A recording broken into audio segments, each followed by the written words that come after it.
In a world where magic exists, there are 4 continents, 20 nations, and many different species. In Webtoon, after the Age of Myths and Swords, the current era is known as the Age of Magic, having developed magic extensively. Despite this advanced magical civilization, the political system remains feudal, with kings and nobles, so class divisions still prevail. The current era of magic is also called the Golden Age of Webtoon.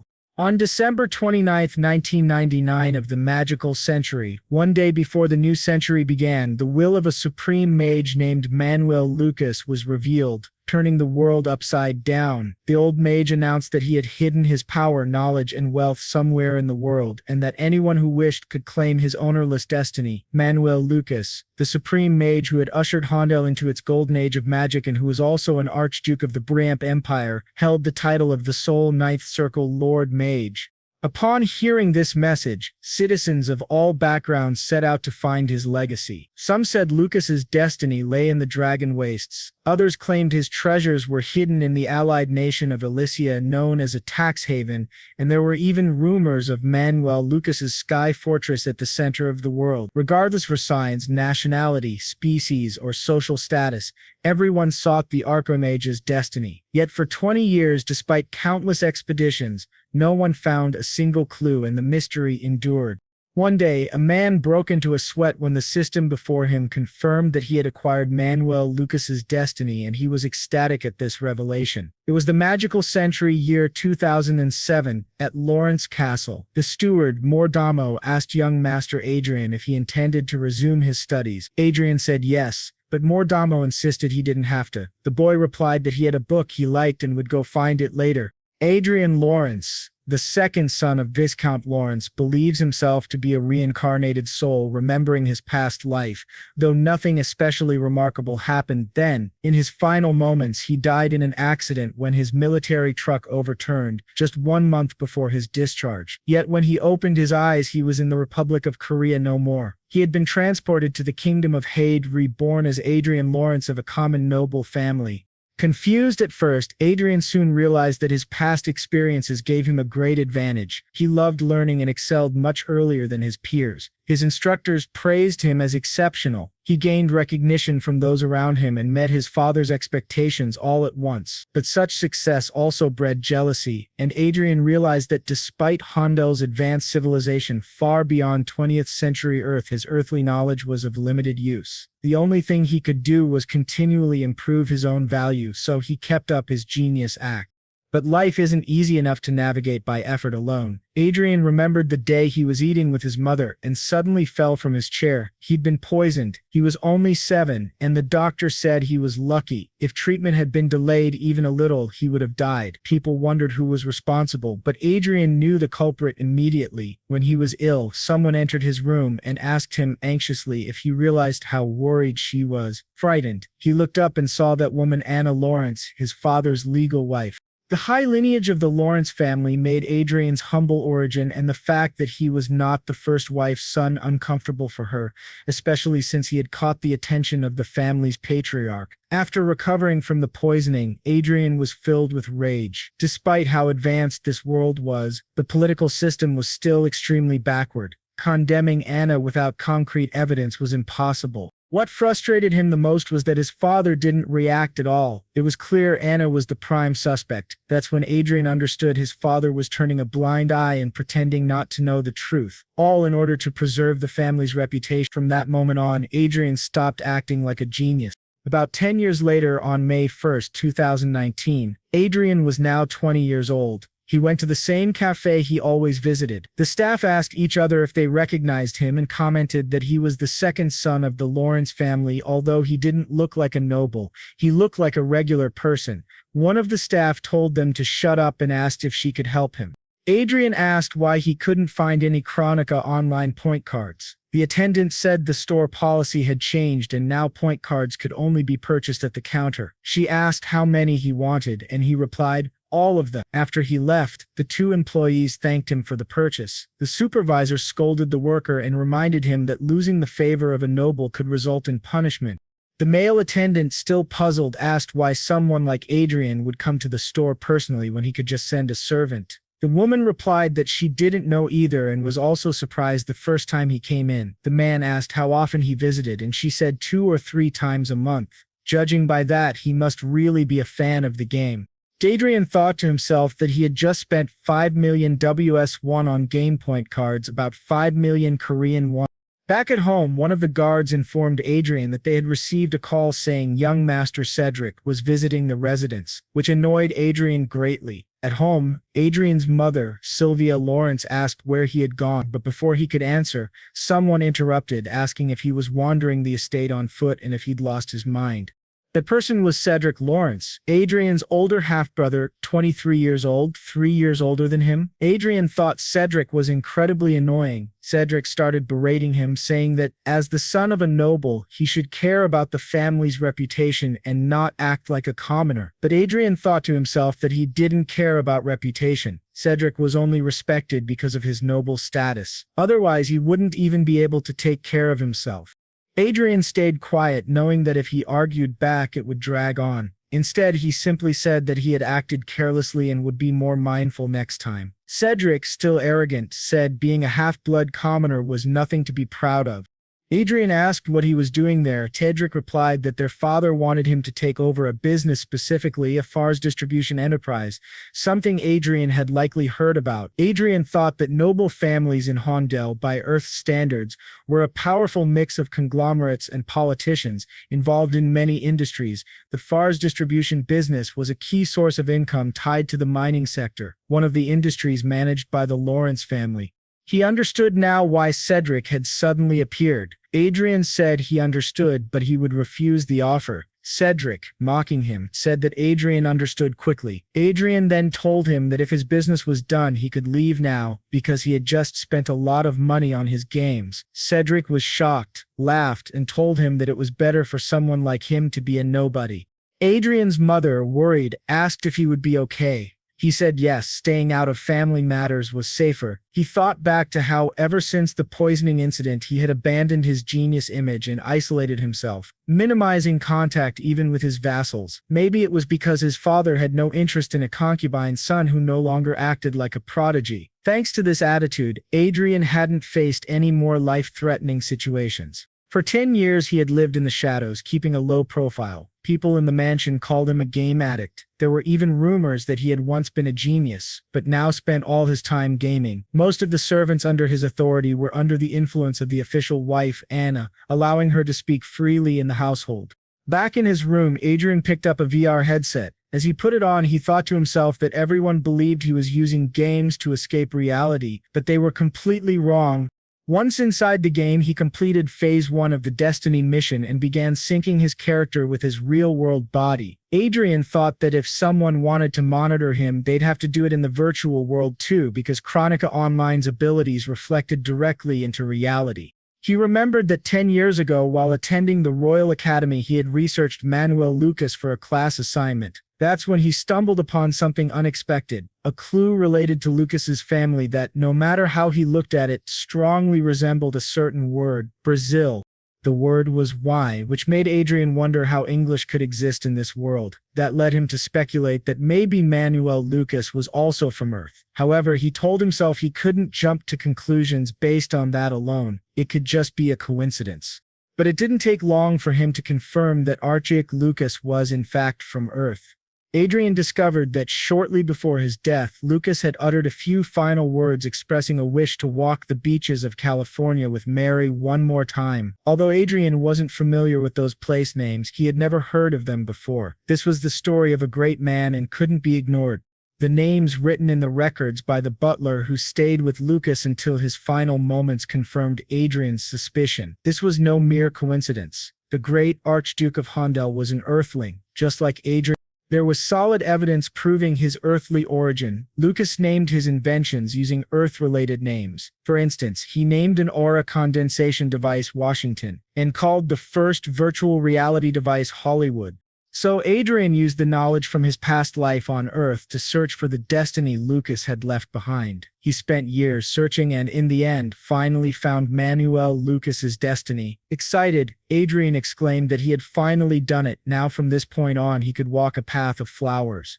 But to his surprise, obtaining that destiny was far from easy. He had to fight numerous monsters, and since the virtual reality world was linked to his physical body, he felt real pain. He realized that after obtaining Lucas's destiny, his true suffering had only just begun. He wondered whether he could truly fight without fear, since the destiny of Archduke Lucas had been hidden in an unexpected location within the online world. In other words, within the virtual world Adrien called his own. Even though the virtual world was created to be as detailed as reality, a game was still a game. Usually he couldn't fully feel it because it was filtered, but in his case he felt real pain and struggled every time he fought.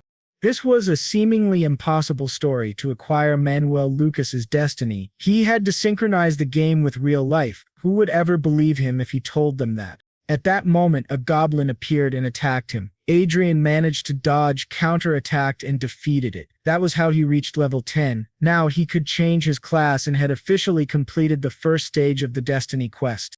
He was then transported to a secret space by the main god Everil. After receiving several notifications, Adrien thought to himself that he had finally reached level 10 and completed stage 1. Basically, the abilities from Chronicle Online were now reflecting into real life. Everything he earned in the game would transfer to reality.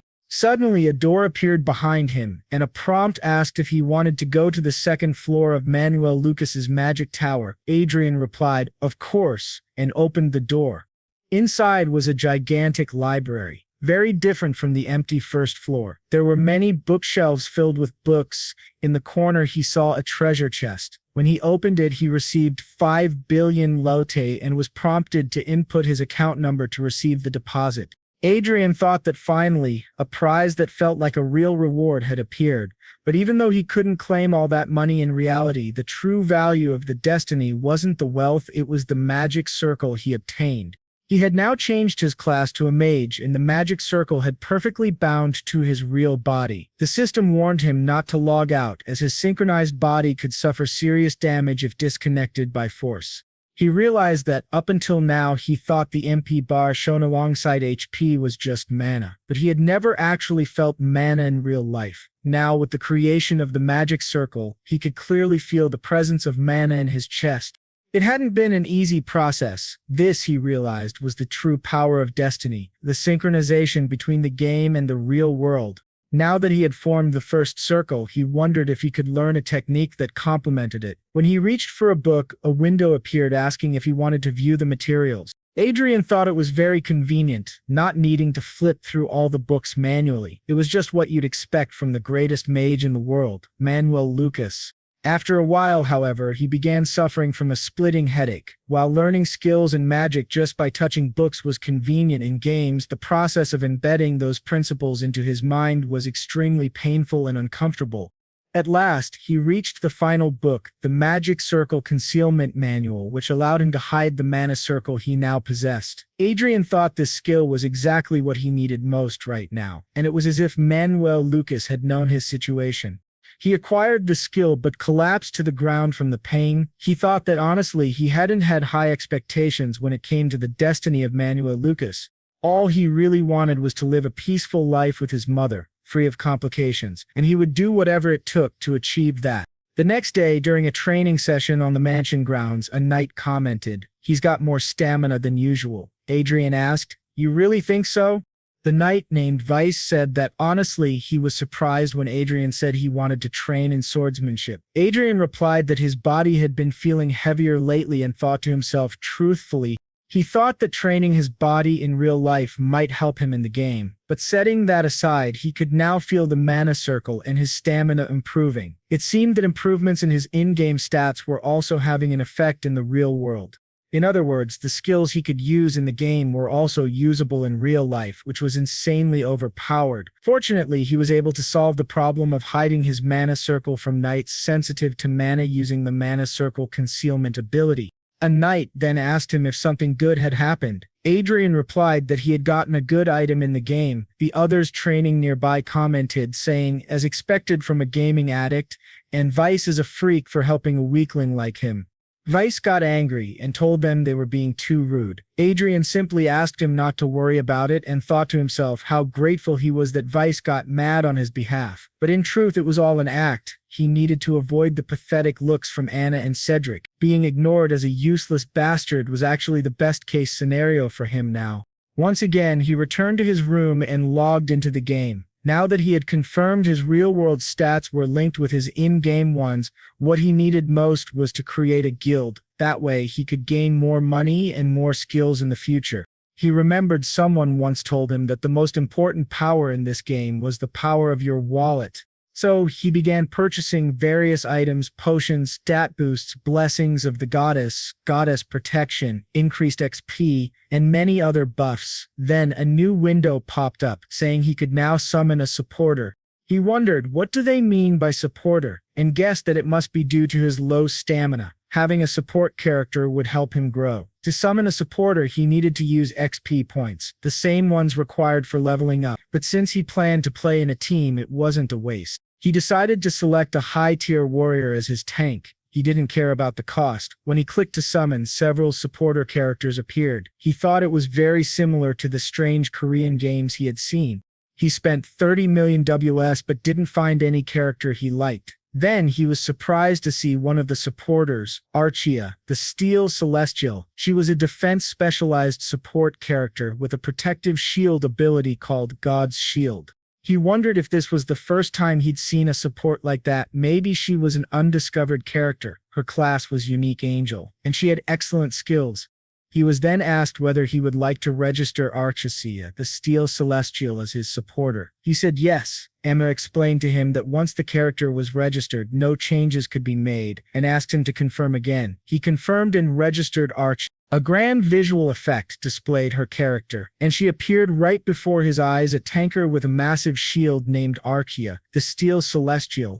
Adrien commented that her facial expression looked like that of a golem in a human body. He then headed straight to the battlefield with Arsia and tested her skills. She was incredibly effective at defense, while he just kept casting the magic missile spell. In that short period of fighting alongside her, he reached level 20. The hunt was going far more smoothly than he had expected. Even though some of his XP was being transferred to her, he didn't feel any major difference. Then, a new window appeared, notifying him that he had been playing the game for 15 hours straight. The system asked him to please log out and rest. So he logged out, returned to his room, and said that today had been really good. He decided to take a nap, and once he woke up, planned to go to the training room. But to his surprise, he sensed someone standing right behind him. When he turned around, he saw Arsia, the Steel Celestial, had transferred into the real world. Startled, he asked, "What the hell are you doing here?" She replied, "I am my master's support." But he said that wasn't what he meant. What he really wanted to know was how she had left the game. She said, "Ah, I understand now. You must be curious about how I can maintain my presence in reality." He answered, yes, and thought to himself that, judging by how she could distinguish between the game and the real world, she clearly understood his situation. She then explained that she was a homunculus, essentially an android, and her creator was Sir Manuel Lucas. Her appearance and combat characteristics were predetermined by her master based on the concept of the Steel Celestial. Adrien thought to himself, so in other words, she's one of Sir Lucas's legacies. She confirmed that. He cursed in his head, thinking, damn it, if I had known this would happen, I would have chosen a better support, someone more versatile than her. He asked if her stats were the same as in the game. To his surprise, she replied, yes, the restricted stats will recover once I meet the quest level requirements. At the moment, I believe my stats are equivalent to those of a Grandmaster. That left Adrien stunned. A Grandmaster was on par with an 8th Circle Mage, the strongest tier on the continent. Even in the Hayward Kingdom, the highest recognized rank for mages was the 7th Circle. There were only 8 8th Circle mages in the entire world. He asked himself, how did Manuel Lucas create a monster like this? Still, it was reassuring to have a trustworthy companion who obeyed only his commands. Now the problem was how to hide this girl. He asked her where she had been before she showed up there, and whether it was possible to take her back into the game. She answered that she had been in a suspended state. She explained that she had been waiting in a maintenance warehouse in Everil, a holy city. She had been transmitted through the game's management server, and such transmissions were only possible during the initial dispatch. After that, if she wanted to return to the maintenance warehouse, she would have to go back on her own. Adrien asked if she had any stealth or magical concealment abilities. She replied that, being a warrior class, she didn't have any stealth skills, but she could use mana concealment. He asked her to show him. When she activated her mana concealment ability, the protective shield embedded in her armor disappeared along with her mana signature. Fortunately, just like him, she had the ability to conceal her mana so she wouldn't be detected by the knights. That was exactly what he needed. He commented that it seemed he had no other option, and since his reputation was already one of the worst, he didn't care anymore. The next day, he casually walked around the mansion with her as if nothing was unusual. The servants whispered that Master Adrien was openly bringing a woman into the mansion. Some of the maids even claimed they had seen her and Master Adrien in his room, and they all wondered who that girl could be. When he went to speak with his mother, she was overjoyed and asked when he was going to marry, saying that the girl was very lovely. Embarrassed, he ran off and returned to his room to continue doing missions. Eventually, he reached level 30. Looking at his status window, he thought that pretending to be a young, mature master who brought an exotic guest into the mansion was the best way to keep people from suspecting Arsia's true nature. He then asked her what happened to her real-world body when she was connected to the game. She said it switched to energy-saving mode, meaning it was essentially resting. However, the monitoring function would remain active for her master's protection. He asked if that meant she could alert or respond to him immediately if something happened outside. She confirmed, saying exactly. Before they could think any further, the next phase of their quest began. They had to fight an orc warrior named Kant. Adrien received the mission notification, Fate Mission Stage 2, Defeat the Orc Warrior Kant. The huge orc told Adrien that he could become someone special if he managed to kill him here. A warning window appeared stating that consumable items such as bombs and scrolls were prohibited during this battle. Adrien thought, so items that make hunting easier are banned. Looks like Manuel Lucas wants his disciple to grow stronger through raw skill alone. He called Arsia and told her they were going to take down this orc. When the orc charged to attack, Arsia raised her shield and blocked the massive blow. The monster seemed confused. While the orc was distracted, Adrien activated magic missile and launched it straight into the orc's eyes, scoring a critical hit. He thought to himself that thanks to his improved physical condition and high-quality equipment, the power of his magic missile surpassed that of a basic first circle spell. If this orc was a monster of the same level, it should be easy to defeat him. But to his surprise, the orc drew a sword and tried to finish him off. Arsia managed to defend in time. Adrien shouted, "This is crazy." The orc, even blinded, kept charging at him without hesitation. He realized that the orc's HP bar hadn't even dropped to half yet. The orc began unleashing a flurry of blows at the two of them. Adrien thought he would die if even one of those hits landed. He was grateful that Arsia was by his side. He admitted to himself that he would be lying if he said he didn't get nervous seeing such a powerful enemy coming straight at him. He had already died once, so he wasn't taking any chances. He activated Earth Shatter and a hole opened beneath the orc, causing him to fall into it. After knocking the orc down, Adrien reminded himself that at this level, he couldn't let fear get in the way. He had to clear this stage. He told Arsia to let the orc stand again and then continued to launch attacks from various angles. After a long and intense battle, the orc warrior Kant finally dropped to 50% HP. Adrien muttered, "This guy is seriously persistent. It would have been better to drop the sword and use some floor techniques." As the orc charged at him once again, Adrien activated another magic missile and finally defeated the orc warrior, completing Stage 2 of the Fate mission. A notification appeared, conditions met to unlock the next area of the magic tower. The third floor of Manuel Lucas's tower has been opened. That night, in the office of Viscount Lawrence, the viscount stood by the window deep in thought. Someone entered the room and asked what he was thinking about, calling him darling. It was Adrien's father, Heirship Lawrence, and the woman was his wife, Anna Lawrence, his first wife. She asked why he was alone at that hour of the night. She wondered if it had something to do with the rumors that Adrien had brought a commoner woman into the mansion. Viscount Lawrence handed her a letter. Upon reading it, she realized it was a military summons. Tensions with the Crocan Empire had escalated, and there was now a strong possibility of war. Each territory had been instructed to gather their local forces. Viscount Lawrence had been ordered to join the Western Command with 5 vanguards, 50 knights, and 1,000 soldiers.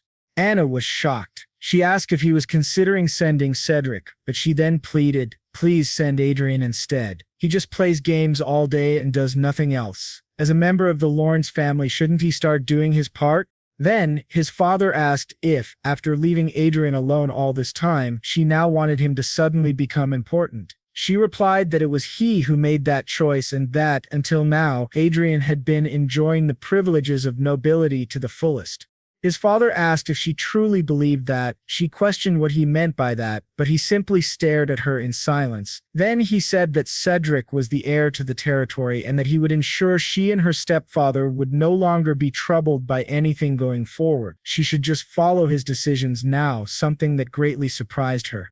He told her that, as she herself had suggested earlier, he would send Adrien to the battlefield this time. However, once Adrien returned, he would make him completely independent. He also hoped that neither Adrien nor Sylvia would be in danger in the future. This would include surveillance and secret investigations. He asked her if that would be enough for her and then told her to stop interfering to let Adrien be free. The next morning, Adrien was training with a knight. The man remarked that Adrien's physical strength had improved drastically, thanks to their daily training. He said he could hardly believe such quick progress. If he had worked this hard in his own youth, he might have become a great man. But Adrien knew that his improvement came mostly from reaching level 30 and clearing the second stage of the Fate mission. The reward from the mission had been excellent, and most importantly, he had received a large sum of money and successfully formed his second magical circle. It was like having an inventory system in a game, his own treasure chest to hide items whenever necessary. If used well, it could serve more than just storage purposes. In fact, the game's stats had real-world effects. With enough effort, he could become a magician with the physical abilities of a knight. If he could fully absorb the stats granted by fate, he could become a monster far more terrifying than Archmage Lucas. Just then the butler arrived and called out to Adrien, informing him that his lordship had summoned him to the castle. Adrien was surprised and wondered why they were calling him now. Some time passed, and Adrien was now in the Lawrence castle, standing in the office of the family patriarch. He wondered why he had been summoned, but before anything could be said, his older brother Cedric began shouting at their father, demanding to know why that guy was being sent to represent the family on the battlefield. Their father explained that Cedric was the family's sole heir and he could not allow him to go to such a dangerous place. Adrien's mother then asked the father if he was saying that Adrien was less precious than the other son. Was the patriarch admitting there was a difference in value between them? Adrien realized he had been summoned just to hear this, which made him incredibly angry. Still, it wasn't entirely bad for him. He thought that anyone could enter the game as long as they had a headset, and since he was merely a stand-in for the heir, no one would dare mess with him. The most important thing now was to leave as quickly as possible to escape Anna's constant surveillance. He said he understood and that he would represent the family in battle. His father thanked him. Cedric, however, said he wouldn't say anything further since it was their father's decision, but warned that he wouldn't remain silent if Adrien brought shame to the family. Adrien found that amusing, his older brother who was staying home to rest warning him, the younger sibling who was heading off to battle. He thought Cedric had been coddled far too much as a child. Adrien said he would do his best, but before he left, the patriarch asked to speak with him privately. Adrien noted how the man asked the guards to leave and wondered what he wanted to say to him alone. His father began by saying that, if this operation went well, he would relocate Adrien and Sylvia to the royal capital. Adrien should consider it a reward for going in Cedric's place. There, he would be able to live freely, without interference from anyone. Adrien thought to himself that even when he was far from Anna's sight, she still hated him. He asked if his father had truly allowed this, yet, deep down, he still didn't fully trust the man. Still, he said he understood and would think about it. His father asked if he didn't trust him, and Adrien replied that it wasn't about trust. It was more like he needed to survive the battlefield first before he could truly consider the offer. His father agreed and handed him something. When Adrien took it, his father explained it was a Class 5 artifact with an S-class shield, extremely useful in battle, especially since teleportation was not allowed there. Adrien knew that artifacts like this were incredibly valuable, so he thanked his father. The man told him he would need to stay sharp if he wanted to survive. As Adrian turned around, he noticed Cedric and Anna glaring at him with threatening auras. Of course, he thought, they would be watching. The patriarch told him not to worry about Sylvia and to relax when he was out there. Adrian thought back to when someone had tried to poison him at the age of 7. His father's reaction had been deeply disappointing, and he had let Adrian down many times. Still, surrounded by enemies, the only person Adrian could rely on now was his own father. So he said that he would trust him, but only this one time. Later, back in his office, the patriarch was nursing a bad headache. He activated a ring that eased his pain and thought about Adrian. He had known ever since the poisoning incident that Adrian was only pretending to be stupid. Meanwhile, at Adrian's mansion, he asked his mother not to worry so much, reminding her that he could take care of himself. She replied that if they hurt him after sending him to the battlefield, she didn't know what she would do. Adrian said that it would actually be good for him. The more crimes they committed, the easier it would be to eliminate all of them. This shocked his mother, and she asked what he meant by that and how he could speak that way. If anyone overheard them, they'd be punished. But Adrian replied that Arsia was standing guard outside the door. He says that he's not just getting beaten up like before since it's almost over. He asks her to please wait just a little longer, because when he comes back, everything will definitely change. Now, 2 days later, in the military convoy of Linz, the butler Hamin asks who that young lady is. Ed asks him if he doesn't recognize Arsia, and the butler says he's heard about their relationship, but he's heading to the battlefield and isn't so sure about bringing a lover along. Inside the conference room on the levitation train, Adrian says they'll still need to discuss Arsia. He thinks that he can't leave her behind because she will save him if things go wrong, especially now that she has recently leveled up significantly and her attributes are close to those of an official knight. He still needs to improve his survival tactics. He spent 200 million in just 2 days of gaming and completed the 3rd level of the Luck Encounter quest with money. Now, he is about to reach the 4th stage. The rewards for the 3rd level each cost 100 billion. He obtained an omnipotent healing potion and 3 vials of elixir, which are now stored in his pocket dimension. He thinks it's the perfect reward for this situation, and he can't waste any more time there. He gets up and says he will rest in his room. He asks them to send a message when something happens. The others wonder what he's going to do, and he bluntly says he's going to play a bit, asking if that's a problem, which surprises everyone. One of them says that the rumors were true, which leaves her somewhat surprised, thinking that guy is a vanguard. He recalls that vanguards are a special force equipped with power armor and power swords. They are the centerpiece of war and are a key factor in evaluating a nation's military strength. That man asks Adrian if he's sure about what he's doing, warning that he'll be seen as an incompetent commander if he continues, especially since his reputation isn't great. He even brought a girl to war and now says he's just going to play games. He understands bringing the girl since she's quite beautiful, but someone interrupts and addresses him as Mr. Dalton, telling him to be careful with his words, which scares Dalton. This man then turns to Adrian and says that his subordinate has crossed the line and apologizes. He is another vanguard, the vice leader of the Knights, Bilon. He says that a long journey like this is meant to pass the time. Adrian thinks that his expression doesn't seem like someone who truly wishes to apologize. The guy says there's no reason to care about the opinion of a mere subordinate. Adrian turns his back and just asks to be notified when they arrive. Back in his room, he finally enters the game world and is already fighting a giant lizard. He uses a potion to activate the salamander's tears attack. He says it's really expensive, but 3,000 true damage without configuration is worth it. He accepts that without hesitation. He then receives a notification that he has reached level 80 and that the main god Everil will now take him to the secret room. Upon arrival, he realizes that this is the mission for the 4th level Demleet. The Demleet in Arsia has 32,000 HP and is a monstrous elite. He welcomes Adrian as his prey. Adrian thinks that he must complete the 4th level before they reach the western headquarters, in order to unlock the 5th floor of the Tower of Manuel Lucas. He reads the monster's name and realizes it is the Demleet.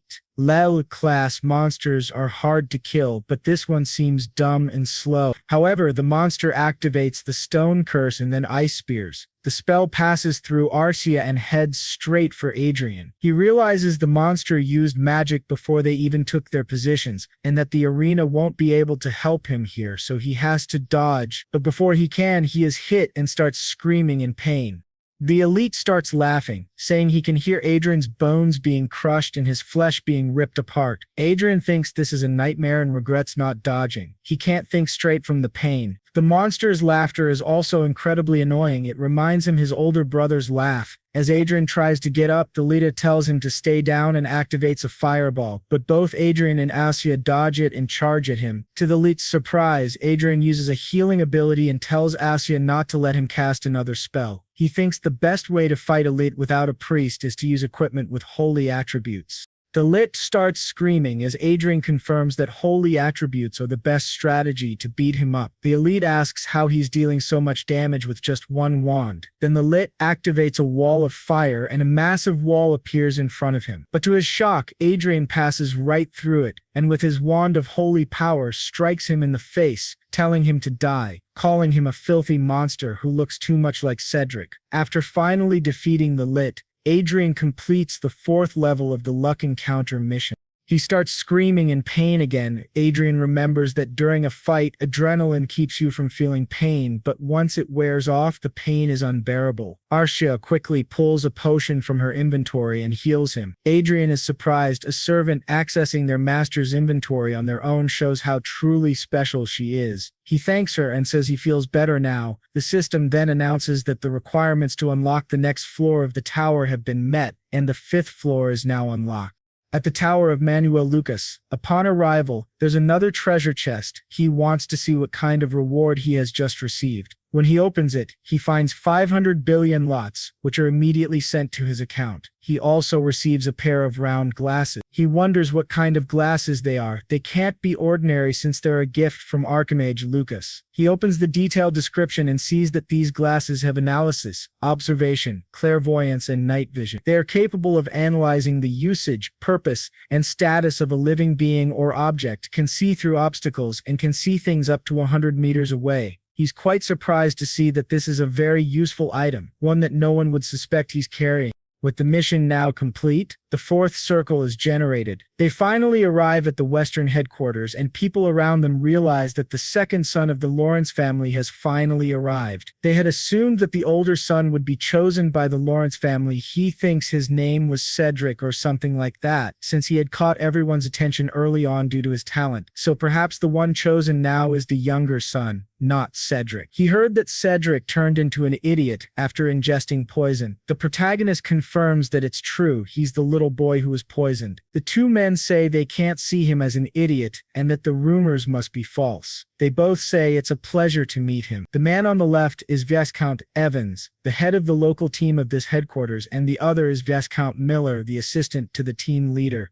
Adrien bows and says it's an honor to meet them both. The leader then asks if his troops consist of 5 vanguards and 50 knights. Adrien confirms and adds that he also has 1,000 soldiers. But the man says he doesn't need to mention the soldiers because this war will be decided by the vanguards alone. The protagonist thinks to himself that they are treating the armed elite like mere tools. Vanguards are monsters that only great sorcerers of the 7th circle or higher can control. Unfortunately, what he says is true, and the protagonist believes that it was Archduke Lucas who created the vanguard system. The assistant then says that the Lawrence army has been organized as the 2nd Independent Brigade under the command of the 3rd Division. Adrien must not forget to meet the division commander, Count Otis, to receive a report. The protagonist thinks he already knows about Count Otis and replies that he understands. After the assistant leaves, Adrien reflects that his army has been organized as a 2nd Independent Brigade, and then he calls everyone to move on. A week passes and he thinks that the best kind of superior is an absent one. When he tried to meet the commander, his assistant said that the commander was traveling from place to place using teleportation, so he couldn't meet him. Adrien thinks that his actions are absurd, but it's great for him, because it means he can play freely without worrying. Just then, Arsia calls out to him and says someone has entered his room, which surprises him greatly. He exits the game and sees that it's Mr. Dalton asks what kind of power that girl has. Adrien doesn't understand why he came, but then uses his glasses and sees that Dalton's status is marked as excited. Adrien steps closer and tells him to explain why he is there.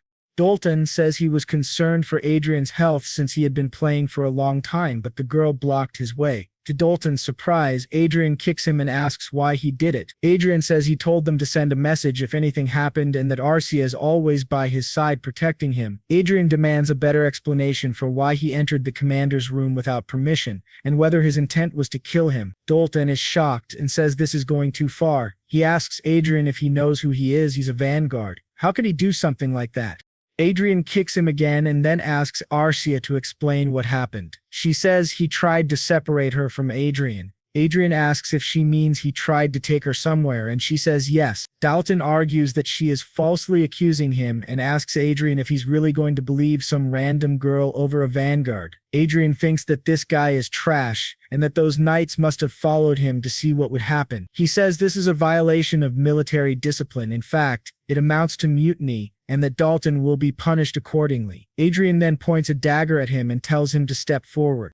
Dalton, furious, asks if he's serious, and the others in the background beg him to calm down. Adrien thinks that he's not doing this to seem like a good person. He's doing it because he wants to survive. This is a place where Anna can't monitor him, which means he has no reason to hold back. So he stares Dalton down and dares him to come at him. Meanwhile, in Vice Leader Bellon's tent, someone arrives saying that the brigade commander has issued an execution order for Mr. Dalton, and they need to go immediately. Dalton thinks he never expected this from Adrien. They've got a reckless commander now, and he can't just invent an execution order for a vanguard at a time like this. But to his surprise, a dagger suddenly appears right in front of his eyes. He barely manages to grab it and notices it has blood on it. Adrien asks why he didn't react faster. One more second, and he would have been killed. Dalton is now on the ground in immense pain. One of the others asks for context, and Adrien says as far as he knows it goes against knightly morals to harass a woman.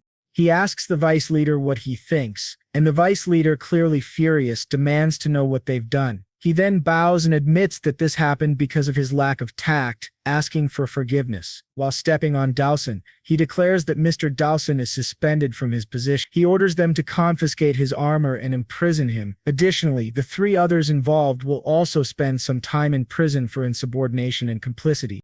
Adrien then says that he is the one in command here and that he's not playing babysitter. The vice leader simply lowers his head. Adrien continues, stating that this is not the county and the fourth ring is made of blood. He orders someone to clean the mess while he goes to rest in the adjacent room. The vice leader comments that Adrien has finally dropped his mask. He smiles slightly, thinking that something interesting has finally happened around here.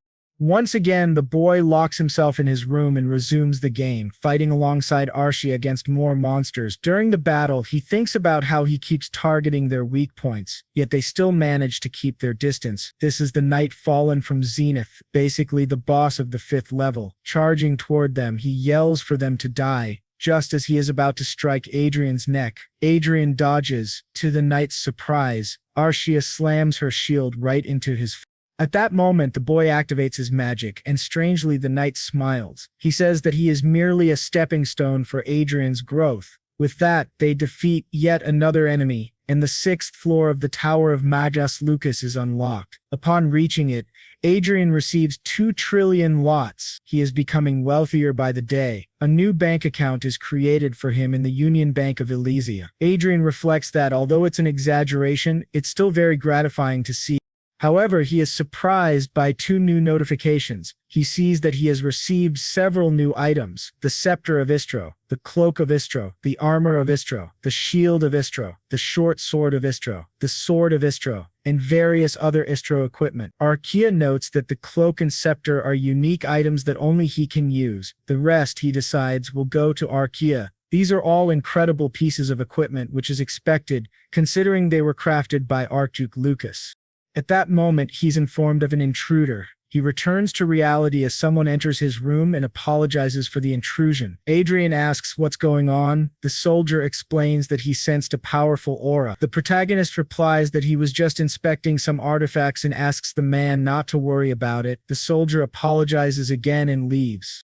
Adrien then talks about Mage Lucas, and as he suspected, confirms that this sword is the kind of weapon an elite vanguard would use. The sword is made of mithril and dragon bone. He says that anyone could match a vanguard soldier while wielding this sword, even if just for 15 seconds. Normally, equipment given to vanguard members is enhanced because unlike mana, ore cannot be created and is hard to store. He wonders whether these mage items also have that effect. He takes out the scepter and cloak of Istro and discovers that their special ability is storing aura. Surprised, he finally understands why everyone desires Manuel Lucas's legacy. 2 weeks pass since he was appointed as the family's representative to lead the army at the front against the Season Empire. The atmosphere has been tense with the looming threat of war. At any moment, countless people may give their lives for their country.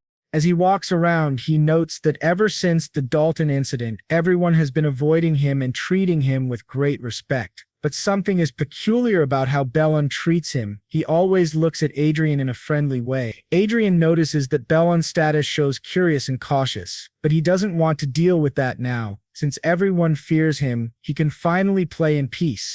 Looking to the side, he sees Arsia. Her status says happy, and he wonders if it's because they came out for a walk. He questions if he's like some kind of puppy to her. On the outside, it's hard to tell if a homunculus has emotions. He knows almost nothing about her. She barely has a personality. He doesn't know what she likes or dislikes, but almost is the key word. Even if she doesn't express it, he can tell. As he looks at her closely, her status changes to very happy. Later, when they return to the mansion, he tells her he's going out for a bit. She says she understands, but to his surprise, a soldier is staring at him. Adrien asks what the problem is. The soldier asks if they can have a drink together, if he doesn't mind, which surprises Adrien even more. He sees the soldier's status embarrassed and uncomfortable, and he thinks he understands what's going on. Wider asks if it was those guys who sent him to do this.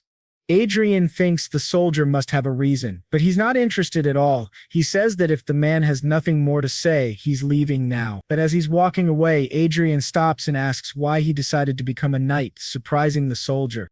The man apologizes profusely and promises it won't happen again. He begs not to be sent to prison. Adrien activates his glasses and checks the soldier's status. He sees that the man has an extremely high talent for mana, excellent learning ability, high intelligence, and is gifted in arithmetic. Adrien realizes this is the first time someone other than a homunculus has shown more than 2 talents. He was a rare talent for a mage. Adrien understood why that guy was being mocked by the other knights, but it wasn't his problem. He told him to forgive the others and said it would be much better if he became a mage instead. This surprised the guy a lot. Back in his room, Adrien thought it was a waste and he didn't want to get involved because he didn't want any trouble. But Lopez was practically unique. Even if he couldn't be the best at physical combat, if he combined magic with vanguard equipment, he'd become an excellent spellblade. Of course, talent doesn't guarantee success for anyone, but Lopez had been a knight since he was a child, so his chances were good. If Adrien could train him and place him under his command, it would be excellent. The problem, however, was the Count. Alan was a knight from a different county, so Adrien would first have to convince Watts. He thought maybe a little bribery might help. But the truth was, he didn't even know the full extent of Lopez's talents yet. Maybe he was just slightly above average. Still, Adrien needed to start building his own influence, and now he was freer than ever. So he decided that from now on, they'd be busy searching for more and more talented individuals. As that guy walked away, he thought about Adrian's words about commander of the 2nd Brigade, Adrian Lawrence. At first he thought Adrien was just another spoiled noble kid, but when Adrien said he should become a mage, that caught him off guard because he had thought the same thing before. He went to see the commander after being summoned. He thought to himself that rumors aren't always right. Adrien was nothing like the rumors, and that was kind of scary. When he opened the door, he asked if the commander wanted to speak with him, but to his surprise, the one sitting beside Count Watts was none other than Adrian Lawrence. He didn't understand why his lord had called him there. Watts then told him that he probably already knew, but Adrian Lawrence was the representative of the Count from the Lawrence family. From now on, Mr. Lopez was to serve under Mr. Lawrence as his lord, which left Lopez completely stunned. Adrien thought back to something from his past life. When China lost to Korea in a football championship, someone asked, how can a country with 1.4 billion people not find 11 good players? Someone replied, because the Chinese Messi or Ronaldo is probably out there farming somewhere. Adrien realized that's exactly how it is. No matter how much potential someone has, it doesn't matter if there isn't a system that helps them bring that potential to life. He asked Arsia, who would have thought that in this place so many people would be walking the wrong path? A few days later, Adrien recruited several people: Alan Lopes, a third-class knight from Count Watts; Ederson, a peasant laborer and one of the only soldiers capable of playing an instrument, who became a trumpeter; Eric Jones, a bold young man caught trying to sell pornography in the army; Nicholas Brown, and a maid from a neighboring army, Linda Noah. Adrien believed each of them was exceptional, they just never had the chance to show it due to their respective circumstances. Linda Noah approached him and asked why she was there. She said the test had confirmed she couldn't be a mage. Adrien simply replied that the test was wrong. That's all there was to it. Nervously, she said she understood. When Adrien checked her stats, he saw her mana was very high, as were her learning and intelligence. He thought to himself that it had better be worth the $500,000 he spent to bring her there. None of them really understood yet why they were there, but the peasant told the others not to question it, to just trust Mr. Lawrence. When Adrien checked the stats of that peasant, he saw that his physical strength and aura were both high. He had come with Nicholas, who also had a great talent for aura, though he was still a minor. Adrien told them to hurry up and get changed. The front lines were about 100 kilometers away, but they didn't need to worry. Then, Adrien took all of them to one of the most expensive shops in the city. He could tell that most of them felt awkward and out of place, probably because they had never been in a place like that before.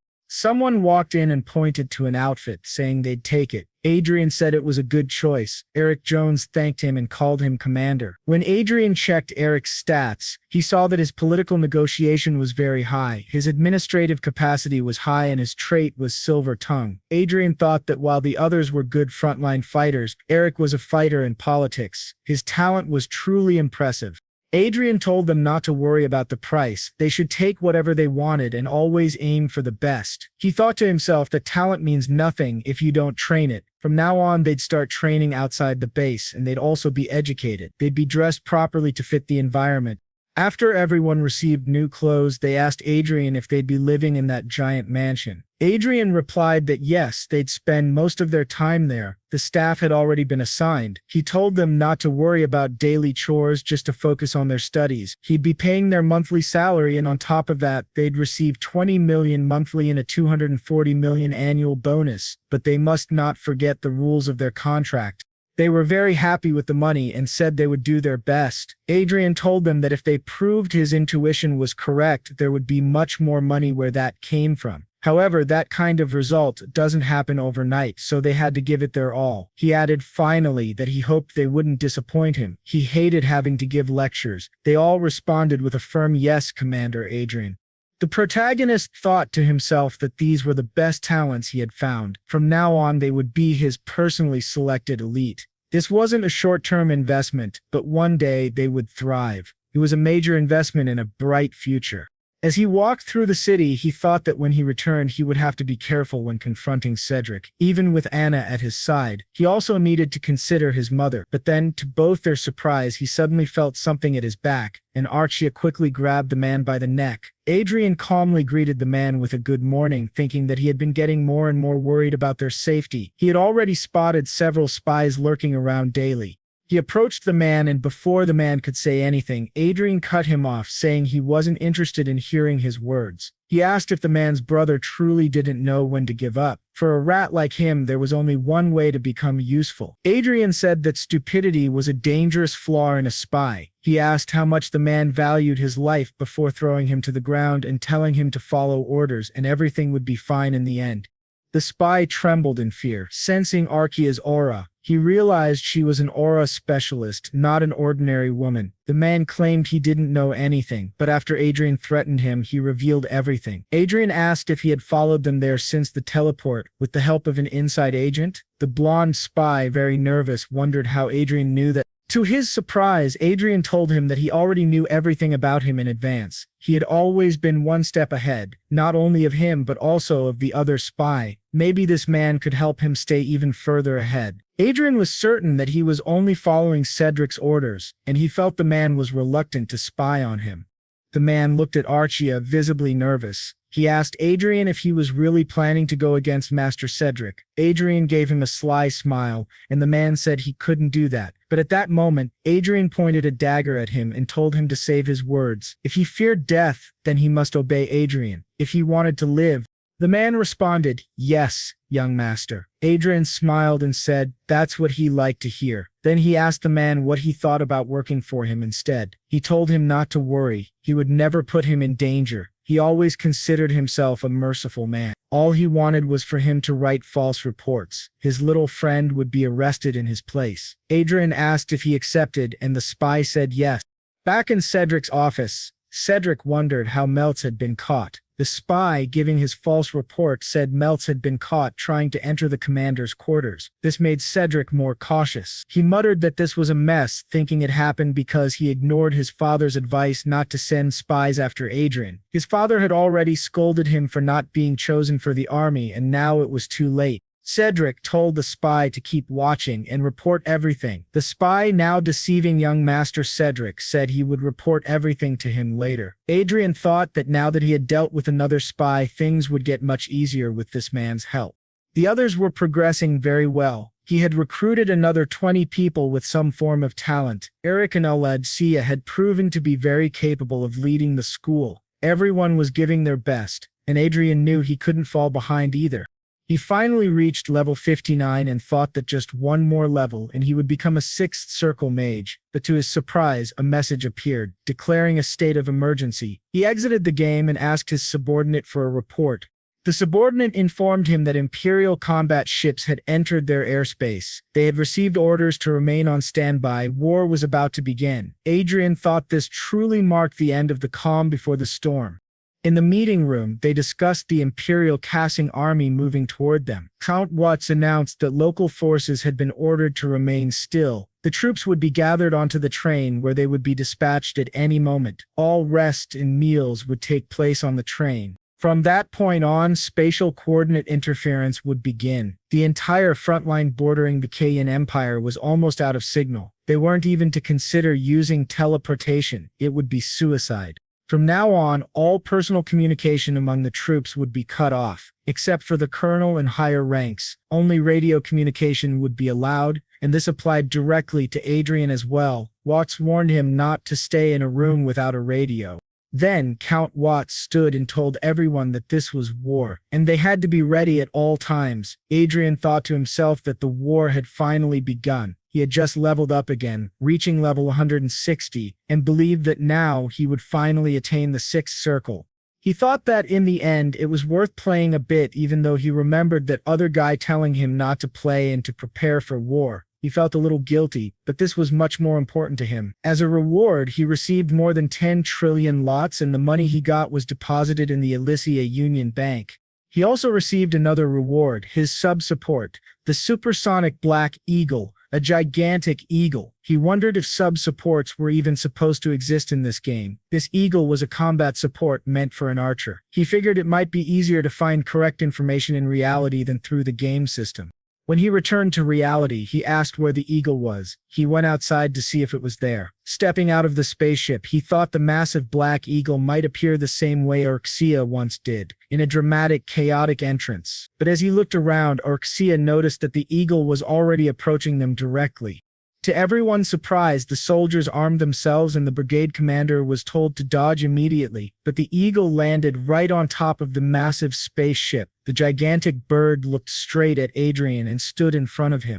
Adrien gave the command for the soldiers to stand down, realizing that this was the supersonic Black Eagle. It was a chimera with the bones and legs of a black dragon and a body that could hardly be damaged, not even by an aura blade. With an ultra-high recovery rate, it had only one skill, shared vision. Like Arsia, it would unlock other skills as it grew stronger.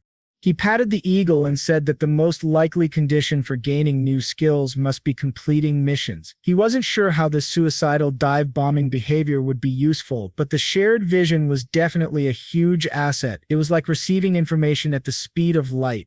A crowd began to gather around him, asking what that creature was. Adrien thought to himself that this was a mess. He was so focused on the Black Eagle that he didn't even notice the people forming around him. There wasn't much he could do now. So he asked the eagle if it wanted to stay by his side. The eagle nodded, confirming it did, and he began to pet it like they were best friends. Everyone was shocked, not understanding why the eagle wasn't attacking. Adrien, on the other hand, thought it was a little embarrassing and felt like the eagle might bite him later. It was then stated that after the war began, the situation didn't just spark small battles in other regions, it expanded across the entire western border. It had become a full-scale war, but thanks to that, his brigade was making its debut. Internet communication remained disabled, so he couldn't log into the game for now. To his surprise, someone came reporting that the vanguard pilot of the Crowing Empire was approaching. Adrien told them not to panic and to retreat the army into the initial formation. He also told Bilan to prepare the vanguards. Although many of these battles had occurred in the game, he didn't believe he would die so easily. The guy next to him just kept staring.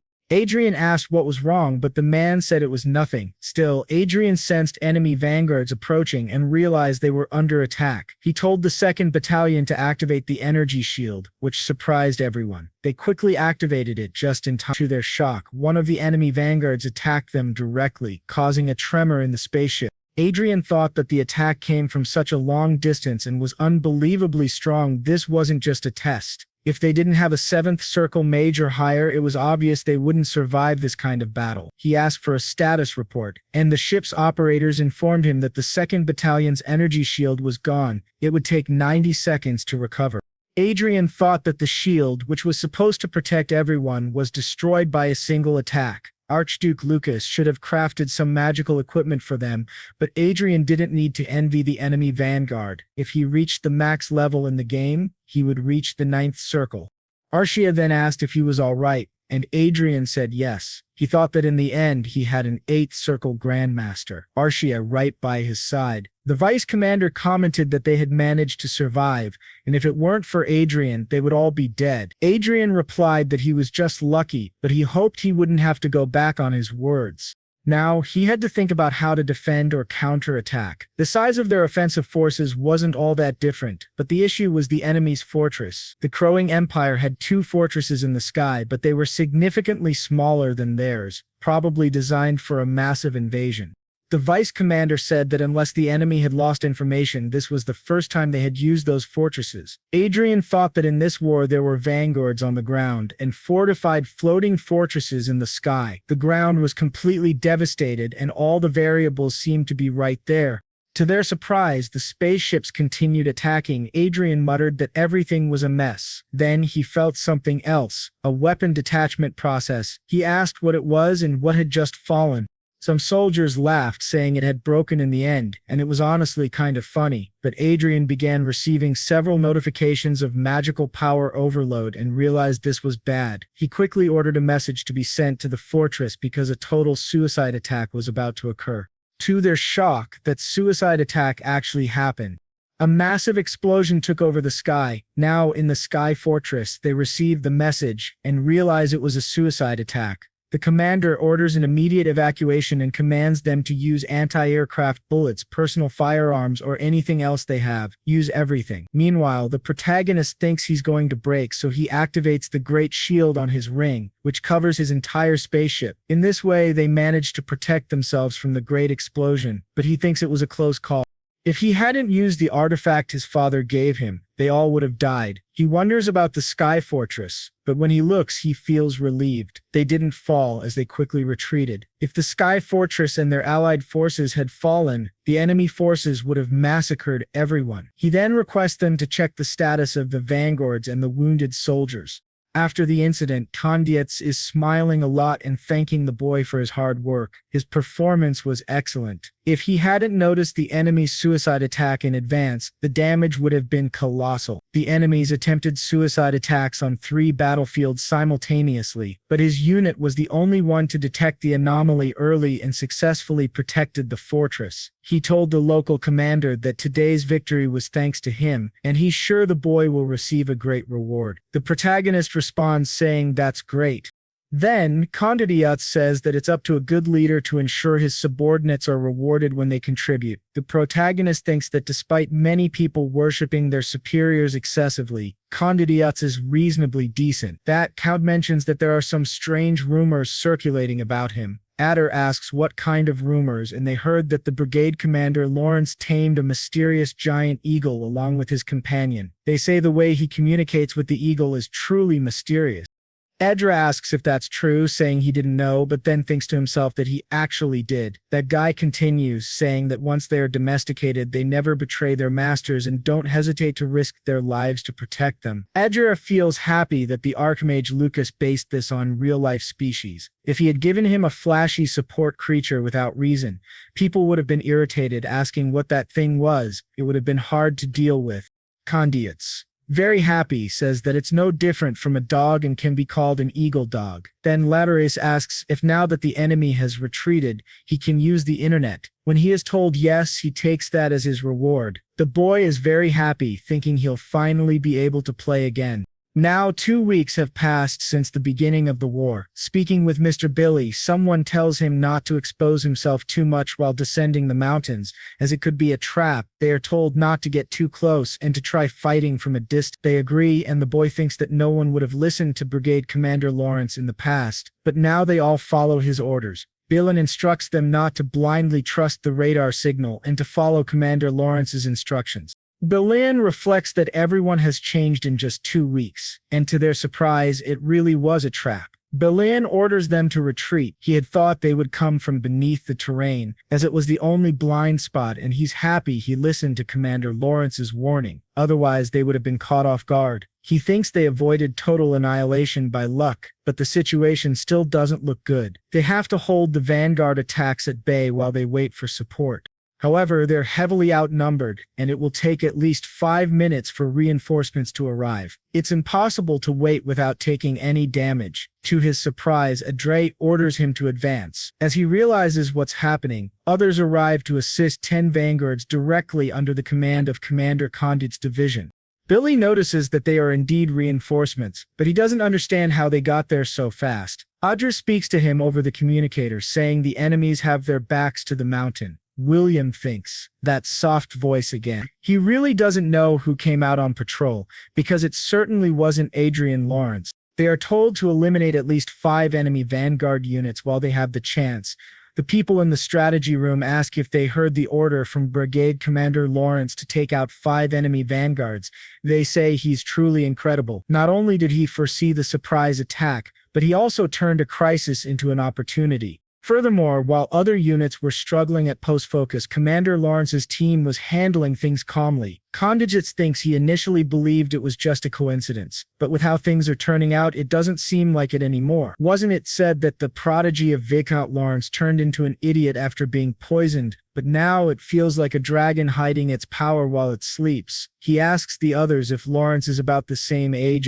Michelle, if her family allows it, he would like to bring her there, which surprises everyone. Why would he want to offer his daughter to Adrian Lawrence? They say he already has a girlfriend and they're very close. He even took her to the battlefield. But Watt says that's not a problem, and if Michelle wants, she can be his mistress. They say Adrien is addicted to games, but Kodos defends him, asking if it's not better to be addicted to that than to drugs, alcohol, or women. He thinks to himself that he has already chosen Adrien as his son-in-law and no one will make him change his mind. However, some of the others say that considering Miss Michelle's fiery personality, if she hears that, they'll be in trouble. She's a bit hot-headed.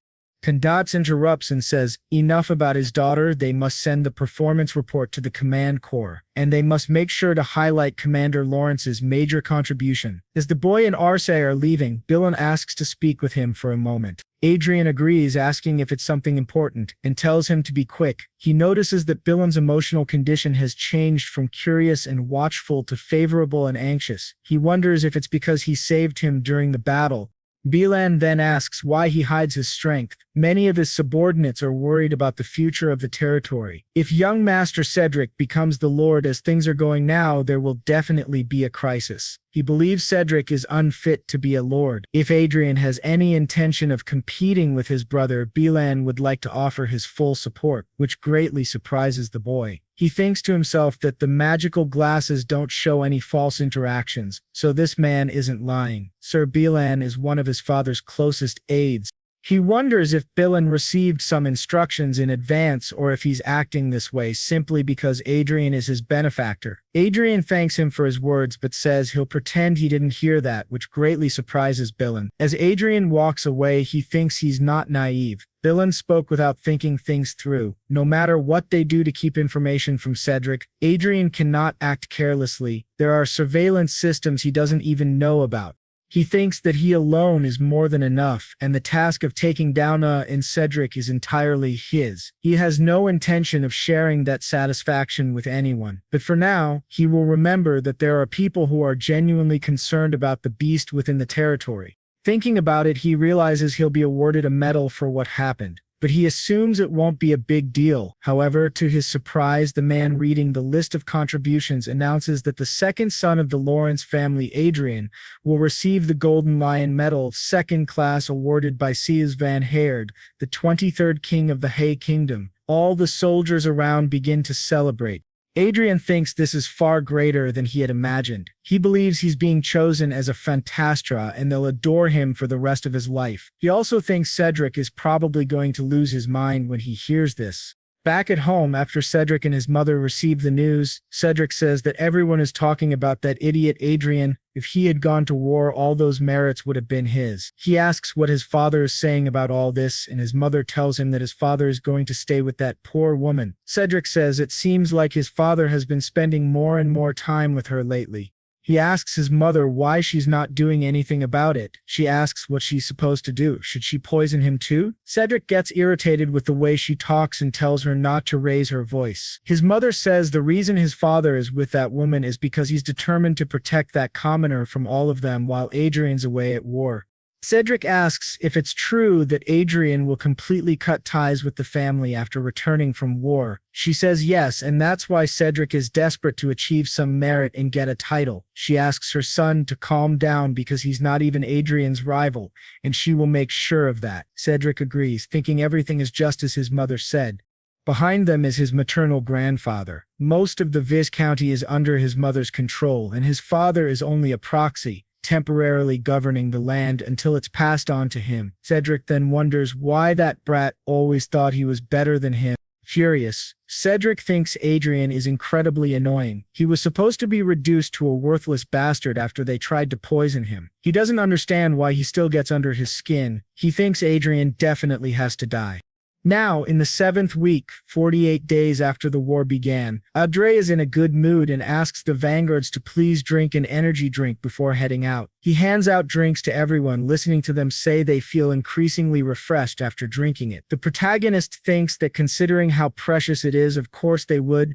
What they're drinking is actually diluted elixir containing just a single drop of that legendary medicine, but they surely don't know that. He thinks it's honestly a waste, but he has to do this so that the war can end quickly. Then Dylan says that now they're going out on patrol.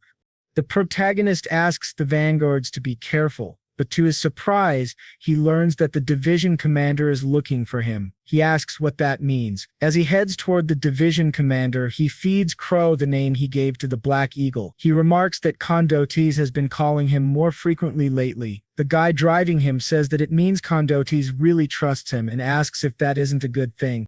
But the protagonist thinks that even if it is, it's annoying to be constantly summoned by a high-ranking aristocrat. When he arrives, he notices that the other unit commanders are also present, and no one knows why. Everyone seems surprised, not understanding Condotes' intention. If it were something related to battle, he could have simply sent a message. The protagonist wonders if there's an important announcement.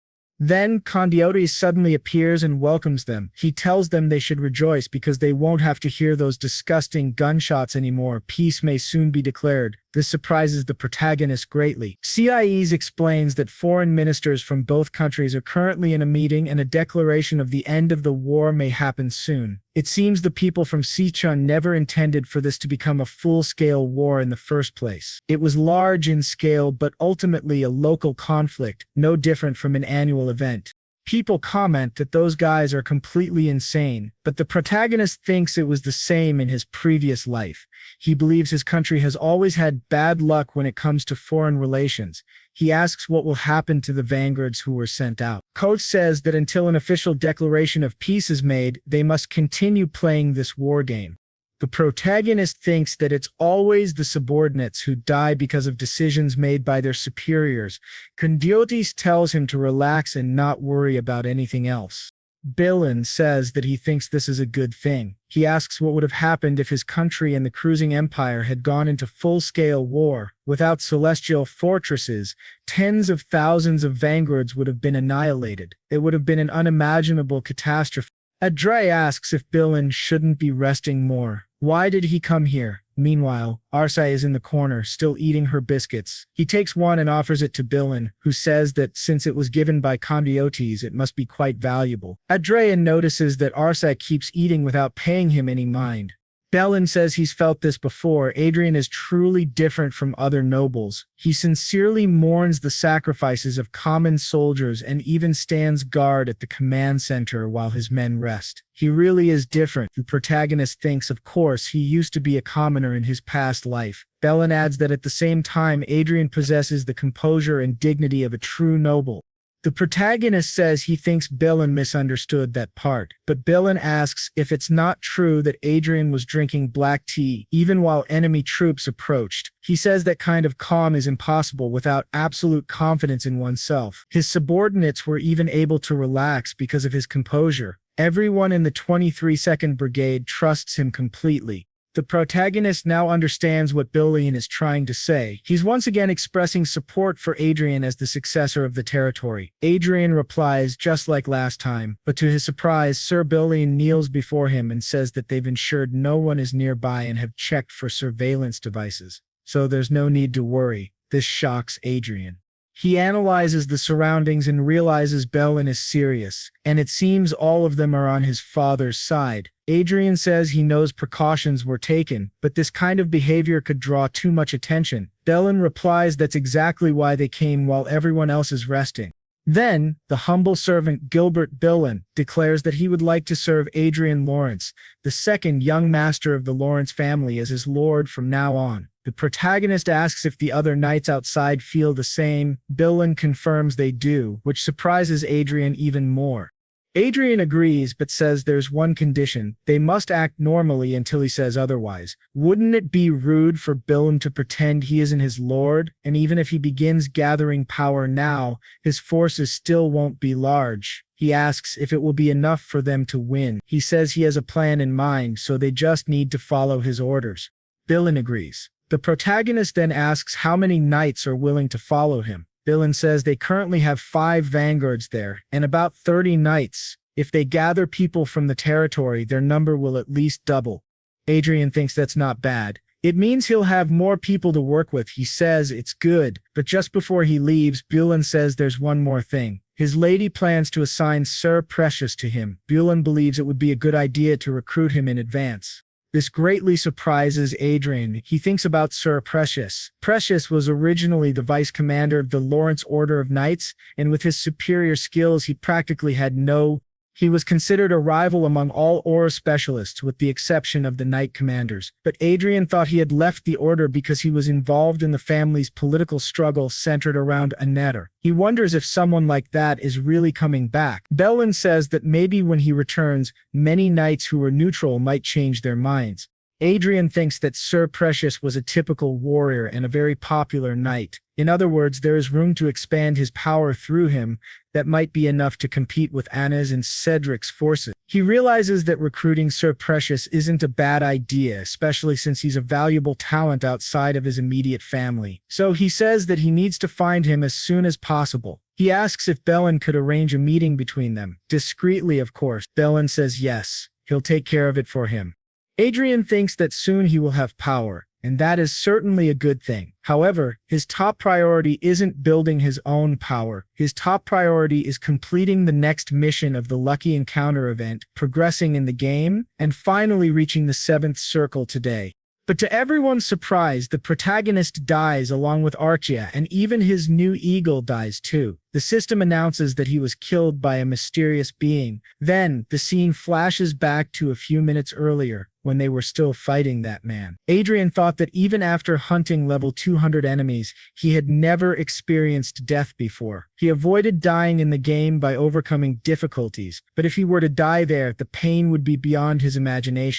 He notices that Arsia is being pushed back, something that had never happened before. She had always prioritized her safety in a fight. Then, as the eagle dives at the enemy, the man quickly defends against both and prepares to finish Adrien with his sword. His name is Death Knight Pasquiel. Facing him, Adrien realizes that he is not just an aura master, but also has a mission boss buff and an abnormally strong body. He is clearly on a completely different level. As a result, Adrien dies and respawns in a nearby village. Sitting on a bench in the village, he thinks the system is garbage. It shares all his senses. He can't even complain about the pain properly because there are too many people around. When he summons his support, Arsia, she starts apologizing to Adrien, asks if she's okay, and if she feels pain, she replies that she does, but her senses in the game are far less intense than his. He thinks it's a relief, and reflects that he recruited her only because of her tank stats. The more he thinks about it, the more ashamed he feels for hiding his small body behind hers. That's why he wants to change his combat style. Fighting the Death Knight showed him the clear limits of his current fighting strategy. Arsia blocks movement, the eagle blocks vision, and then he attacks by surprise. As a mage, he deals a lot of damage. It worked before, since they had many weapons, but this has a limit when facing someone like the Death Knight who's on the same level as Arsia. That means the only way to keep enemies away during his casting time is by using the Black Eagle in combat. But he thinks about Arsia's defense against the Death Knight and how, if he had more consistent damage output to support her while he casts spells, that would be the ideal combat style. He comes up with 3 possible solutions. Use lower-level magic circles. That would reduce casting time, though at the cost of power, but the casting rate would be higher. 2. Use the Black Eagle as a warrior instead of a support unit. 3. Arsia should stop relying solely on her shield for defense and start using offensive tactics. However, the first option basically nerfs him, so the second and third are better. He tells Arsia it won't be easy. Then they go into a second battle against the Death Knight, but die miserably again. The eagle didn't do much damage, but its distraction was helpful, so he wonders if he should equip it with a chestplate. He thinks he must do everything he can to complete this trial and reach the 7th circle. Now, they enter the 3rd battle and die again. Adrien, furious, says this is terrible. Then he tells Arsia that they've started to recognize the Death Knight's pattern and they must try new things to regain their edge. By the 5th battle, the Death Knight asks if he's fighting a bunch of acrobats. He clearly sees Adrien as very talented and asks why he doesn't just change classes. Adrien replies that he must be confused, but then asks if he's ever heard of a human bombarder and fires magic at him. Adrien tells him to die, but the Death Knight blocks it with his sword. Quickly, Archie attacks from below and Adrien says, "Perfect." But to his surprise, the Black Eagle can no longer lift him, and simply lands, dropping him to the ground. The Death Knight says it's good to see him down there. Adrien looks up at him, completely unsettled, and his head is cut off again. They tried many strategies to defeat the Death Knight, but failed every time. However, Adrien notices that the damage dealt increased in the last fight. He continues casting spells while dodging attacks, which remains his biggest challenge. Now he wants to try using better items. He focused on his reflexes instead of concentrating on casting spells. Once again, he was defeated. On the next attempt, he was already dodging much better, able to avoid the enemy's strike and cast 2 spells in his direction. Arsia also attacked from the other side, but that guy still managed to finish them both. However, the protagonist gave a small smile, thinking that this battle confirmed something for him. He had tried to be an aggressive mage, which reduced his overall damage, but allowed him to survive longer on his own. The result was a 62-minute battle in which he dealt 84% of the damage to the Death Knight. He believes that if he keeps trying, he'll definitely succeed. He logs out and returns to his room, realizing that he's exceeded the connection time. He tells Arsia that he thought they'd hit level 200 by now, but instead they're stuck in an unexpected place. While stretching, he notices that the world seems to be moving more slowly. Arsia explains that experiencing death countless times has side effects, so it's normal to feel some changes. He asks her if she feels the same, and she says she's not sure. Her body feels just as strong as it did yesterday, but somehow she feels stronger. The protagonist wonders if that's true. Arsia's responses certainly don't seem artificial. They aren't like something a homunculus would say. He thinks that if time passes and she gains more experiences, she will become almost indistinguishable from a real human. She asks if he has any orders, but the protagonist tells her no, he needs to sleep and rest. They'll try again after they wake up. The next day, he enters his 12th battle against the Death Knight, dealing 75% damage. In the 13th, he dealt 85%. In the 14th, 91%. The 15th, 89%. The 16th, 93%. The 17th, 98%. In the 18th battle, the protagonist, along with Arsia and the Eagle, is finally ready to defeat the Death Knight. After an intense fight, they deal 100% damage. The Death Knight begins to vanish and says he did well. The protagonist, overjoyed, starts to celebrate. He has finally passed the test and completed the 7th level of the mission. To his surprise, someone tells him that it's because all of this is real. The protagonist turns and realizes that there are two enemies. He quickly points his staff at one of them, but to his surprise, Arsia tells him not to worry. The protagonist wonders why she's smiling so much. What he didn't expect was to see a little old man staring at him. Then he realizes with a shock that this must be Archduke Lucas in miniature form, but the man says his name is Chester, and he is the one who oversees destiny. He is part of Manuel Lucas, essentially an NPC, but created from Manuel Lucas's memories. The protagonist thinks that even though Chester was created from those memories, that doesn't guarantee he'll help them. Still, he would undoubtedly be a huge help if he's on their side, but if not, it'll be trouble. Chester tells him there's no reason to be apprehensive. Adrien says that he doesn't seem like an NPC, he's too different from the others and feels truly alive. Chester replies that of course he does. He might not have a soul, but he was made to act a certain way based on the memories of someone who lived. The protagonist then says that even if he couldn't defeat old age in the end, he will always live on here. He asks if Manuel Lucas achieved eternity. Chester replies that it could be seen that way, that was the main reason Hollywood was created, but he adds nothing is eternal. He is merely a shadow of someone who once lived. If the original idea had been to create a true clone to live forever, it wouldn't have been done in the virtual world. It would have been through something like a homunculus, like Arsia. Adrien thinks he once suspected that Manuel Lucas might try to possess him to be reborn, but thankfully that's not the case. He then asks Chester what his role is there and mentions how frustrating the last floor was due to its difficulty. He wonders if he'll now stop fighting and focus on other areas. Chester raises his staff and displays a status window. Adrien realizes he has received 5 uses of the administrator authority of the Hollywood system. Chester explains that the destiny he's been given is everything Manuel Lucas had. It was already expected that he would inherit administrative authority as well. However, there are some limitations for now, although eventually those limits will disappear. In the future, there will be no usage limits. The protagonist asks what he can do with this power. Chester replies that he'll be able to use that authority in any program based on the Hollywood system. This surprises the protagonist greatly. Essentially, Hollywood is a virtual world not unlike the internet on Earth, where he can access any information and modify practically everything that exists. However, Chester adds, there are some rules he must follow. He cannot use the authority in online chronicles that are tied to Manuel Lucas's destiny. 2. He cannot use it to access or invade other users' brains.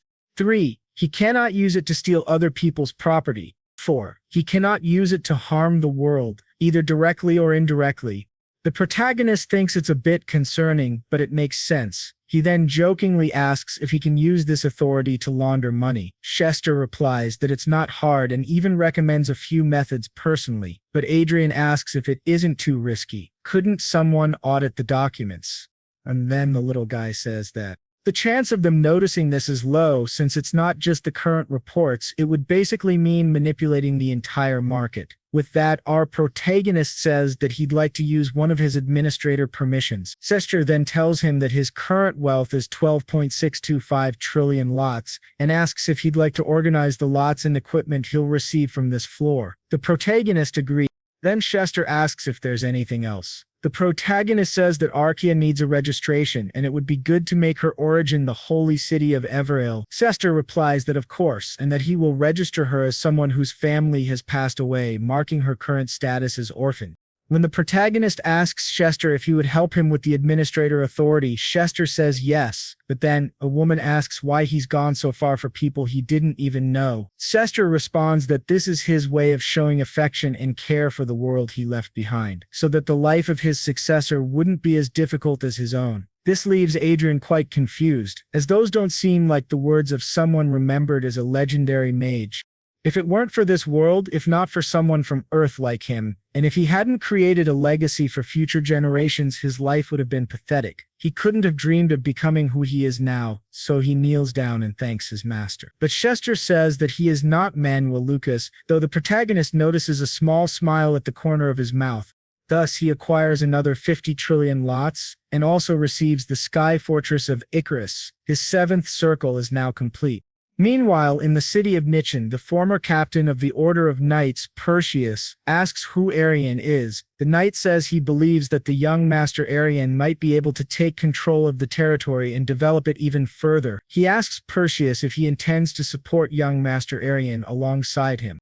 But Perseus wonders what kind of nonsense that is. He thought he was called for a meeting about the Lord, and if he had known it was to talk privately about an immature child, he never would have agreed to come. But the knight says that young Master Adrien is a prodigy. Perseus responds that he heard Adrien stood out in the war, but asks whether the knight doesn't think his chosen successor is still too weak. The knight apologizes, but then starts laughing, which greatly surprises Perseus. The knight says he wasn't laughing at him, he just remembered that not long ago he was in the same position himself. He believes young Master Adrien was lucky this time, but that he is still the same as always. Perseus asks if that's really the case, and the knight replies that it certainly is not. In fact, what the young master shows the world is only the tip of the iceberg. Unlike Perseus, the knight has personally witnessed his abilities. After all, it was he who was on the front lines following the commands of Master Adrien. Therefore, he confidently says that Adrien is without a doubt the greatest genius of this era. Perseus won't understand that until he sees it for himself.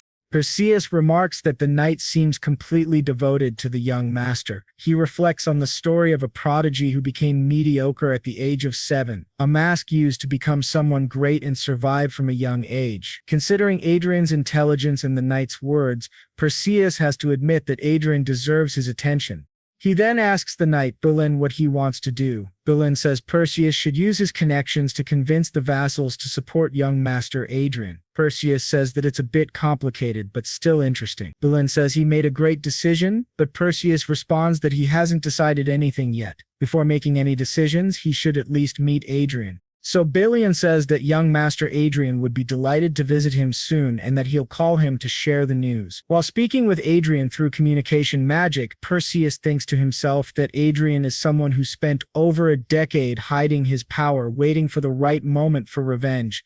That's truly something. He hopes Berlin's words are true. But to both their surprise, Adrien simply ends the call. Berlin says that Adrien must be very busy to answer right now. But then, to their shock, something appears right behind them. They sense a mana presence, and it must be at least at the 7th circle. They wonder who in the world it could be. After finishing, she announces that the 5 assassins have been killed. The protagonist comments that maybe he had too high expectations. He had heard these 2 were the most powerful in the continent, yet they allowed themselves to be surrounded by assassins. The 2 men wonder what kind of attitude that is, and who this monster in front of them really is. Berlin asks what happened. The protagonist says he spent 13 years preparing for this moment and asks if they really thought he'd be unprepared. Of course, he would have an aura master at his side. This surprises both men greatly. Perseus thinks that initially he wanted to test Adrien's worth, but now realizes it's he who must prove himself useful. That's the kind of person standing before him. While still stunned, the protagonist looks at Perseus, sees his status window, and thinks to himself that he's not bad at all. Will then asks whether the lady of the house sent them, and Adrien responds that obviously they must have a lot of questions. Then he snaps his fingers and casts reparo, or restoration magic, repairing the entire house. Berlin comments that the stains, the blood and bodies vanished. It was truly incredible, but our boy simply asked them not to think too much about it, and said they needed to go somewhere else. He then activated another spell, shocking both of them as they realized it was a 7th circle spell called teleportation. Meanwhile, in the kingdom of Luas, part of the Hate Kingdom Alliance, the nation with the largest number of great mages, second only to the four great empires, if you asked anyone who the most famous mage was, they would all say one name: Duke Kane, Riverdale. A great mage and a successful teacher who had trained 6th, 7th circle mages. They all said the same thing. The greatest mage in history was Archduke Lucas, but the greatest teacher was Duke Kane, Riverdale. Picamlo questioned if that was serious. Was he really a disciple of Duke Riverdale? And Adrien confirmed that he was, though he had died a few years ago. It was Riverdale who taught him everything he knew, and Adrien was able to learn it all without difficulty. This left Peely wondering when he had even trained, considering he spent most of his time in games, but Oscoto interrupted his thoughts and confirmed it. Yes, that was exactly it. The only place where he could train him without any restrictions was in the virtual world. Riverdale taught in both the real world and the virtual one. Still, Peely couldn't believe it. It sounded like a lie. A marquee falling from the sky. No one would believe someone like that was only 20 years old. It was better that people believed in the story, because if he used the title of Riverdale's disciple, no one would question him. Pacius commented that Adrien was certainly an eccentric man. To their surprise, the boy had even prepared fake evidence to support his story, proof that he was indeed a disciple of Duke Riverdale. He had asked Administrator Chester to create it as an alibi, and now he held various artifacts with Riverdale's aura, as well as a record claiming he had been a secret disciple that no one else knew about. That way, even the Riverdale family or his known disciples could trust him if they ever crossed paths.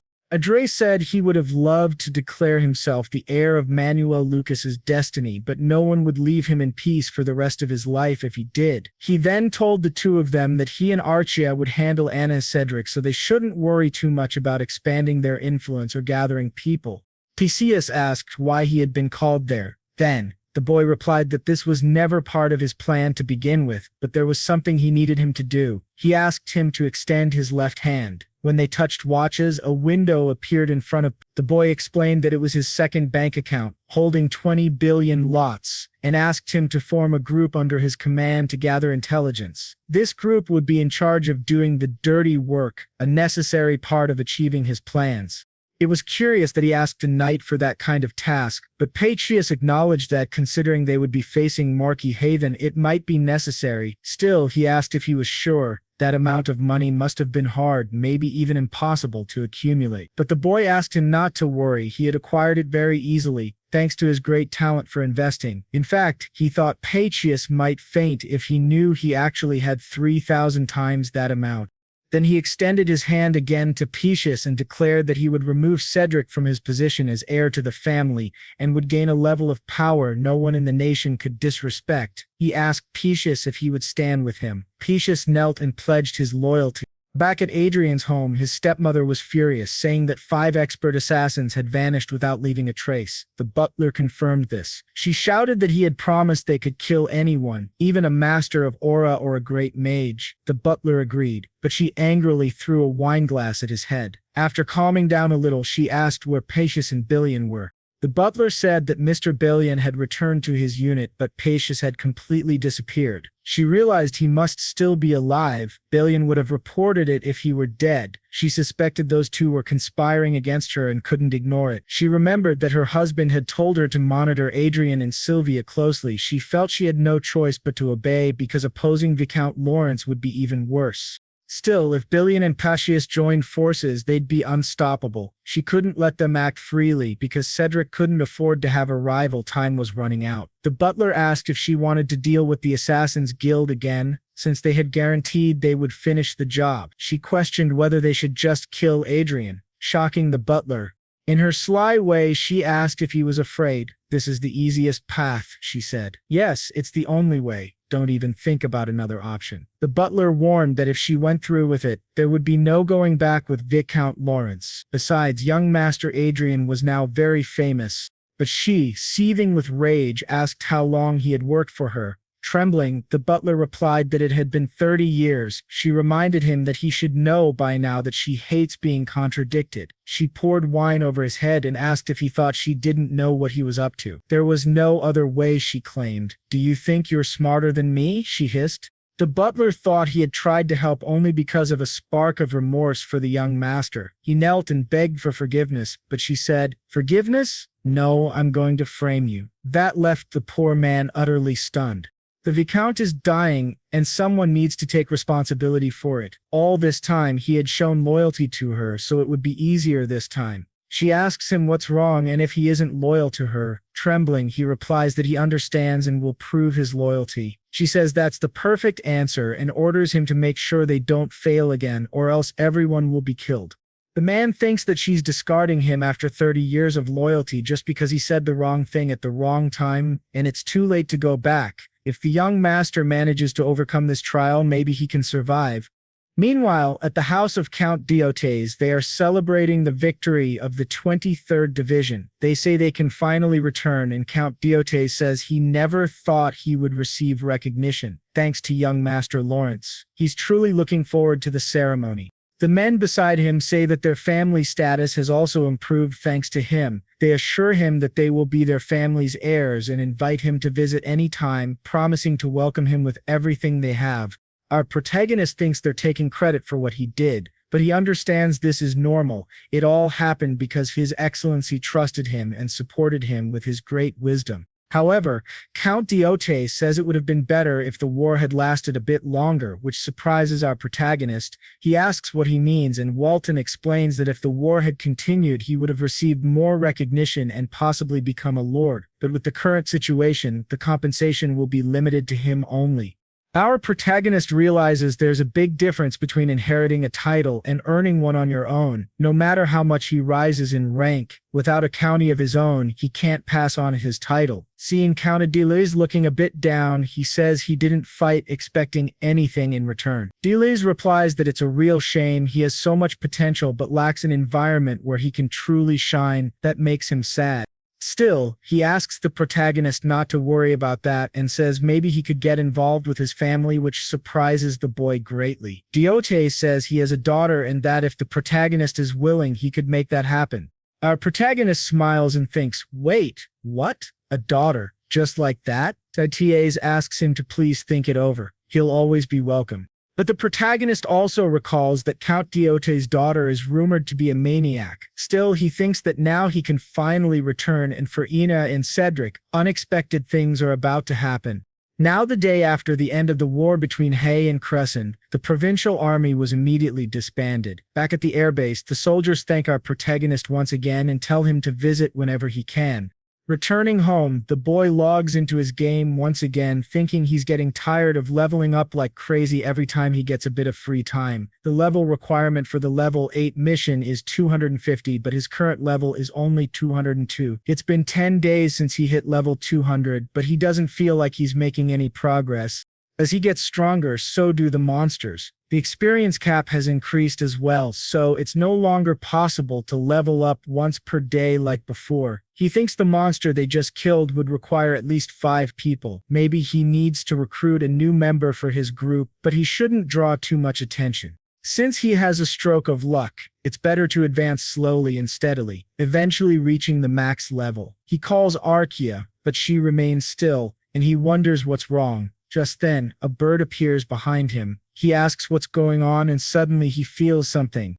Looking around, he wonders if something happened outside. He quickly logs out and sees Arsia fighting someone. He activates the large shield in his ring, and Arsia says they're assassins, the same ones they dealt with last time.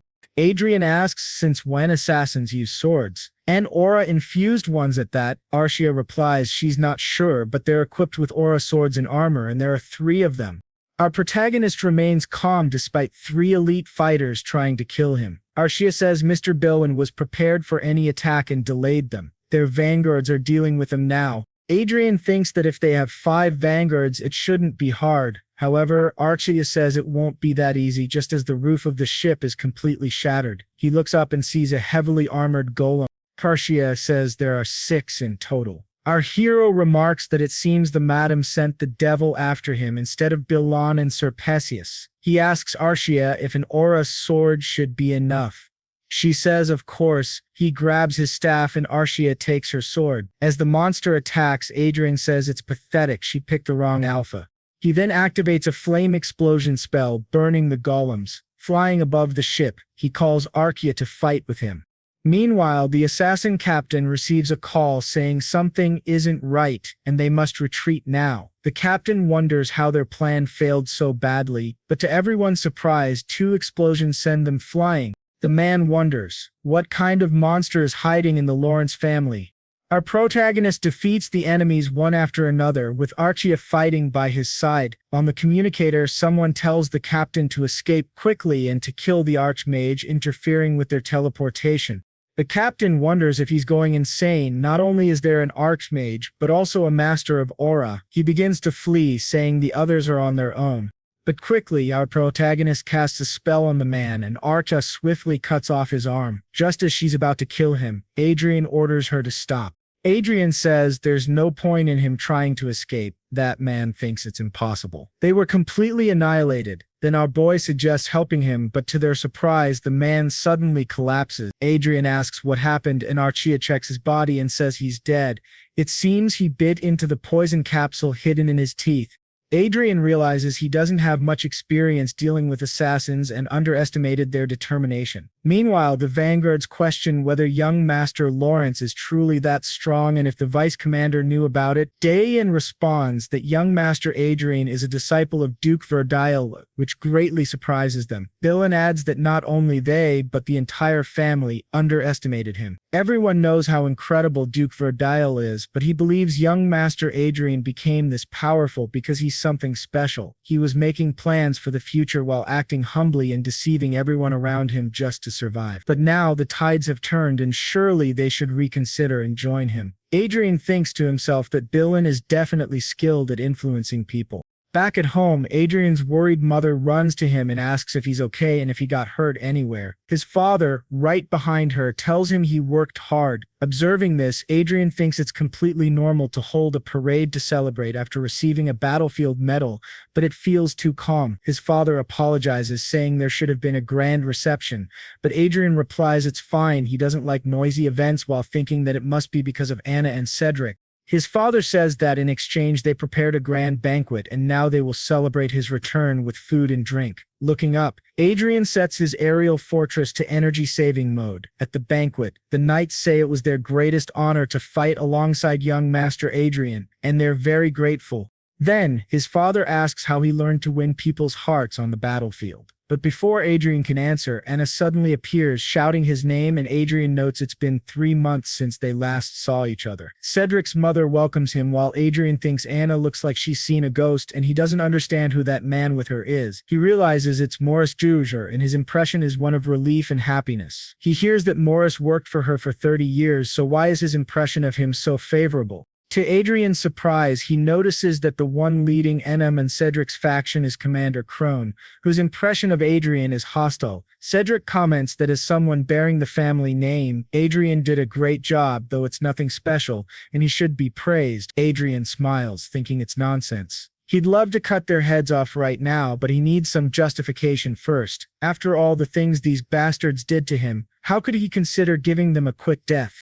Cedric calls him a rude bastard and asks if he enjoys being praised. Adrien laughs and says he really thinks Cedric believes he'd be happy hearing compliments. He acts as if he's capable of anything, which surprises everyone, while Adrien thinks that what he truly wants is to create a scene and use it as justification so they'll deserve to die.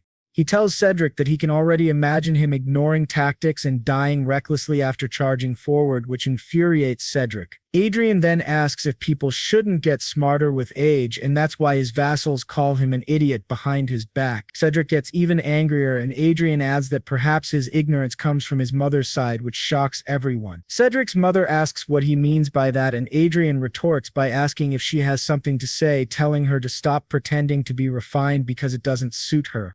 Cedric laughs and says this brat got even more insolent after returning from the battlefield. He draws his sword, saying Adrien doesn't even know what fear is anymore. Adrien's mother behind him tells Cedric to stop. Adrien is tired after coming from the battlefield and asks him to put the sword away. His father demands to know what he thinks he's doing, but Adrien calmly tells them to stay back and just watch.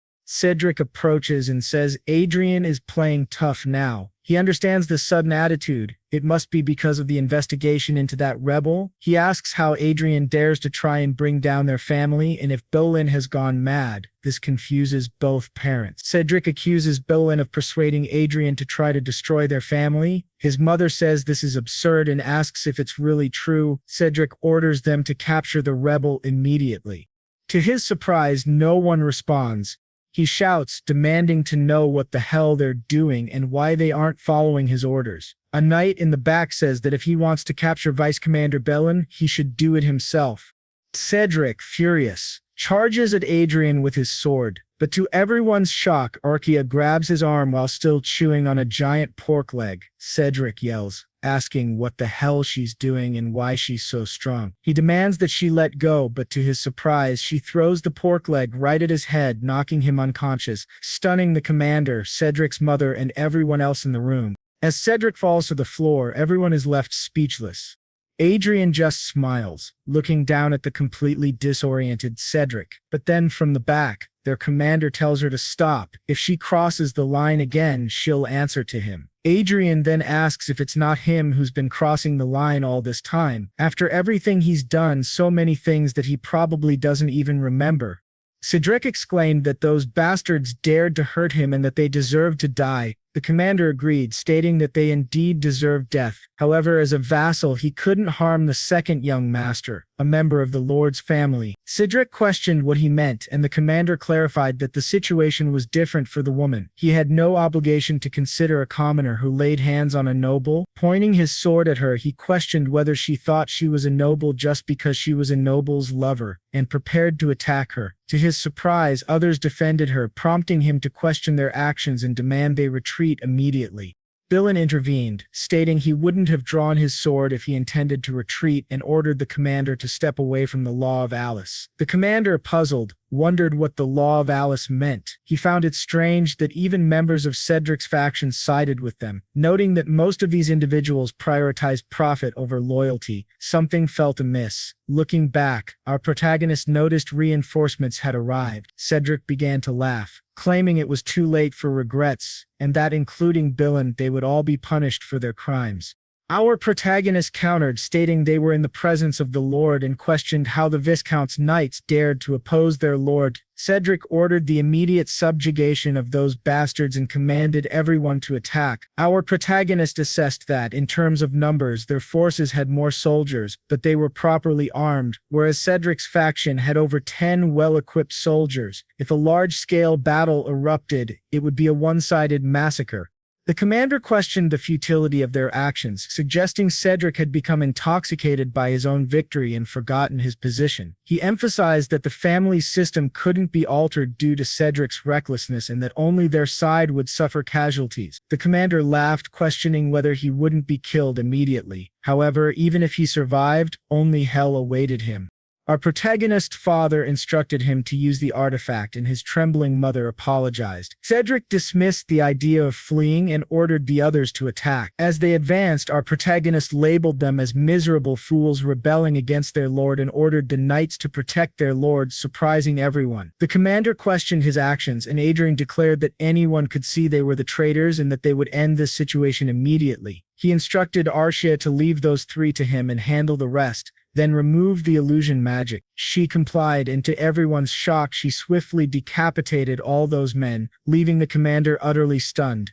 Adrien remarked that Commander Crony had just said something interesting and that a traitor needed discipline. He then struck Crony in the face with his staff. Crony couldn't believe it. The woman was now an aura master, and this gaming addict had just inflicted damage on him. The commander declared that she was an aura master and that they needed to form a formation to confront her, urging them to remain calm as they could handle her.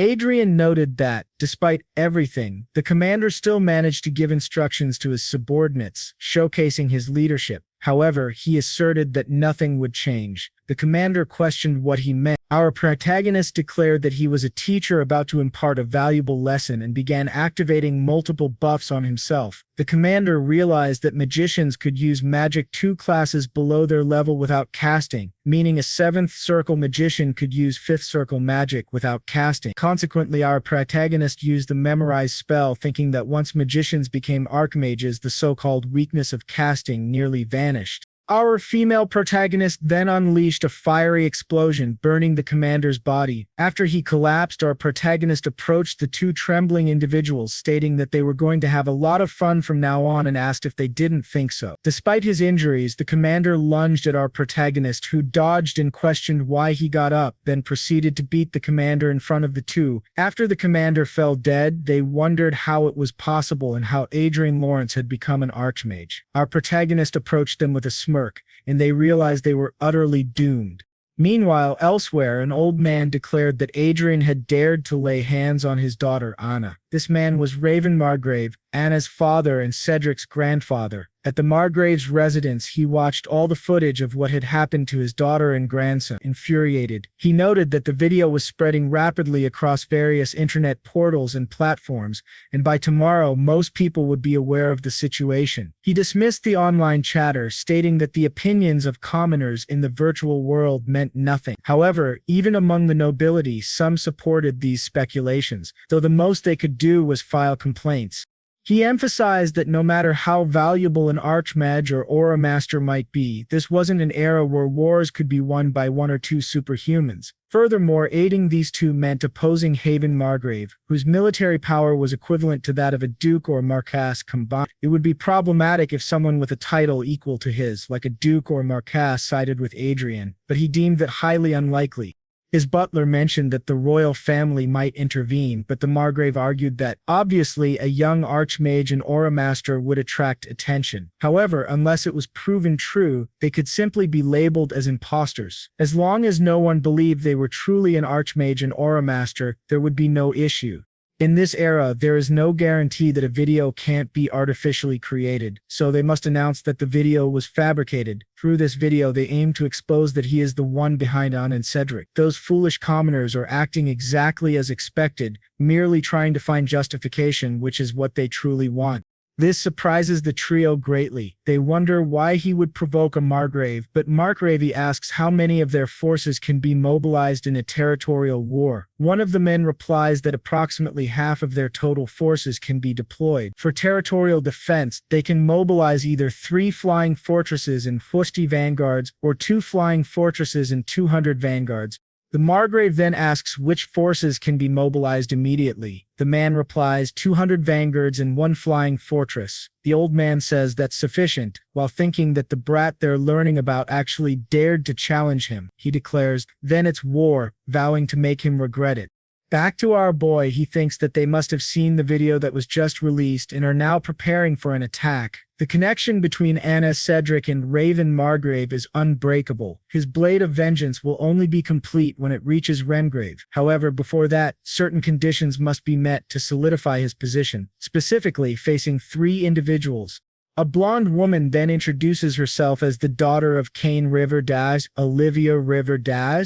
Our boy thinks Duchess Olivia Riverdale, a mage of the Kingdom of Lewis and daughter of the famous Duke Cain Riverdale. Although she's said to be close to reaching the 8th circle, her presence is comparable to the patriarch of the Riverdale family, to which 6 archmages belong. When she says it seems real to her and the others agree it's definitely true, our boy asks whether this means they've recognized him. However, she points out that this kind of magical plaque can easily be forged in the first place. As the 3 of them confront him, he realizes they are pressuring him by resonating their magical circles together, but he manages to break that pressure and asks what it all means. The girl responds that it's amazing. The 2 others applaud him, but she says it's nothing much, they just wanted to test his abilities. One of the girls says she definitely could have verified it without resorting to such methods. However, having 7 circles doesn't mean they're all equal. She simply wanted to measure his exact level.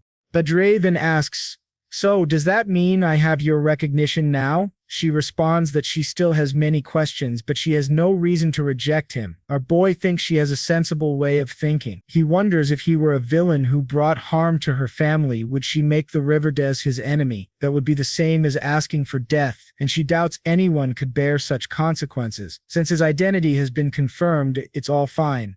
Then our boy says he would like to make a request, which surprises the three of them. The next day, Markgrave asks how much longer it will take to mobilize their troops and orders them to hurry up. Just then, someone behind him asks him to take a look at a video. He asks, "What is it this time?" In the video, Olivia announces that officially, the young master Adrian Lawrence, disciple of the former Duke Riverdale, her father, has become a 7th Circle Archmage at the age of 20. This infuriates Markgrave. She says Adrien is a rare magical genius, a talent expected to reach the 8th circle, and the Riverdale family will do their best to help him and will spare no effort in supporting his growth. Anna's father realizes Adrien was one step ahead, as if he were reading his mind. She continues, saying that if anyone tries to harm Adrien, the Riverdale family will consider it an act of hostility against them. Markgrave immediately shatters the video, extremely angry, and says that they will still proceed with the plan, shocking everyone around him. He asks if they didn't hear him, they will proceed as planned. When someone asks about the royal family, he says he doesn't care. As long as they achieve their goal, they can overcome anything. Karin, standing behind him, warns him that Riverdale is backing Adrian Lawrence and that they should cancel the expedition, but the old man, still furious, says he doesn't care. They're foreigners anyway, which shocks the three. He adds that he's sure Adrien will feel relieved they won't be able to attack him, which will make the surprise attack even more effective. They must complete preparations and mobilize the troops as soon as possible.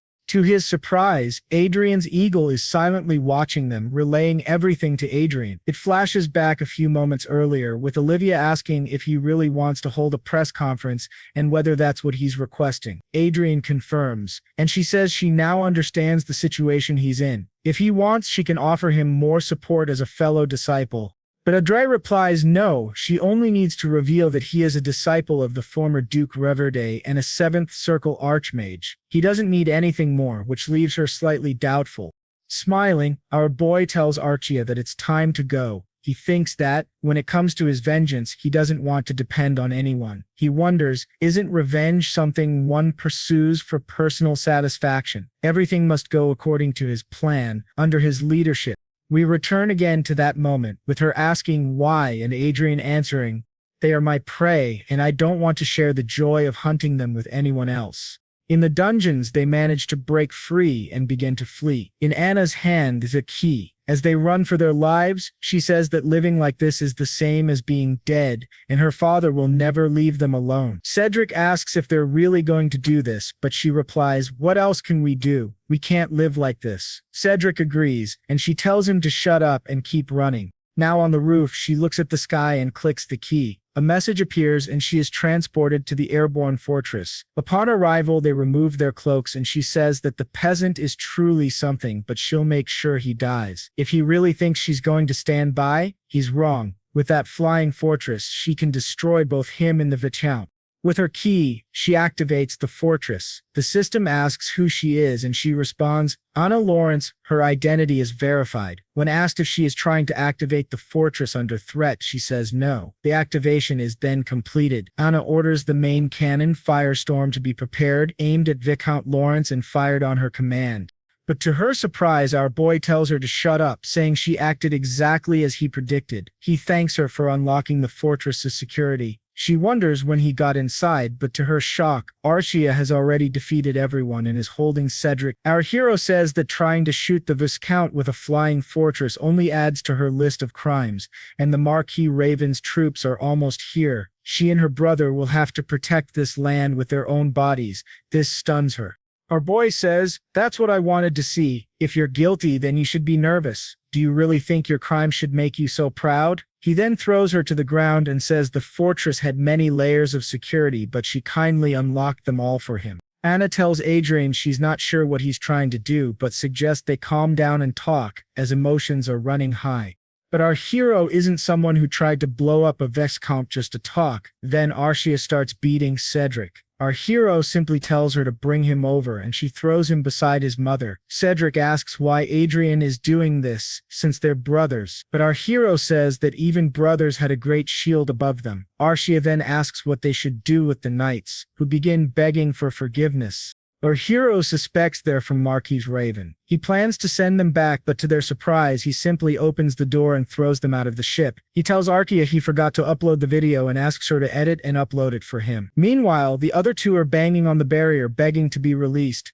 With that, our boy says he will use media platforms politically. He posts the video of Anna aiming the fortress's main cannon at Viscount Lawrence's house. Upon seeing the video, Mark asks if he can just kill all the commoners making those stupid comments. Mardo says it's possible, but not easy. The site is under the jurisdiction of the Union of Elia, which doesn't release users' personal information unless it's a serious crime.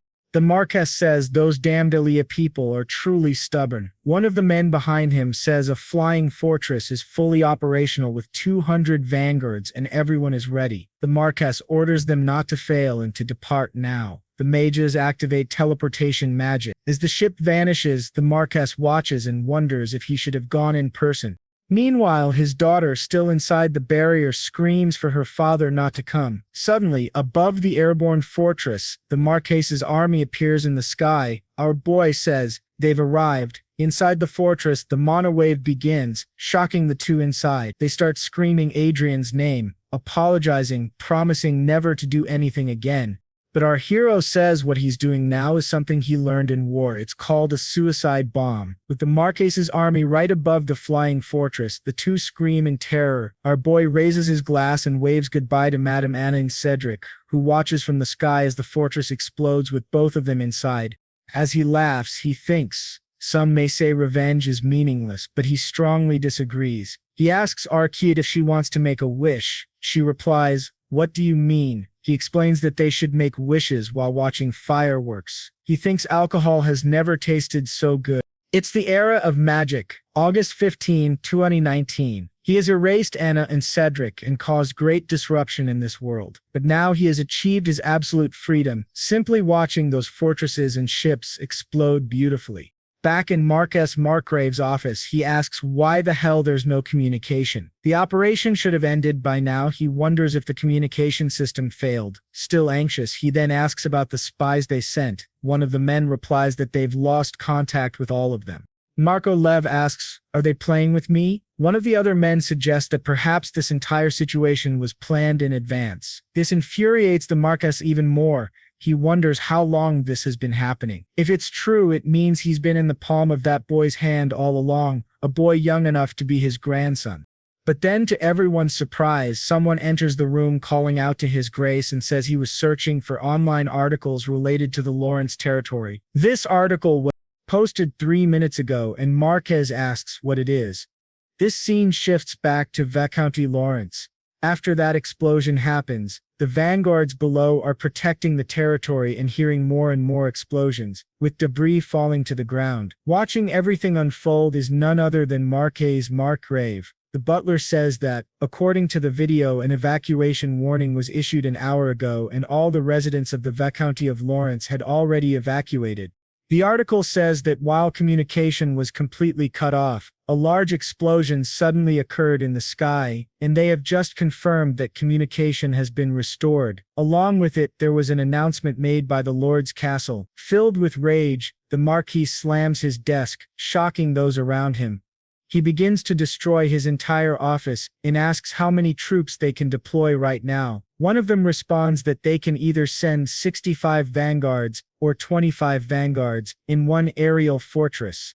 The Marquis reflects that if previously the deployed troops had a force equal to 5 aerial fortresses, then based on the video, it's clear that Adrien sacrificed his aerial fortress in a suicidal attack. Regardless of how old Adrien's fortress was, it should not have suffered any damage, yet its explosion released a massive flow of mana, tearing everything apart. This means Adrien knew his movements perfectly.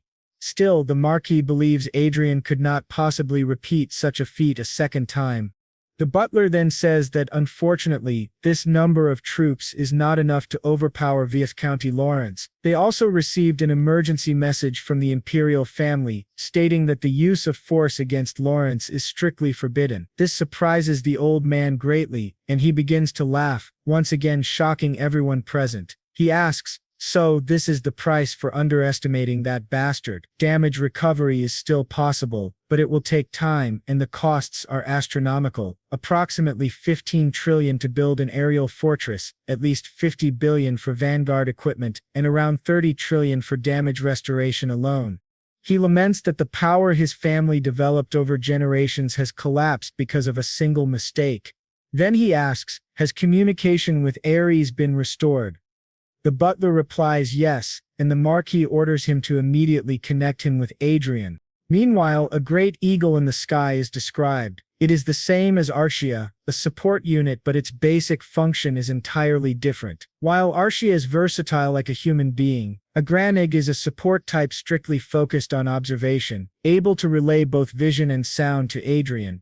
Adrien, our protagonist, comments that the Marquis is shameless enough to call him directly. The Marquis admits that Adrien's skills and tricks worked well this time, but warns that it is a grave mistake to think he can continue like this in the future. Adrien calmly replies that the Marquis should not worry because his revenge will only be complete with the Marquis's death and the fall of his family. The Marquis asks if he just said revenge. Adrien explains that the Marquis must not know how much Madame and the eldest son loved their aerial fortress. He left them inside, betting they must have been satisfied since he had prepared such an expensive cremation ceremony for them. Enraged, the Marquis says that just because Adrien's strategy worked once, he has forgotten how terrifying the world truly is.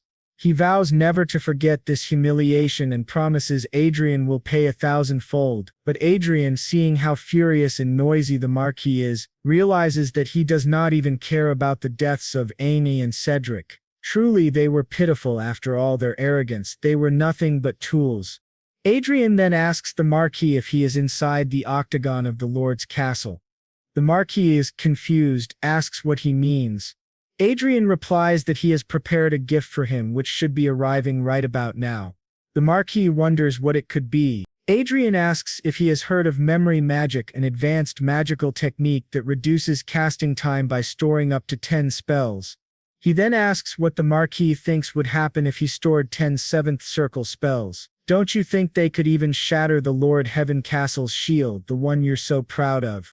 Looking outside, the Marquis sees multiple spells aiming directly at the building, shocking everyone present. Adrien declares that the gift he sent is none other than 10 seventh circle blasts. Instantly all of them are cast together, merging into a devastating force that directly tears through the shield. Adrien listens with satisfaction to the terrified reactions on the other side. The old raven screams Adrien's name in desperation, but Adrien simply laughs, saying he will pray for their safety. He then ends the call. Immediately after, Belen appears behind him, reporting that as ordered they have gathered reporters in the conference hall. Walking through the mansion, all the butlers and maids bow before Adrien, trembling in fear. Adrien looks at them and thinks how amusing it is among all the servants of the Lord's castle there wasn't a single one who didn't despise him, and now they tremble just at the sight of him. It is time to say farewell to his former self, the fool who pretended to be an idiot. The second act of his splendid life has just begun. After this event, the internet could only talk about Viscount Lawrence and how Marquis Haven had secretly mobilized an aerial fortress and 200 vanguards, but everything turned to dust within seconds. Some blamed Adrien for copying a tactic once used in the war against the Kuzan Empire. However, others argued that people should not forget that it was Marquis Haven who planned the ambush. In the midst of that chaos and humiliating defeat, the young prodigy Adrian Lawrence brought down Marquis Markgrave. Reading about it, Adrien thought to himself that now he had gained 1 million followers in just a single day. He had become an influencer. William admitted that he was worried people might pressure Adrien for toppling such a renowned noble. But Sor asked, "What's the point of caring about what others think?" Smiling, Adrien replied that he would never be shaken again. William reflected on how Adrien had lived his entire life under pressure. The incident with the Marquis stirred controversy both inside and outside the country. Some articles criticized him, since the Haven family was still standing. However, public opinion overwhelmingly favored Adrien. This even drew neutral people to his side. Adrien thought to himself that commoners were basically treated as slaves by the nobility. But unlike others, he could benefit from public support. He needed to prove that he was different from the nobles, and he would do so by constantly communicating with the people, posting photos and interacting with them. He realized that discrimination against commoners was a deeply rooted social problem in noble society at Webtoon. Not because commoners were inferior but because nobles had made it so. To his surprise, his father then entered the room, holding a letter. He said that a summons had arrived for Adrien. Adrien asked if it was serious. Reading the letter, he saw that it ordered Sir Adrian Lawrence and Madame Arsia Kane to appear before the inspection council. The wording was short and authoritative. Adrien considered three possibilities. First, it was a move by Marquis Haven. Second, that the nobles were planning to suppress him, or third, that the royal council itself wanted to bring him under control, since they would not send such an order if they merely wished to befriend him. His father asked if he had any plan. Adrien confidently replied, "Of course," then asked his father what nobles valued most. His father answered, "Money." Adrien agreed, saying he would change their opinions with money, since even the royalty would be interested in that. His father, however, asked for a more detailed explanation. Adrien explained that he had made a great deal of money through investments. If he offered bribes, it would certainly change the nobles' minds. This shocked everyone in the room. They questioned him, saying he didn't seem very happy, but Adrien insisted it was better to show than to talk. He revealed his bank account, which left William stunned. "Incredible. How did you gather 60 billion in cash?" he asked. Adrien corrected him, saying he should look again. There were 4 commas, not 3. It wasn't 60 billion but 60 trillion lotus. Adrien admitted he had simply been lucky. William asked if he could see into the future, while his father said the nobles would go crazy over that fortune. Adrien then asked how much of it might be taxed. His father answered that at least 1/10 would be taken. Adrien recalled hearing that if a noble paid a large tax, the royal family would grant exemptions. His father confirmed this, saying that based on how the royal family operated, Adrien could expect to pay almost no tax on half of his declared income. Adrien thought this was acceptable. He had planned to use the money anyway, though losing 1/5 of it was still a huge amount. His father then asked if there was anything else he wished to buy. Adrien replied yes, he was considering aerial fortresses and vanguards. Soon after, shocking news spread worldwide. Adrian Lawrence had officially declared taxes on the money he earned through investments, and the amount was an astronomical 60 trillion. The entire noble society was shaken. Coaches was overjoyed upon hearing the news. He laughed, saying, "That guy is completely insane. He really does enjoy surprising everyone." His wife asked if Adrien was the same young man he had mentioned before. Coaches confirmed, but said that now Adrien should be addressed as the Great Mage, for he had reached the 7th circle. He even said he wished Michelle could meet Adrien, but in just a few days the boy had become far too influential. His wife suggested they should do something, as she would love to have Adrien as a son-in-law, but their daughter slammed the table, declaring that while Adrien was exactly her type, she did not want someone who only relied on their partner. She insisted she would gain her own authority by herself. Her mother asked how, and Michelle answered that once she discovered the legacy of Archimage Lucas, she would be able to have anyone she wanted. Her mother tugged her ear, asking when she would finally grow up. Her father watched them and asked why she felt that way. To him it made perfect sense. If Adrien really was the one who found the legacy of Archimage Lucas, that would explain his confidence. But Michelle countered, saying the Riverdale family had already accepted Adrien as a member. Watts responded that this was perfect, since Adrien did not yet have a strong public presence. He could hide behind the Riverdale family until he obtained the title of Lord Mage. Michelle objected, saying the royal family had confirmed all his money came from investments. Watts then wondered if perhaps there was a secret agreement between King Verdeo and the royal family. Their daughter teased him for believing in conspiracy theories, but before they could argue further, Urgent news arrived. The Republic of Prios had just announced that they had found the one who discovered the legacy of Manuel Lucas. Everyone was shocked. Meanwhile, inside the tower of Manuel Lucas, Adrien thought it would be easier if he absorbed all of the research books as skills. Tomorrow he would need to attend an inspection with Arsia, and the day after tomorrow a royal banquet awaited him. The following day he planned to search for aerial fortresses and vanguard equipment. He cannot leave the game because he is too busy. He needs to stay logged in as long as possible in order to gain more power. While searching through the books, he thinks that at least 1% of the thousands of research volumes must contain military studies. It seems that Archduke Lucas, who invented and changed the course of war, was still a man who longed for peace. The research he devoted most of his time to was dimensional teleportation. He never married, nor did he ever take on a disciple. He spent his entire life researching a way to return home. Everyone says he was the one who changed the world, but the truth is that he simply missed his home. The reason he left behind traces showing that he came from Earth was most likely so that someone from his homeland could find them. Sadly, that only happened after his death, and his legacy became his final hope. The dimensional teleportation spell makes it clear that he wanted to return, but Adrien decides he will not become obsessed with that.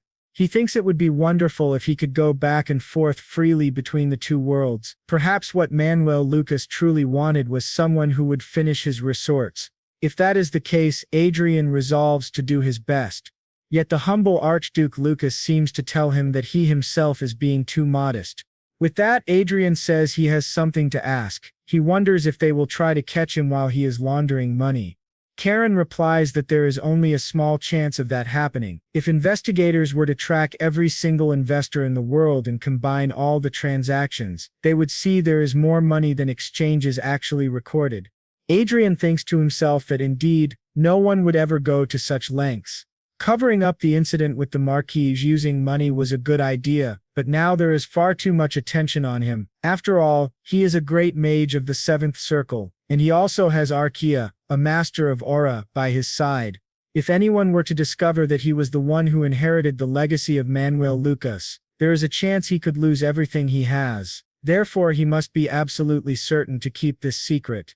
That is why he came up with the plan of the false lucky heir. He asks, how is the operation of the false heir going? And what operation is that? Well, you will have to find out in the next video of this series, so of course don't forget to like this video. So he must be certain to keep his secret safe.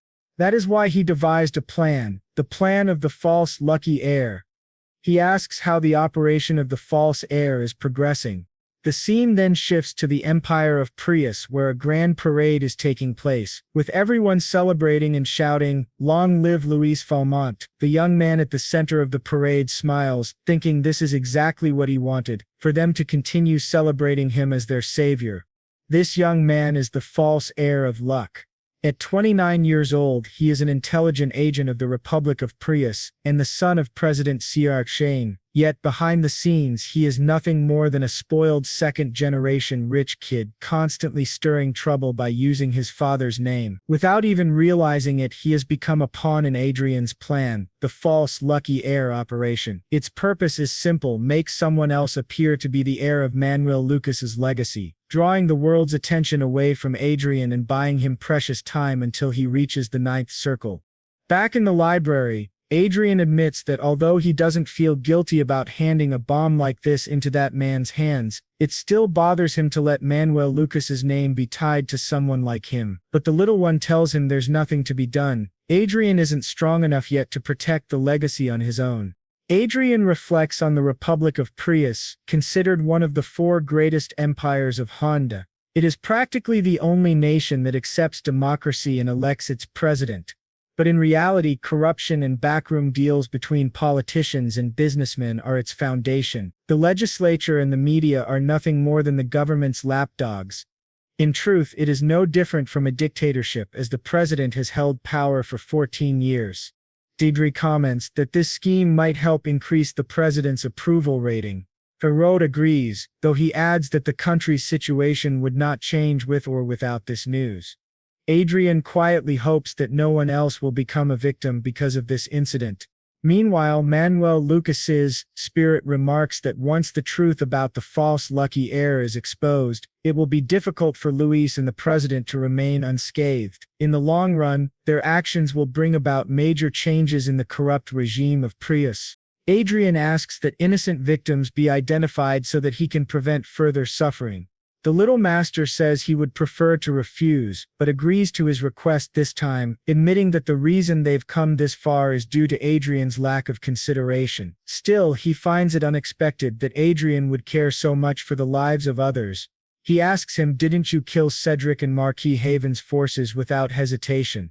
Adrien answers firmly, "Because they were my enemies. That's different." The little master agrees, saying that it is the right mentality to show no mercy to enemies while doing everything possible to protect innocents. In those moments, Adrien almost seems more human than an artificial being. He wonders if once he reaches the ninth circle he would be able to create beings like Arsia and Chester. His little master then asks if he still does not want to use his last administrator's privilege. Adrien shakes his head, "Not yet. He will save it for the very last resort. For now his level is 205 and it will take time before he reaches level 250, the first condition to begin the 8th legacy mission." The three of them then pass through a door, but the scene shifts to a mansion.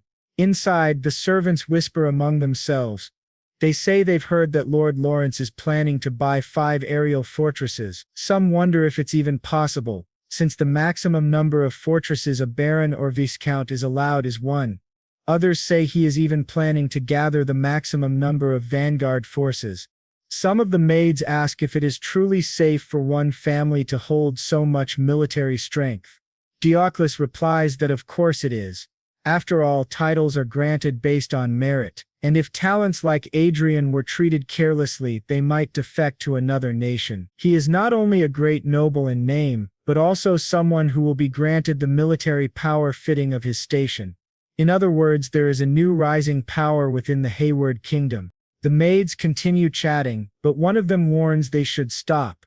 When asked why, she explains that Lady Arsia has just summoned her and she must hurry. Immediately the three of them begin fighting over who should go in her place, since they take turns serving. Eventually one of them wins the argument and heads off. She thinks about how ever since most of Lord Adrian's servants had sided with Anana, who is now dead, they all feel as though they are walking on eggshells every day. Even though the Lawrence family members do not wish to face their young master because of the sins they committed against him in the past, none of them want to lose such a good job with its fine working conditions and secure future. When the maid enters Adrian's room with his snacks, he thanks her politely. She reflects that the reason they argued earlier was to decide who would serve Lady Arsia instead, since she is much easier to attend to. As she delivers Arsia's breakfast, she notices that Arsia is the complete opposite of her intimidating title, Aura Master. The lady has a gentle personality and often shows a kind smile. Blushing, the maid thinks about how amazing it is that someone from such a common background just like her could rise all the way to the rank of countess purely by her own power. Staring at her, the maid is lost in thought until Arsia asks softly if she wishes to say something. The maid hesitates, then asks if she might pose a question. Arsia smiles and nods. The maid gathers her courage and asks, "Will the young Lord Adrien?" The maid nervously asked if Lord Adrien planned to dismiss the castle's workers. Arsia reassured her, saying that Adrien was a good person who absolutely hated making others suffer on his behalf. But then her expression turned serious. She added that while Adrien was kind, he was also cold toward his enemies. Fixing her aura's pressure on the maid, she asked if by chance she was Adrien's enemy. Trembling in fear, the maid quickly answered, "Of course not." Arsia smiled softly and said, "Then everything is fine." Terrified, the maid bolted from the room, almost bumping into Adrien on the way out. She kept apologizing as she ran off. From that day forward, a rumor spread throughout the estate. Adrien never forgot either kindness or betrayal, while Lady Arsia was merciless toward anyone who dared trouble the man she loved. Later, one of Adrien's new recruits nervously asked if he could really follow them inside the royal castle. Adrien replied yes, and asked what he meant. The boy explained that he and Surak were still weak compared to others. Adrien thought back to the war against the Cry Empire when he had been preparing something besides building strength, identifying talents with great potential using his magical glasses. Eric commented that he didn't believe the young lord had summoned them without reason, that Adrien surely had a plan. Adrien admitted that if one could call it a plan, it was simply that he had chosen them because they had a bit more experience. Currently, Adrien had 4 Vanguard escorts, and together with Lopes and Eric, members of the Institute of Talents, they were on their way to the royal castle to be inspected by the auditor. Adrien warned them that many nobles would likely be present today. If they were lucky, they might even see members of the royal family. He reminded them to carefully observe the individuals leading the kingdom. The blond boy nodded eagerly, promising to do his best, while Adrien thought to himself that the boy would need to grow more confident if he wished to succeed in the future. The driver then announced they were arriving at the teleportation portal. Adrien instructed him to proceed. Once they passed through, they arrived in another city. The young recruit gazed in awe out the window, enchanted by the sight, while Adrien quietly reflected that they had finally reached the capital of the Hebert kingdom, the city of Leonal. As soon as they stepped out of the carriage, crowds of people whispered excitedly, remarking that Adrien and his companions looked even more handsome in person. They made their way toward the royal administrative building. At the entrance, a butler commented on their popularity. Adrien dismissed it, saying it was only the media that had placed them in the spotlight, but the butler replied that Adrien had no idea how frenzied the public had become over him recently, much to the displeasure of the higher nobility. This revelation surprised Adrien. The butler continued, explaining that Adrien had become famous among the non-heir nobles, admired for earning his position entirely on his own merit. Adrien put on his magical glasses and identified the man as Baron Harris, also known as Baron Walker, the leader of the noble inspectors. His talents included intelligence, administrative power, leadership, and learning ability. Adrien greeted him as Baron Walker. Embarrassed, the man apologized for speaking too much and asked Adrien to forget his words, but to his surprise, Adrien replied that he wasn't referring to that. Instead, Adrien handed him a card. Baron Walker asked if that wasn't Adrien's personal card, and Adrien explained that when he acquired his own territory, he would be looking for a skilled administrator to manage it. If Baron Walker were interested, Adrien asked that he please get in touch, promising the best treatment possible. The offer left the Baron astonished. Soon after, Skywalker announced that they had arrived at the royal palace and would be entering Investigation Chamber 1. He explained that only Sir Adrian Lawrence and Lady Arsia Klein could go inside and that the inspection would last 2 to 3 hours. The others were asked to wait in the lounge. Adrien, however, told them to walk around and that he would call them once the investigation ended. They all agreed and wished the pair safety. Baron Walker also cautioned Adrien to be careful since it was impossible to know what might happen inside. Adrien smiled, thanked him for the advice, and thought to himself that he always had the option of leaving the country if things went wrong. Upon entering, Adrien and Arsia found themselves surrounded by several figures. To Adrien's surprise, he immediately understood Baron Walker's concern. 2 powerful figures were present: the chief inspector of the nobility Douglas Hamilton, and the second prince, Luke Wynne Hyde. Adrien wondered why the second prince himself was sitting before him. He greeted them respectfully, calling it an honor to meet the commander of the royal guard. The prince responded, remarking that he already knew Adrien was no ordinary man. He was, in fact, an archmage. Adrien answered sharply that had he not known the prince's identity, he might have thought him a spy for such words.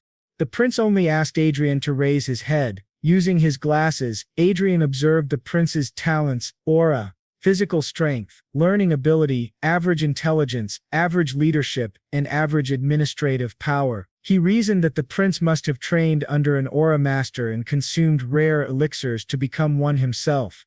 The prince declared that he would personally lead the investigation. Adrien replied that if this was the chief inspector's decision, then he had no objection. The 2 locked eyes, each scrutinizing the other. Adrien, noting the prince's unease, curious, he asked the inspector to confirm whether this arrangement was official.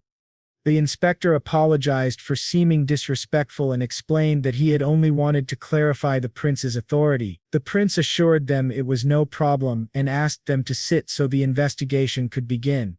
Throughout the questioning, nothing significant arose. Even if something had, Adrien had already prepared his alibi. But during their conversation, the elderly man beside the prince suddenly asked why Adrien had caused such one-sided damage to Marquis Haven. The prince corrected him, saying he made it sound like an ambush, when in truth it had been a territorial dispute. The three men debated the matter while Adrien silently considered his next move. He was worried that his relationship with him might be one of hostility, but he seemed to be a fair person. Then the prince said there was no reason to continue the investigation, as there was nothing to look into. However, the elder beside him argued that Marquis Revan was a considerable force on their side. Our boy thought to himself that he could hear everything being said, and he realized that including Hamilton, most of the noble inspectors were aligned with the prince. Some were also on Marquis Revan's side. Perhaps Prince Luke had developed some hostility toward him due to the influence of others and not by his own will. The prince then said that he was basically asking him to be rational and they would end it for now. He called Sir Lawrence and stated that he did not like stalling, preferring to go straight to the main point. He was competing with his brother for the crown, and until recently the competition was fair. However, things changed when Adrien appeared, especially regarding Marquis Raven, one of his main influential forces, who was defeated by him. Our boy apologized, but the prince said he did not blame him, as the incident was entirely Raven's fault. Still, if Adrien had sided with his brother, it would have been even worse for him. That was why he wanted to ask him directly before his brother did. Adrien then understood, this was the real reason the prince had joined the investigation. The first prince was already the crown prince, but there was opposition because the second prince had become an aura master, balancing the scales. The second prince had gone this far even while knowing that the first prince had the right of inheritance in higher status, which meant things were in his favor. Although Marquis Raven's forces had been dissolved, it was not enough to cause a major impact. The real issue was Adrien and Arsia, who had suddenly appeared. They not only had individual abilities but also financial backing. They were a heavy weight that could disrupt the balance. Still, Adrien thought there was no real benefit for him to get involved in political struggles. Above all, he had not even received his noble title yet. The prince then said that was precisely why it was more important. If Adrien joined him, he would elevate his status as an archmage, recognize his achievements in the last war, and support him in obtaining the title of Marquis. This greatly surprised Adrien, as becoming a Marquis would put him one step away from being a duke. He asked if that was really possible, and the prince replied that it was not, but he could make it happen. He mentioned that the Marinikov territory looked promising. Adrien thought that he had intended to remain neutral, but the prince was truly tempting him. He then said that it was indeed a very good offer and asked if he was really worth all that. The prince told him he was worth even more than he thought, and also pointed out that he had a beautiful aura master at his side. When the prince looked at Arsia with that expression, Adrien grew serious. He asked if he could at least think about it for a while, which surprised the prince. The prince replied that it was fine. Mages were known for being cautious, especially one who had lived most of his life in hiding. He gave him a week to think about it and said that would be enough. Adrien expressed his gratitude for his consideration. As they stared at each other, the prince asked if Adrien did not believe that the crown should belong to someone with greater abilities. If the crown prince inherited the throne, the Herit kingdom would perish, he said, and as a noble, Adrien should consider the future of the country. Adrien replied that he would reflect on those words. Then he walked toward Madame Clen and remarked that she was smaller than he had expected. It was surprising that she was actually an aura master. She thanked him, and he said that perhaps they could duel later. She was the first female aura master he had ever seen. She accepted with a cold expression, saying it would be a pleasure. He said she was quite cold and that he would see her next time. As Adrien was leaving, the head inspector of the nobles passed by him and said that he had better stop thinking and accept the offer, because he was not used to being rejected. When they finally left, Adrien thought that he had only been stalling and that everything so far had just been formalities. Now he wondered what he should do, return home or wander around. He asked Arsia if she was hungry. She said she was not very hungry but would really like to eat. Adrien thought she always only cared about food, and he remembered once more the smirk of the second prince, who had touched her hand and shoulder. To their surprise, someone appeared behind them saying that it was perfect, as he also knew many restaurants. A blond young man smiled at Adrien, leaving him and Arsia shocked. Adrien wondered who this person was. Looking at him more closely, he realized he was none other than the first prince, Prince Michael van Huyt, a fifth circle mage. His talents included extremely high intelligence, extremely high learning ability, very high administration, high command, high political skill, but low mana, low aura, and low physical ability. Adrien thought it strange that the first prince was walking around so casually with no one noticing his presence. The prince said that they really were an archmage and an aura master, and it seemed they had recognized him. He commented that his disguise spell did not work on people who were not idiots like his brother. Adrien thought the way he was speaking did not resemble how a crown prince should sound. One thing came directly to his mind as he stared at him. He was certain he could never afford to make this person his enemy. So, he told the prince that he expected a luxurious dinner. The prince replied with a smile that he would guide them to the right place. As they walked together, Adrien thought to himself that the prince's profile was far too good for a mere human. His talents were heavily focused on politics and administration, but he had never seen anyone with three extremely high attributes, except for Arsia. Actually, upon reconsideration, Prince Michael was even superior to Arsia in terms of overall talents. Her strengths were concentrated mainly on her swordsmanship, while his were broad and deeply influential. His mana is low, but he became a high mage with his intelligence. Then the prince says that it seems she has many questions about him, while Adrien says that he is even more mysterious than his younger brother. The prince replies that they have arrived, and when they enter, Adrien asks if this is a teleportation room. He thought they couldn't use this type of spell inside the castle, and asks if there is a barrier of interruption around the entire place. The prince asks if he didn't know. The castle is filled with electric stones underneath, and sometimes they conflict with mana, causing interruptions in teleportation spells, but if he presses the button, that barrier is undone, and Adrien realizes he just disabled the interruption spell. The prince then says that they will be going now, while Adrien thinks in his head that he knows this person is not ordinary and wonders who this crown prince truly is. After they move to another place, the prince says they will enter here, and things will be more relaxed. Once again, he presses the button and activates the barrier, saying that the interruption spell is functioning again.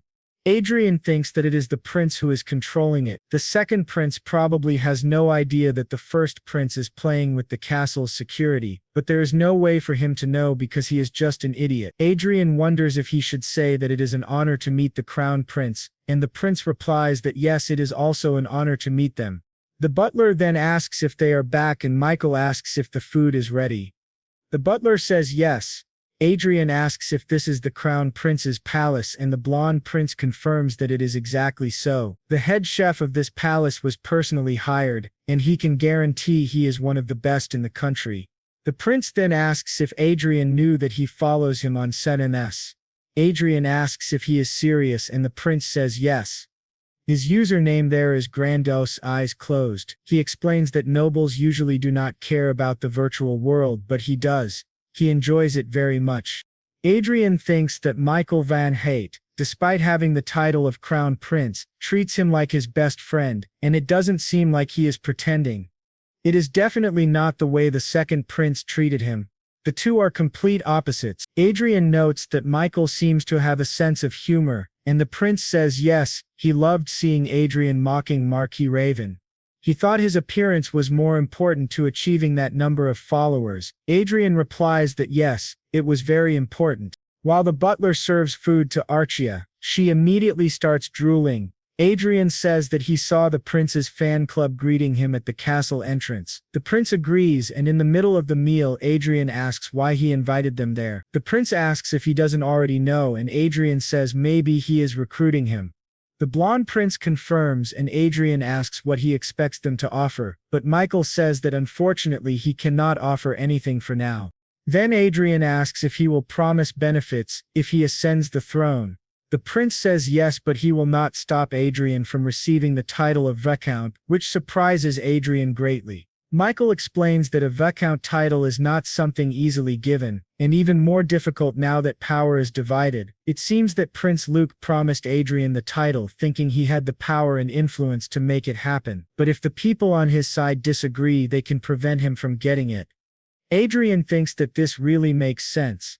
The reason Michael cannot offer a title like Prince Luke is because he knows it is an empty promise. If he could only watch the other side grow stronger, that would be foolish. By saying that he will not oppose Adrien becoming a viscount, he is basically saying that he will help him obtain it while still siding with the second prince. If Michael says Adrien will gain a title for joining Luke's side but that he and his faction will not oppose it, then Adrien will acquire it easily.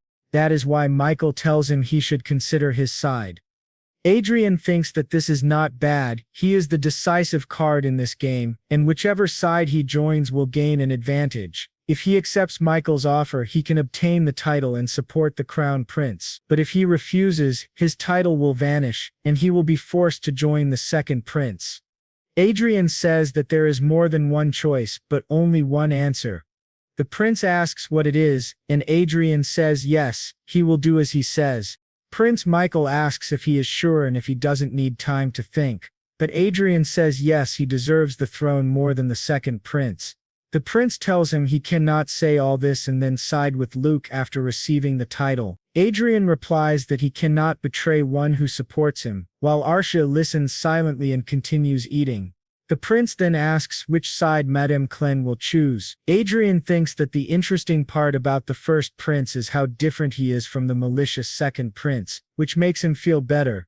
Adrien then asks Arsia what she thinks. She says that if Adrien is comfortable with it, she will follow him. He asks if she really means it, and he thinks that he knew she would say that, but it still makes him feel a little uneasy. The blonde prince says that they are great together. Adrien then says that he has a question. He agrees to join Prince Luke's side to obtain the title, but he asks if Michael does not think it would be suspicious if he didn't react. The prince says yes, and that is why he will pretend to oppose him and then withdraw later. Adrien thinks that yes, it is a clean move to avoid suspicion, but still not enough. He suggests that instead of simply doing that, Michael should take something from Luke to allow Adrien to secure the title. This surprises Prince Michael, who asks what he means. Adrien thinks that there is no reason to just give up without gaining something in return. He explains that Marquis Raven suffered a great loss by crossing him, losing 40% of his power because of his emotions while defending his territory. Adrien thinks that Raven does not deserve the title of Marquis. Michael asked if he wanted to take the title from Marquis Raven in order to give him the title of viscount, and our boy replied that he thought it was a fair deal. It would cause great damage to Luke's side by demoting Marquis Raven to a count. Michael then said that it sounded personal, and Adrien admitted he wouldn't deny it, while thinking that he always feels happy whenever he can hurt his enemy. He imagined it as having a knife pointed at someone there was no way he wouldn't stab.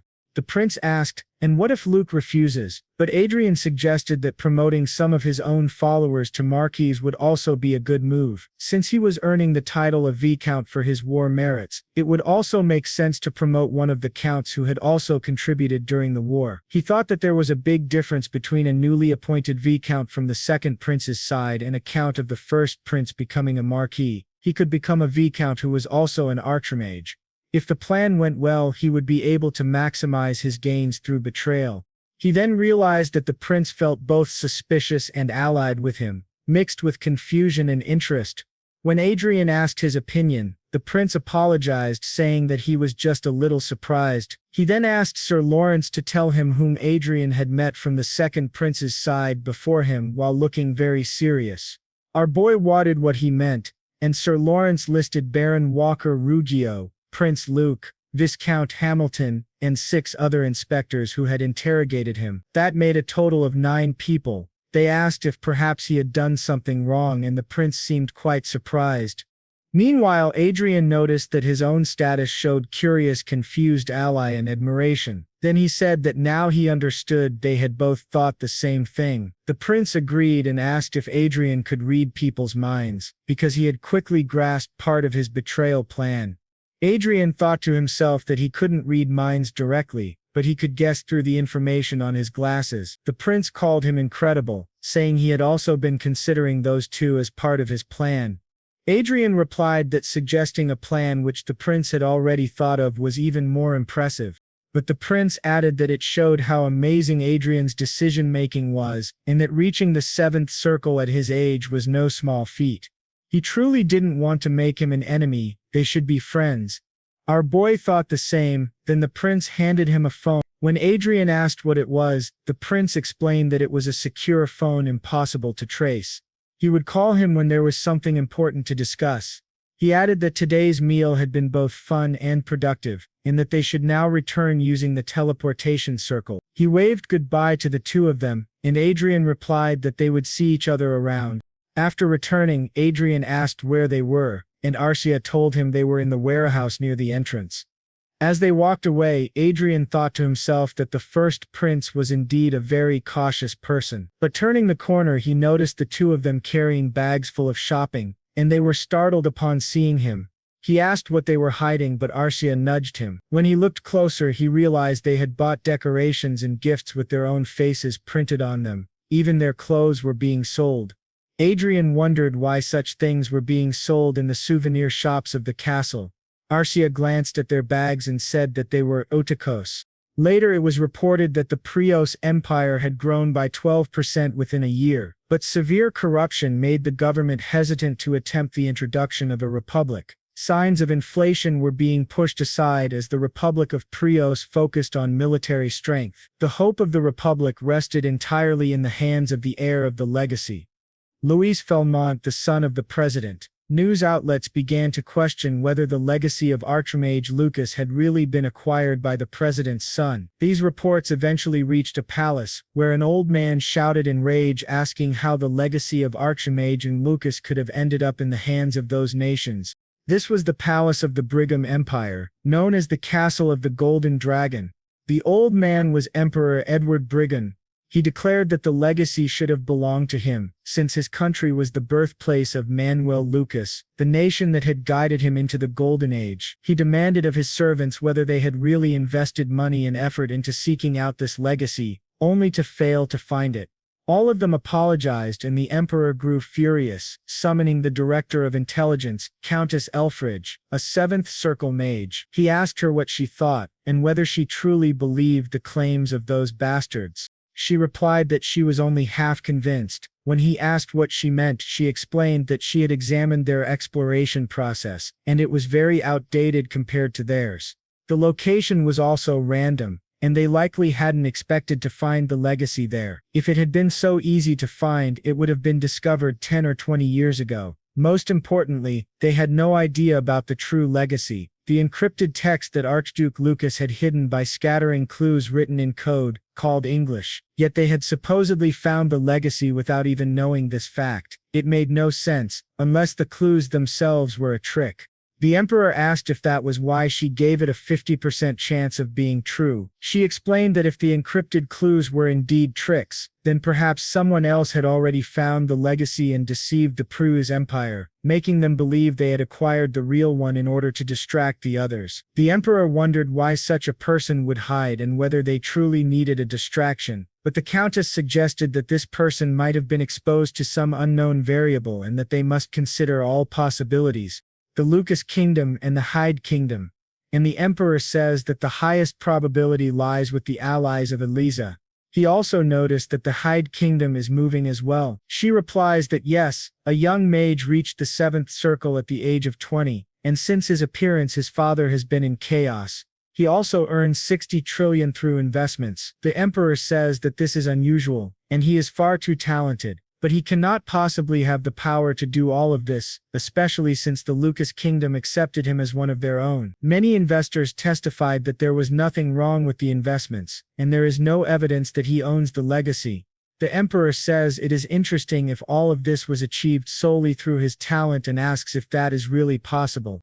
She replies that a long time ago in his empire there was someone far more talented than Adrian Lawrence, none other than Archmage Lucas himself. The emperor acknowledges this and says that in fact the Her kingdom is already facing a succession crisis, and in their current situation it seems impossible for them to deceive anyone. She states that they can classify the suspects as Elysia, the kingdom of Lucas, the kingdom of Harid and the kingdom of Krazen. Then he orders her to increase surveillance on the royalty and nobles of the nations she mentioned. She agrees and he commands that they send a strong warning to Prius, declaring that the legacy of Archduke Lucas clearly belongs to them. Their actions will be considered theft, and they must realize the position they are in. The warning will soon turn into an ultimatum, and they will show the world who they are.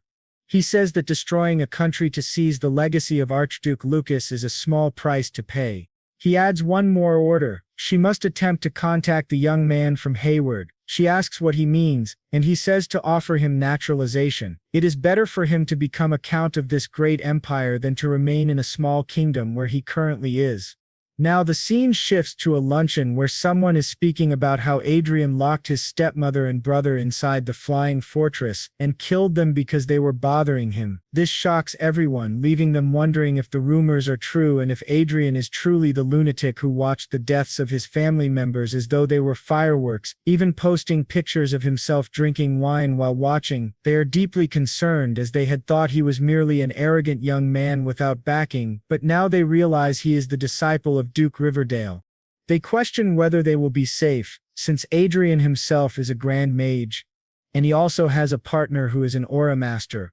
This means he has gathered 2 counts and a viscount under his power, equivalent to the might of a marquis. They worry that this level of power is excessive for a newly appointed aristocrat. But the young lady in the center interrupts, saying she does not understand why they are so worried. After all, Marquis Heaven only lost because he led his troops poorly. She asks if they truly believe Adrien would lose in a head-on battle. This young lady is none other than Isabella Cascabel, eldest daughter of Marquis Cascabel and ruler of the southeast. The others remark that they thought she would be the most worried, since she was the one who provoked Adrien the most, but she dismisses them as cowards, saying they should have some common sense. Just because he has gathered a few counts, do they really think he would go out of his way to seek vengeance on them?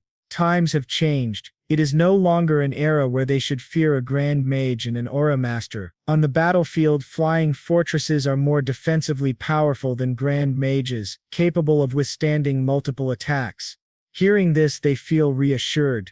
She then mocks them, asking why they fear Adrien when there are so many high-ranking nobles in the room. She calls them idiots. A noble at her side points out that it is because she belongs to a great family. Just then she receives a call, excuses herself and says her father has summoned her. The others ask where she is going, but she simply says even she cannot disobey her father. Once outside, she begins thinking about Adrian Lawrence, his radiant silver hair and striking blue eyes. His appearance had always been remarkable, even in the academy where many gathered around him. She recalls the past when she and her friends were bullying someone and Adrien stepped in to defend them. Isabella had claimed the commoner had insulted her, and no matter what they did, Adrien never retaliated, until one day when she asked him if he wasn't honored to learn that something terrible happened whenever one of them was offended. Adrien replied that it was better she wait, because he would torture them in the worst possible way and make them regret being born into this world. Remembering this, she admits that she always liked him, especially his handsome face when filled with rage. She never thought a mere count without political foundation could do anything against her, as she dominated the social circle of the 6th Marquis family. To her shock, upon returning home, she asks her father what he had just said. He informs her that His Highness Luke has promised the Marquis title to Lawrence, and he will become a key figure in the country's future. Deeply worried, she asks how they could possibly grant the title of Marquis to the son of a concubine, and whether this is truly possible. Her father confirms it is. Prince Luke believes Sir Lawrence is worthy of the title since he became a 7th Circle mage at the age of 20 and may one day reach the 8th Circle. Moreover, with his aura master partner at his side, whose strength is equal to that of an 8th Circle mage, his existence is crucial to maintaining the balance of power. Bringing someone with such influence into their faction is an undeniable advantage. He then tells Isabella that he wants her to use her social position to befriend him, and ideally to marry him. This leaves her in shock, thinking that this is disastrous. If Adrien truly becomes a Marquis of Hebert, it will cause great upheaval. Even though Marquis is only one rank above Count, the political weight is in an entirely different league. When she opens the door and calls everyone, she realizes they are all drunk. At that moment she knows she is in serious trouble, because these idiots have no idea what is coming. They serve absolutely no purpose. And now back to the game. Our boy changed Arsia's hair color. She asked if it looked good and he said yes, thinking that the first thing he did when he returned from the royal palace was log into Chronicle, since it would be problematic for someone to walk around looking exactly like the celebrity Arsia. He had to give her a simple disguise. Back in his office, that young boy next to him asked if Sir Adrien was planning to enter the military industry, which made his father's hair stand on end, asking what kind of behavior that was in front of Sir Adrien. Our boy thought that he had 3 high skills and was exactly like his father. He then asked why he thought that way. That boy Grant said, steel manufacturing, iron level production, artifact crafting, zenith, magic tower, Konya. These are things that don't bring short-term profit and only consume money. Didn't Sir Adrien make trillions in investments? He thought that perhaps with the acquisition of these companies, it was an investment for the future. Our boy told him that he was right. Mining and distribution, which were the largest industries in his state, were not bad, but their potential was limited. Thinking about that, he believed that the military would be a good investment. The boy said it sounded like a suitable plan for a great mage, and then asked if he could know which items Adrien had in mind. Adrien asked why he was so curious, but Grant said it was necessary to keep in mind what to prioritize. Adrien, pleased, replied that they would start with vanguard equipment, which surprised both of them, who pressed him asking if it was even possible. Adrien explained that they had the principle of the force system and a refined method of producing vanguard equipment, so it was indeed possible, and his assistants understood him well. Meanwhile, he thought that currently the production of vanguard equipment was shared between 3 families: the Hebert kingdom, the maternal family of the current king, and the greatest magical master, Duke Haynes. And lastly, the House of Hade. In other words, vanguard equipment was being produced by the hands of the most powerful in the kingdom. Being able to produce such equipment meant being on equal footing with them.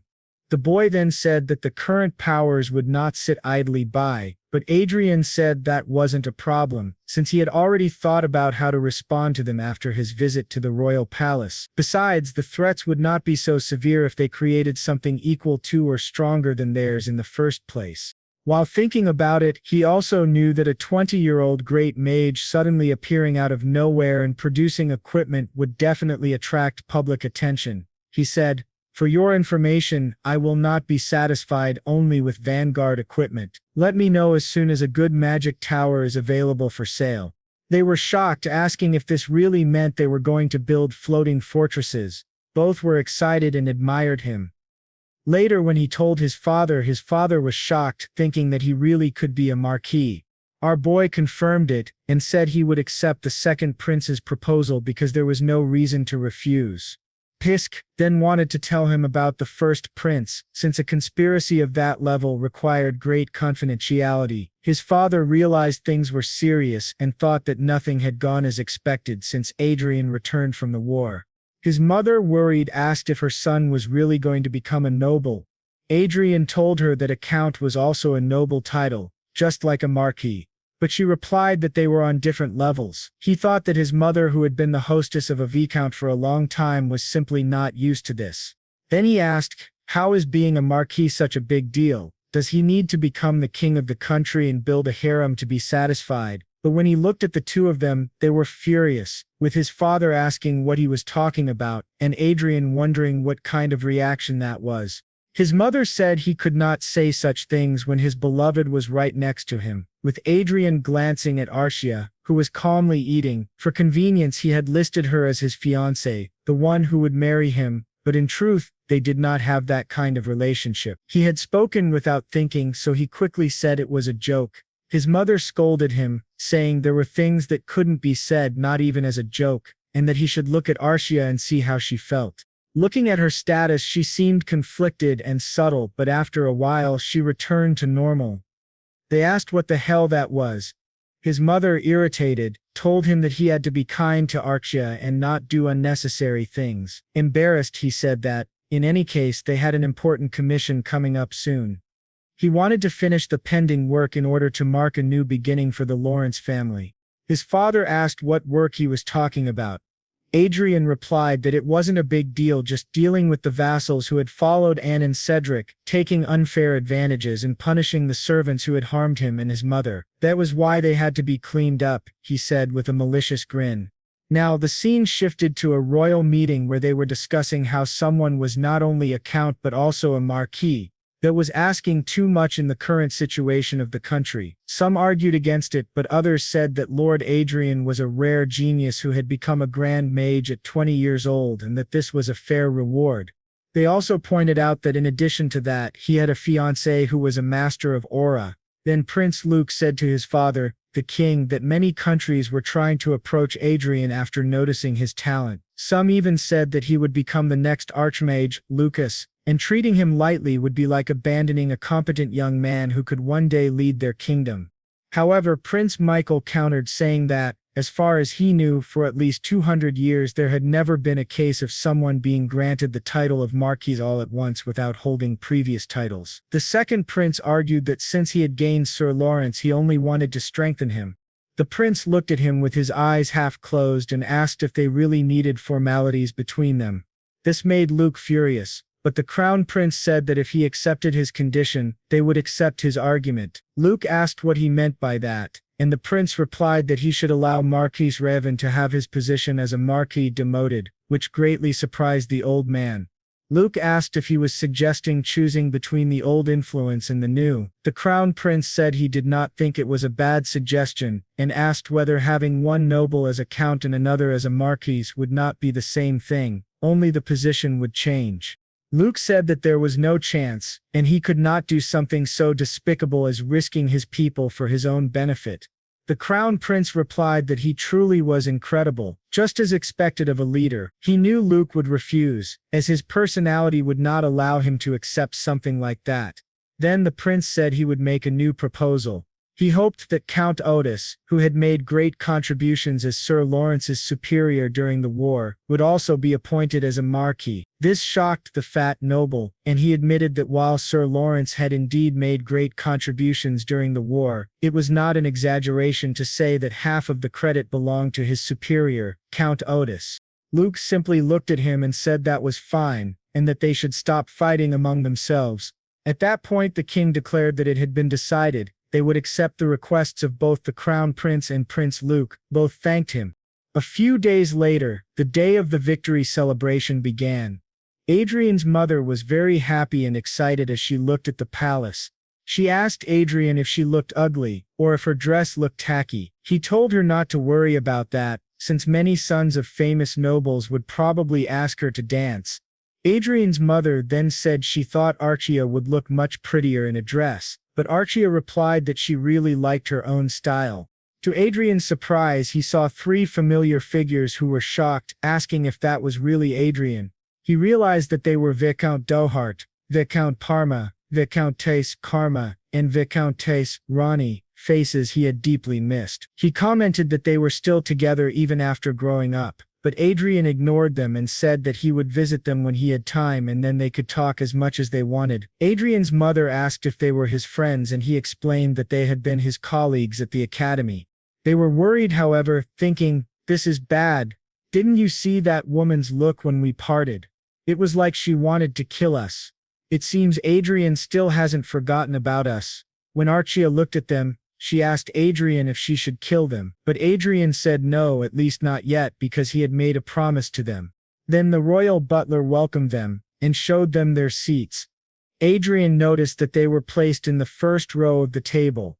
Everyone around started cheering for them, asking if they were not the Viscounts of Lawrence, calling them elegant, and surrounding them with questions. Adrien thought to himself that the high-ranking nobles must have already heard about his new title, which explained their behavior. But to his surprise, he noticed an old man, Marquis Raven, staring nervously at him. Adrien figured that the second prince must have scolded him, seeing how he was keeping his distance now. The victory celebration began, and the central kingdom declared that Count Otis would receive the Order of the Golden Lion, be granted a coastal city in Ort, and be appointed as Marquis on the border of Aegis. Adrien thought that, thankfully, Count Otis was also on the Crown Prince's side. Meanwhile, he glanced at Prince Luke, who was speaking with his ally while Adrien thought about the man beside him, Marquis Vincent, who was without a doubt the strongest sword of the kingdom. When he looked again, both princes were staring at Arsia, and Adrien thought that, as expected, she did not suit the second prince. Then the two princes approached the king, knelt, and the king took a sword and declared that Adrian Lawrence would be granted the title of Marquis in the territory of Marinkov. Arsia would be given the title of Countess in the territory of Glendale. Additionally, each of them would be granted a fortress, and the king expected them to strengthen the defense of the country. The two of them thanked him, shocking everyone present. They were astonished that he had suddenly become a marquis. Then the king asked if there was anything Adrien wanted to say. Adrien replied yes. First he said that he was at the mercy of his majesty and placed his heart in the justice of the country. He gave his thanks to the crown prince and to Prince Luke. Then he declared that now that he had become an aristocrat with his own territory, there was something he wanted to do immediately, and he would state his will before everyone present. He spoke the names of Viscount Dohart, Viscount Parma, Viscountess Karma, and Viscountess Rani. With a wide gleaming smile, he declared a territorial war against those four families. This shocked the king, both princes, his own family, and everyone around. From that moment, King Sist van Hate began to feel growing concern in recent days. The problem of succession had already divided between Prince de Lear and the second prince. And now something even more troubling had happened, giving the old man an even greater headache. They were dealing with their children, and now a new lunatic had appeared in their country. Our boy, after saying that, he met with the prince personally, and Luke said that he must have misunderstood Marquis Lawrence's tendencies. He had thought Lawrence was a typical scholar but never imagined him to be so aggressive. Luke asked if he didn't know that a new lord could not expand his territory arbitrarily. Our boy replied that he would simply destroy the four families and then return to his territory according to the royal decree. Luke asked if he planned to follow through with that until the end, and Lawrence said yes. Luke put a hand on his shoulder and said that his attitude disappointed him greatly and that he wanted to wait and see what happens. Lawrence thought that Luke had expected this kind of reaction, but he didn't care at all. When he returned, the royal celebration had already begun, and Arsia said she had been waiting for him. He noticed other nobles who were visibly nervous in his presence. Everyone kept a safe distance, as if he had a reputation for being dangerous. He muttered that it seemed like he was the family rogue, and his father, standing behind him, added that he certainly was. Adrien admitted that he hadn't intended to go this far, but he had gotten carried away. His father asked why he wanted to start a territorial war. Adrien replied that it was revenge. His father became very concerned and asked if he truly announced this war, knowing the risks of fighting four families simultaneously. Adrien said yes, and reassured him not to worry. His father said he believed in him, while his mother, crying, was deeply worried. Then his father remarked that it had been a long time since they attended a royal celebration, and he wanted to enjoy the moment. He called for his wife and asked her not to worry about their son, to trust him. She held his hand, and they began to dance. Adrien thought that he had been walking on eggshells in front of Anna all this time, but now he could take care of his mother.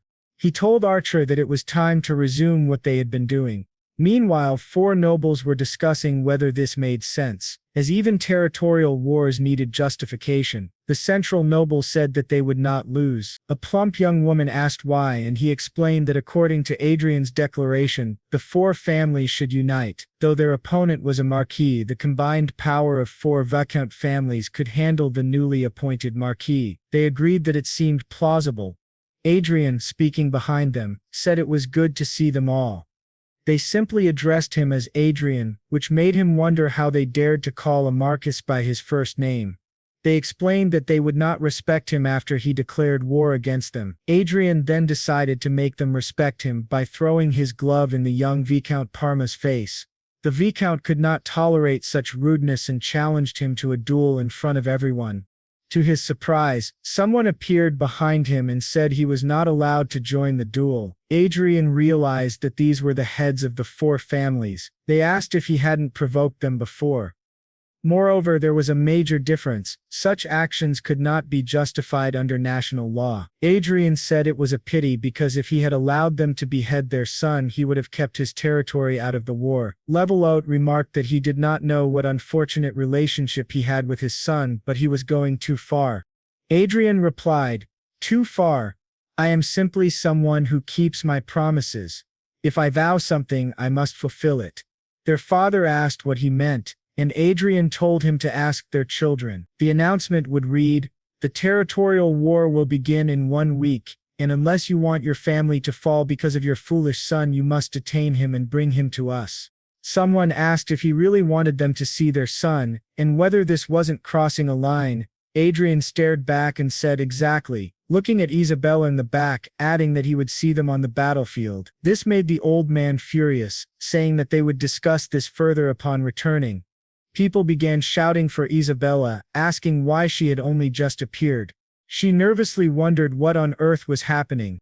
Our boy read the comments and thought it was truly touching that, after revealing what those people had done to him, they were on his side. Meanwhile, they were in an office with Karan, discussing the specifications of a floating fortress that could be deployed immediately. This was the fortress catalog. Adrien thought that, as expected, floating fortresses were very expensive. People looked at him and called him irresponsible for waging a territorial war without proper military power. But he knew they were mistaken. If they lacked power, he only needed to purchase a little.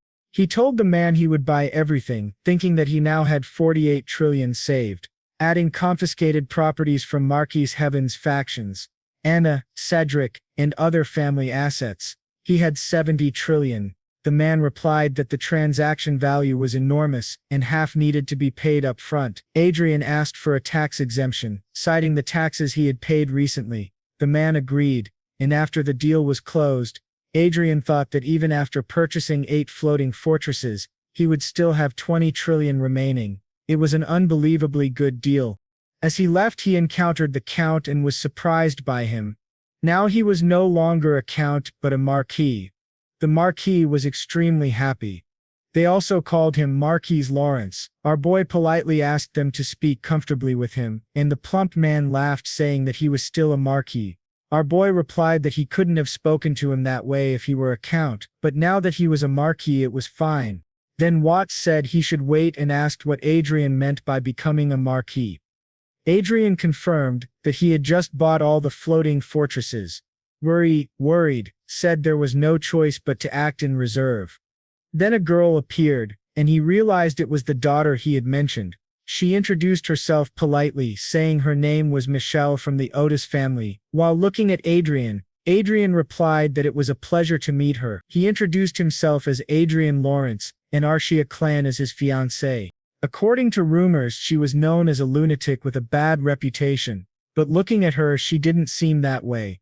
Examining her status carefully, Adrien was surprised to see that she had an English interpretation skill, which shocked him. He wondered if she really knew English as he did, and how she had acquired that knowledge. Michelle explained that she had been busy until recently, trying to locate Archduke Lucas's destiny. As he probably knew, he had appeared in the Republic of Prios, which caused her great distress. She insisted that the information in the Republic of Prios was false. Adrien asked if someone searching for Manuel Lucas's destiny would really have an English interpretation skill. Michelle said it was interesting. Adrien asked what she meant by the destiny in the Republic being false. She replied that the destiny exists, but it is hidden in a secret place, not something that could be found in the Republic. Adrien asked what kind of secret place it was. She said the details were confidential but hinted that it would be difficult for a noble to find. Adrien thought that yes, Hollywood. Nobles usually thought of Hollywood as a virtual reality system, and a place for plebeians to escape reality and fantasy, making it naturally difficult for nobles to locate. He wondered who this girl really was. He had thought she was doing a simple prediction, but she was surprisingly close to the destiny. She said she played daily and might be able to follow your excellency.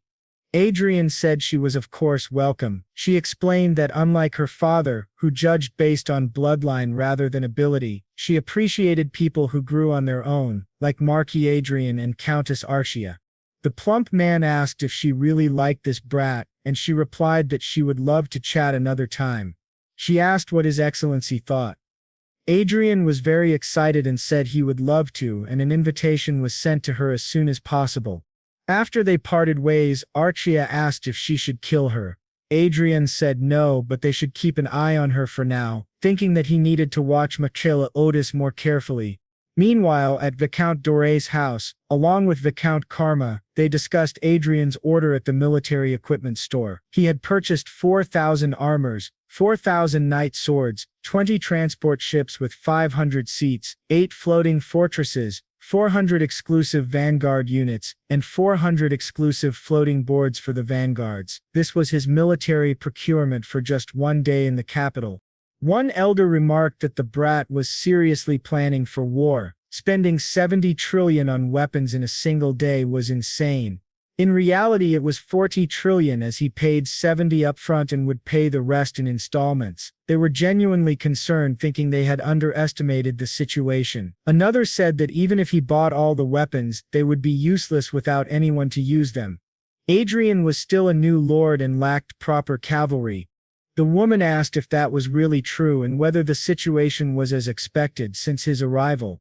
They replied no, he was someone who couldn't be judged by common sense. The man asked if she meant they should analyze the situation from her perspective. She asked if it wasn't better to consider the worst-case scenario. They couldn't just go around causing chaos all the time. Another man added that, honestly, before Marquis Lawrence was officially honored with his title, he had posted a knight recruitment announcement on online diaries and social media, receiving nearly 4,000 applications from people wanting to serve him. They realized that they had all fallen into his trap, and he had everything ready for war. In the end, what Viscount Ronnie had said was correct. In a territorial war, it was possible to fight against the maximum power a marquis could command. Another man asked if that was all. The leader was an archmage, and his fiancée was an aura master, which was terrifying for everyone. They said a one-sided massacre was inevitable. They thought, however, that it wouldn't work in front of His Majesty. One of the fathers ordered the butler to bring that brat. He explained that there was a reason for all this. His son, Adrien, then flew across the metropolitan city of Marinkov, his new city, observing everything around him. He thought it looked very new. Looking down, he realized the city was enormous, and he truly felt that he had become a great lord. His guard behind him asked what he thought of the newly formed knight troops, and the two walked up to him. Adrien said that they were made at the last minute, but they looked good. Karen replied that it wasn't just good, it was almost a miracle to create a knight troop in such a short time. It was as expected from the Riverdale family. Your Excellency has excellent judgment, she added. Adrien said he was glad that so many wanted to work with him, and that it was a relief to see so many people looking at him favorably. The woman beside him remarked that he had truly surprised them multiple times, bringing in military supplements including fortresses and vanguard equipment. Now he had even prepared knights in advance. She introduced herself as the head of security of Marinkov, Baroness Helena. Both were deeply impressed by Adrien's planning and initiative. Adrien modestly said it was just luck, but they continued to praise him while he thought that he had only drafted the plan. Things had only worked out so well by chance. He then asked everyone what they thought of the knights and if they could be deployed immediately for the territorial war. The commander replied that yes, he had selected those with good experience, so there should be no problem. Adrien confidently looked at his second-generation metal fortress, a first-generation metal fortress, another second-generation and a third-generation fortress. He thought that if they were giving these to him, they should have given him the latest generation instead of these outdated ones. However, since they were royal gifts, he could not simply discard them. He would use them for a while and then sell them cheaper to a smaller state. He then declared that they would depart, which surprised everyone. "It's time for battle," he said. The commander asked when they would head to battle. Adrien replied that they would finish preparations in 3 hours. divide into 4 groups, and close off the territory to prevent the enemy from joining forces. The main force, including him and Arsia, would capture territory piece by piece. The commander mentioned they needed royal family permission. Adrien said that whether it was fast or not, the permission would come anyway.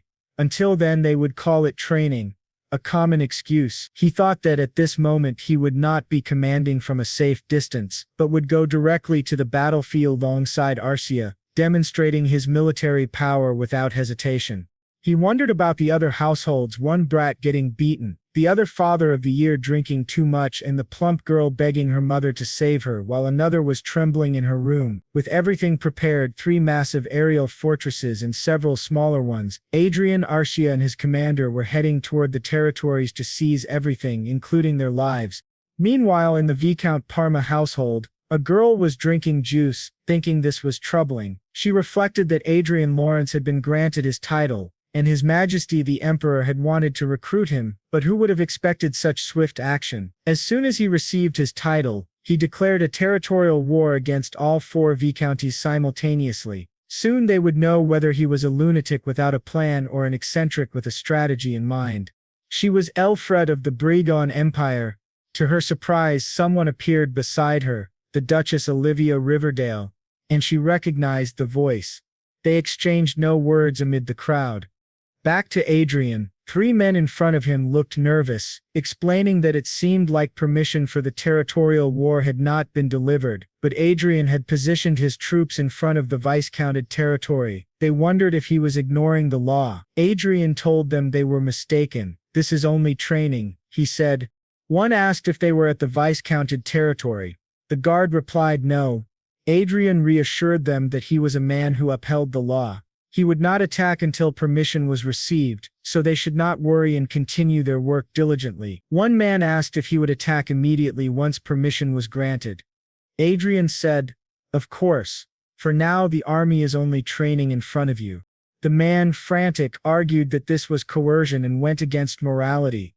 Adrien thought to himself that if using a young master to intimidate at school was moral, then this was similar. The man protested that permission for war had not even been granted, and starting a war over a school quarrel seemed implausible. One man pleaded with him not to act irrationally. Adrien told him to leave because from that moment the person he had to convince was the Viscount of Parma. The only way for the territory's army to survive was to surrender. There was no other way to prevent this war. He gestured to the elder and began the teleportation interference spell. The spell activated. The floating fortress and the vanguard troops began marching with the objective of taking the Viscount Parma territory. They started advancing toward the house. One asked if Adrien would return or really had so much free time. The man, terrified, began to flee, while Arsia, Adrien's companion, took his hand. Together, Adrien said, "From now on, Arsia and I will be directly on the front lines." During this he left command to Sir Perseus, which surprised Perseus greatly. He asked, "What do you mean? I can't go now." Adrien simply said he didn't care. However, Perseus gave the voice command to the warriors, instructing them that His Excellency Marquis Lawrence and His Excellency Arsia clan would personally be observing the battle, and they must protect them. As Adrien left, he thought that if someone had told him months ago that after achieving his revenge, all that would remain would be a sense of futility, and in the end revenge would only lead to more revenge, he would have disagreed. But Adrien had a different opinion. Nothing gives a stronger sense of purpose than vengeance. Anne and Cedric, the villains of the Academy, had their eradication marked as the starting point of his new future. More than that, he found it satisfying to see his enemies shouting at their subordinates. In his room, the young master wondered what kind of explosion this was, thinking Adrien had truly gone mad and was teasing them. He asked the 3 vanguards about their chances of winning. The one in the center replied that Adrien's military strength alone was twice theirs. They had an aura master and an archmage. Honestly, their chances were nearly 0. This angered the young master even more.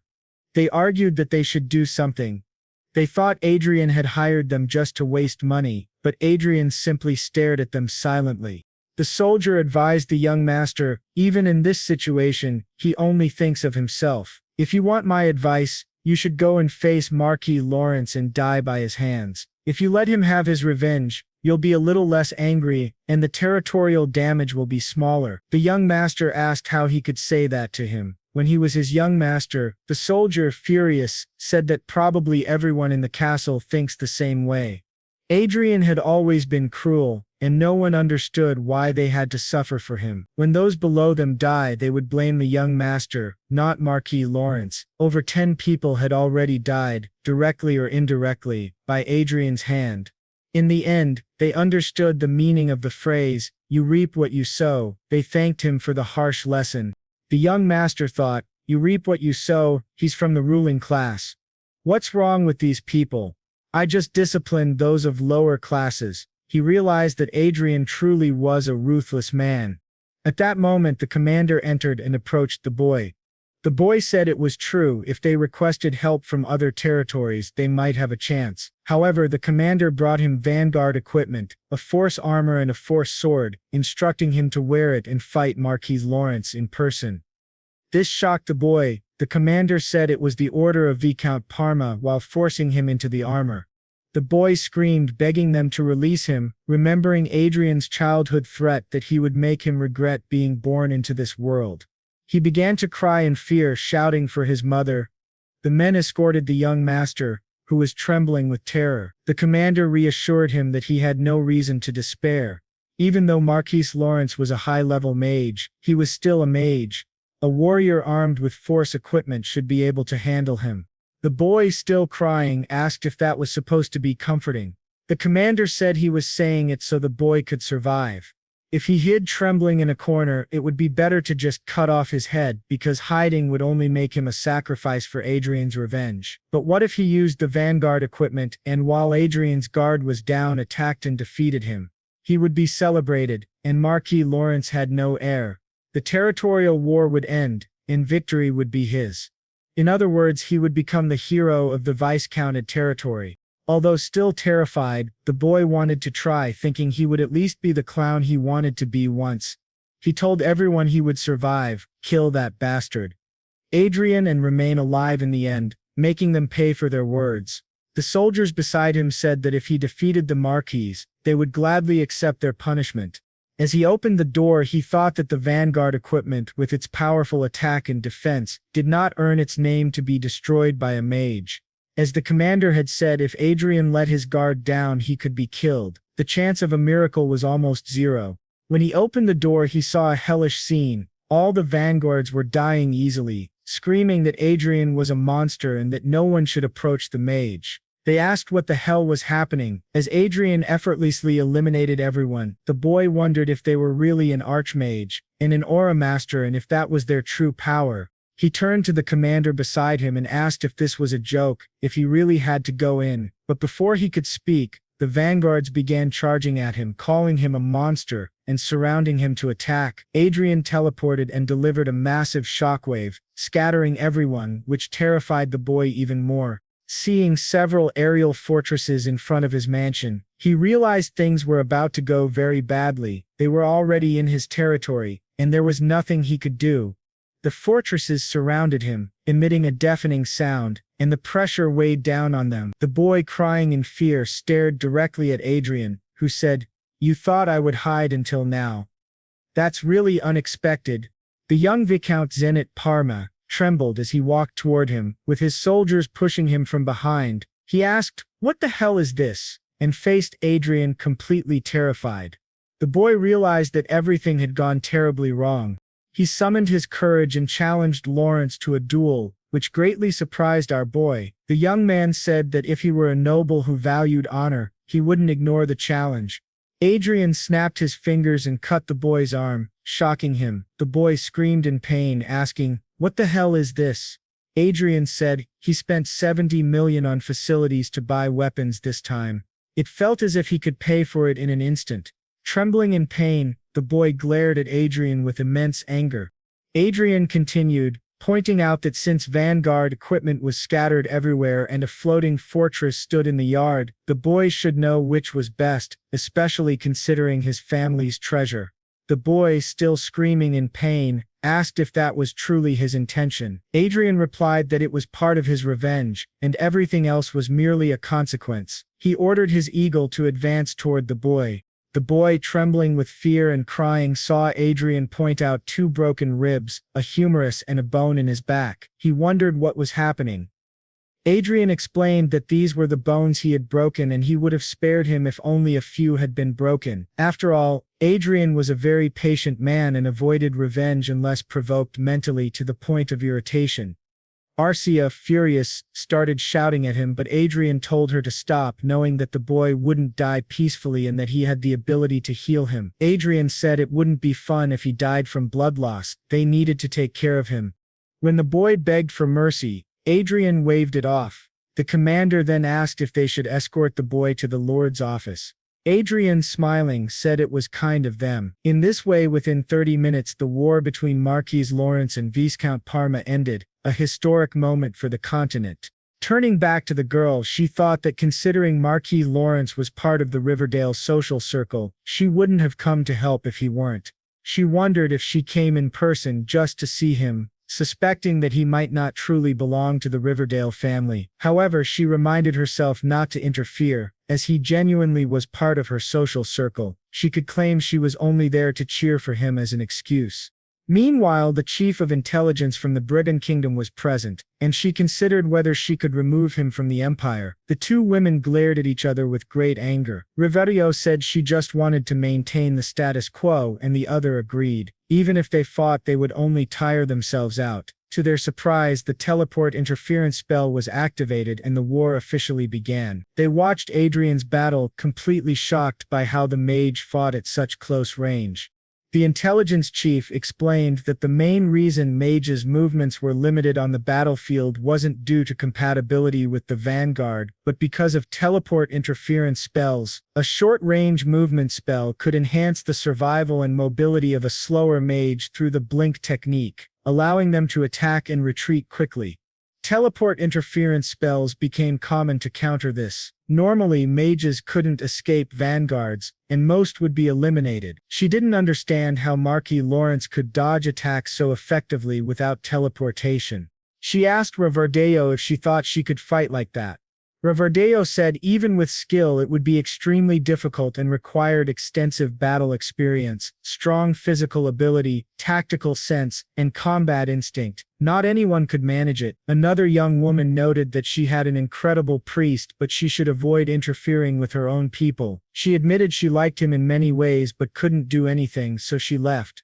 Riverdale stared at Lawrence, recalling that he had told her he didn't want to share the glory of his hunt, and that she should just watch what happened. She saw many unique habits and spell techniques from him and realized she had underestimated him. Since she came on her own, she returned.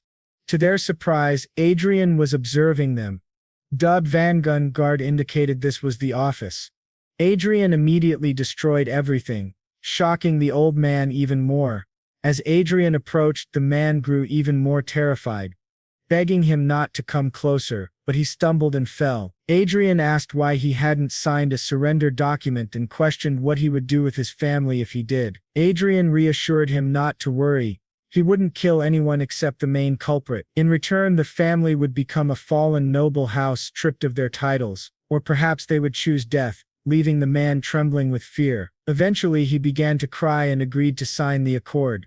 From the moment the viscounty of Parma fell during the war between Marquis Lawrence and the 4 viscounties, everyone knew the conflict was practically over. In the viscounty of Dorset, in the same office, the man said that Marquis Lawrence, who had taken Parma, was coming for his territory, and Adrian Lawrence and Arsia had likely already arrived. They warned that if he lost, they would be next. Both men panicked, hiding under the table, terrified. Karen told them to hand over their children immediately, but the woman insisted it was useless. They said that soon after subjugating, the young master of Parma entered the castle on foot, and the others asked nervously what that meant. He said that for him the move would simply be a justification to start the war. It was obvious that he wanted to increase his treasures while building an army. Marquis Lawrence was planning to pass his army expenses onto them, stealing all their money and territory. They asked if it was really possible and if there was any way to stop it. She replied that now it was clear they could not win this war and needed to change their approach. They changed their method by sending some vanguards elsewhere. One man informed his lord that Dunman was in position. The vanguard of Viscount Dorat had just arrived at the teleportation area. The commander of Dorat's knights joined forces with them. Kerman and Rani's subordinates said they should take advantage of this movement and seize the enemy's marching facilities and hostages. The operation was a success, or the war would turn in an instant. They had to achieve this at all costs. Another officer reminded the commander that they had 15 seconds until the operation began, counting down from 10 to 0. Once it reached 0, they tore their teleportation scrolls, sending everyone to another location. In this way, Rani's vanguard went online, as did Kerman's, and the three united. Meanwhile, our boy remained on his aerial ship. The three felt an unusual pressure. Adrien stood and announced, "They are here." Perseps said it was as predicted, asking if this was a clear sign, but the reply was only that it was a simple forecast. Perseps admitted he was now scared, unaware of how relieved he was that Adrien was not their enemy. Adrien activated a teleportation matrix, saying this strategy was not bad for them, but it was useless if they could not move. Perseps added that the enemies would finally receive mercy. Our boy approached, ordering everyone to drop their swords and surrender if they wanted to stay alive. The commander confirmed, "Yes, it's Marquis Lawrence. The war will end if they capture him." Our boy was very surprised, not expecting this. Perseus shouted at him while advancing, ready to attack. Adrien easily activated a barrier and with a magical attack, exploded the head of one of them. He urged them to surrender or face death. Razum, aware of the situation, thought it was not worth resisting, but if they dared they would be sent straight to hell. Adrien attacked with a snap of his fingers. The commander realized the magnitude of Adrien's power. Trembling, he tried to stop Adrien with his sword, but his strength was insufficient, and his armor shattered. Our boy advanced toward him. The commander, face to face with Adrien, realized the aura force from the vanguard equipment could ricochet off even a mere 5th-level shield. He wondered how a mage could do that. Adrien, delighted, said, "This is the best I've heard today." After defeating them all, he returned home and received a message. Browsing the internet, he saw numerous articles about him and how he had won a territorial war against 4 viscounts. After that final battle, the territorial war ended. It had been a solo operation and there was no way the hidden forces could have won. Adrien captured the remaining castles, leaving his subordinates and soldiers shocked at his strength.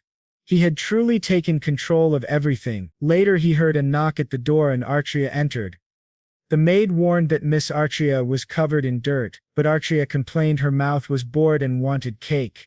The maid reminded her snacks came after meals, and Arsia had eaten many cookies that morning. She sat on Adrien's sofa, and he thought she was really noisy but relieved that Catherine had adapted quickly.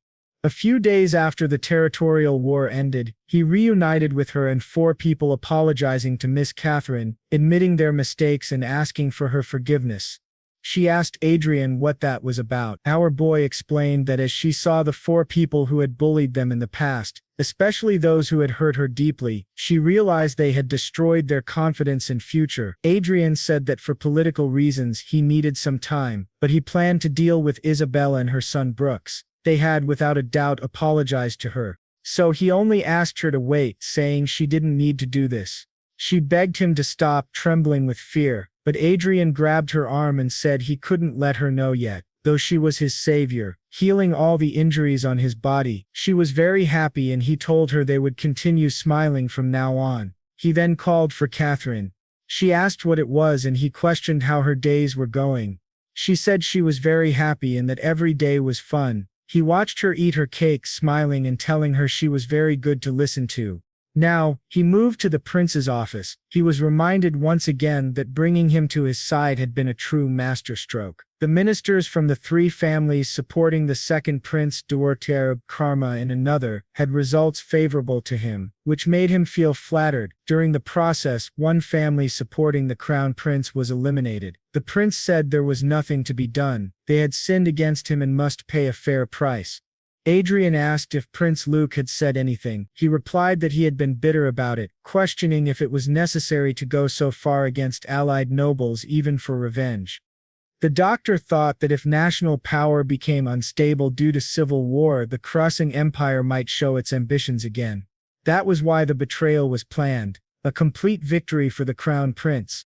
As for Arsia, he ignored her as often as he drank tea. She was an innocent child who still didn't understand these matters. If things continued, it seemed better to deal with this scatter-brained boy before the real confrontation. But the prince interrupted his thoughts, telling Lawrence that it was only his opinion, and suggested he hold a ceremony, which surprised our boy. He realized it was about marriage. Now in the Clean County castle, our boy walked remembering the prince's words about marriage. He knew it was the best option in this situation, though not something he could decide easily. Arsia and he were superficial lovers, not true partners. This was part of the legacy of the great Manuel Lucas. He was sure she would accept his decision without complaint, simply because she had been raised for him. This meant he could use her as he wished, even marry her, regardless of her feelings. Suddenly Arsia ran toward him. He was surprised, asking what had happened, pointing to the men lying on the ground. She said she had taught them a lesson. He asked if she really meant a lesson, and she said it was only training. The maid, Katerina, came to summon both her and His Excellency. Adrien wondered if there was a problem, and why she seemed so agitated. The maid explained that the second prince had sent someone, wanting to meet her. Adrien asked if the prince had gone mad. Arsia, showing no reaction, said the second prince's gaze was perverted. She didn't want to meet, get involved, or speak with him. She wanted him to leave. The maid replied that she could not act this way. Nevertheless, the second prince's envoy greeted Lady Clen and Marquis Lawrence. Adrien, surprised, asked what was unusual. He saw the envoy beside his fiancée and asked what brought him there, urging him to get to the point. The nervous man handed a bouquet of flowers, saying Prince Luke invited her to a meal and sent the flowers. She accepted the flowers and handed them to Adrien, noting that he existed in a dimensional void. She asked if that was all, and the man, still nervous, said he would appreciate her response to the invitation. She asked if it was for Adrien, and he said the invitation was only for her. She refused, and he pleaded that she not react that way. Adrien asked the envoy about his family. Nervously, he asked what he meant. Adrien explained that to become a royal knight, he must have some support. The man asked why he was so curious. Adrien, smiling, said he liked to destroy families in pieces. If he hadn't seen the news, he wouldn't know, yet he could not harm him because he was a messenger of Prince Luke. He wondered if he could attack the man's parents instead, shocking the envoy, who said it was extremely rude. He had only followed His Highness's orders. Adrien said he was offended, and asked if he should put the person in their place. From now on he would not remain idle if anyone came with unpleasant proposals toward Arsia. He must go back and speak to the lady in such a way that he hopes their relationship continues smoothly. However, if provoked further, he might end up doing something reckless. He made it clear that this woman was his fiancée. After explaining all this to the prince looked very angry. The nervous man confirmed that it was true, and he didn't seem to be joking with that gaze. The prince admitted that he had not expected Marquis Lawrence to be this kind of man, and that he had misinterpreted the invitation. The commander behind him advised His Highness that it was time to retreat, warning that provoking Marquis Lawrence beyond this point would be unwise. The prince angrily asked why, and the man explained that if he truly wanted the woman, he should take her once he ascends the throne. The prince agreed, saying it was a good idea, and that he would certainly have to educate this spoiled Marquis Lawrence, but the time was not yet right. Now he had another reason to claim the throne. However, there was something more urgent. Inside the game, Arsia was kicking a mob's face. Once the vampire bled, Adrien noted how much she resembled the second prince, who got irritated just by her appearance. She started shooting fireballs at him. Adrien joined the fight, defeating the vampire together, then celebrated. He realized he couldn't leave this place unattended. Lately he had been guilty about only being able to play for less than 3 hours a day. But thanks to this, he reached level 205. He decided to focus on leveling up, leaving matters that didn't require his presence to his aides.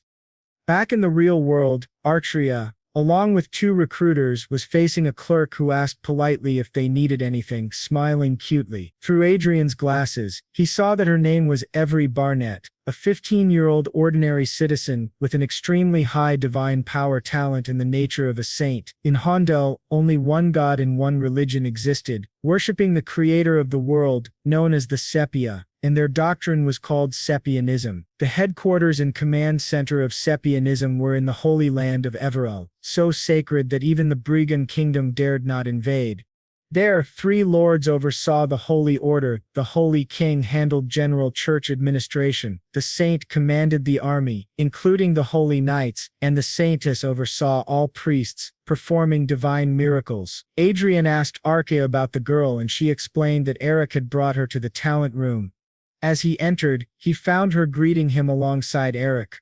The girl also greeted him nervously, touching his hand, and Adrien realized she truly had the nature of a saint. Arsia explained she had found the girl working part-time in Low due to her family circumstances. Adrien told her she had chosen wisely, and Arsia thanked him. Now sitting on the sofa, he asked the girl if her dream had been to become an administrative officer. She happily said yes. Adrien explained that, unfortunately, her talents were not suited for administration, which made her hang her head. He then surprised her, saying she had a talent for divine power and her nature was incredible enough to aspire even to the position of a saint. The girl was shocked and even Eric asked if it was true. Adrien confirmed it. She could not become a saint just for having potential. The Holy King chosen by the Sepia had been excluded by the royal family by blood. The saint and saintess were selected by God every 50 years. Regardless of one's status, candidates must perform exceptionally to be recognized by God. She asked for his advice. Adrien said that since God had sent her talent, she could not remain idle. He had researched and discovered that the competition to elect a new saint and saintess would occur soon. He planned to give her his full support to become a saint. Nervously, she asked if it was truly possible. She wondered how she could become a saint. Quadra explained that 7 out of 10 saints were ordinary citizens, so it wasn't impossible. However, she still didn't believe it. Quadra added that it wouldn't happen overnight. It would require a lot of effort and the willingness to give her best. Before the competition, she would need to learn many things, including etiquette, theology, and divine magic. For now, he was considering giving her an initial payment of 200 million and a monthly salary of 500 million. This impressed the girl, though she thought it might be a waste even if he offered 10 or 100 times more. If he could create a saint with his own hands, that alone would grant him tremendous power. He asked her to think about it and questioned whether it was merely a transition from administrator to saint, as both were still professions. Eric added that His Excellency was serious and trustworthy, so she could rely on him.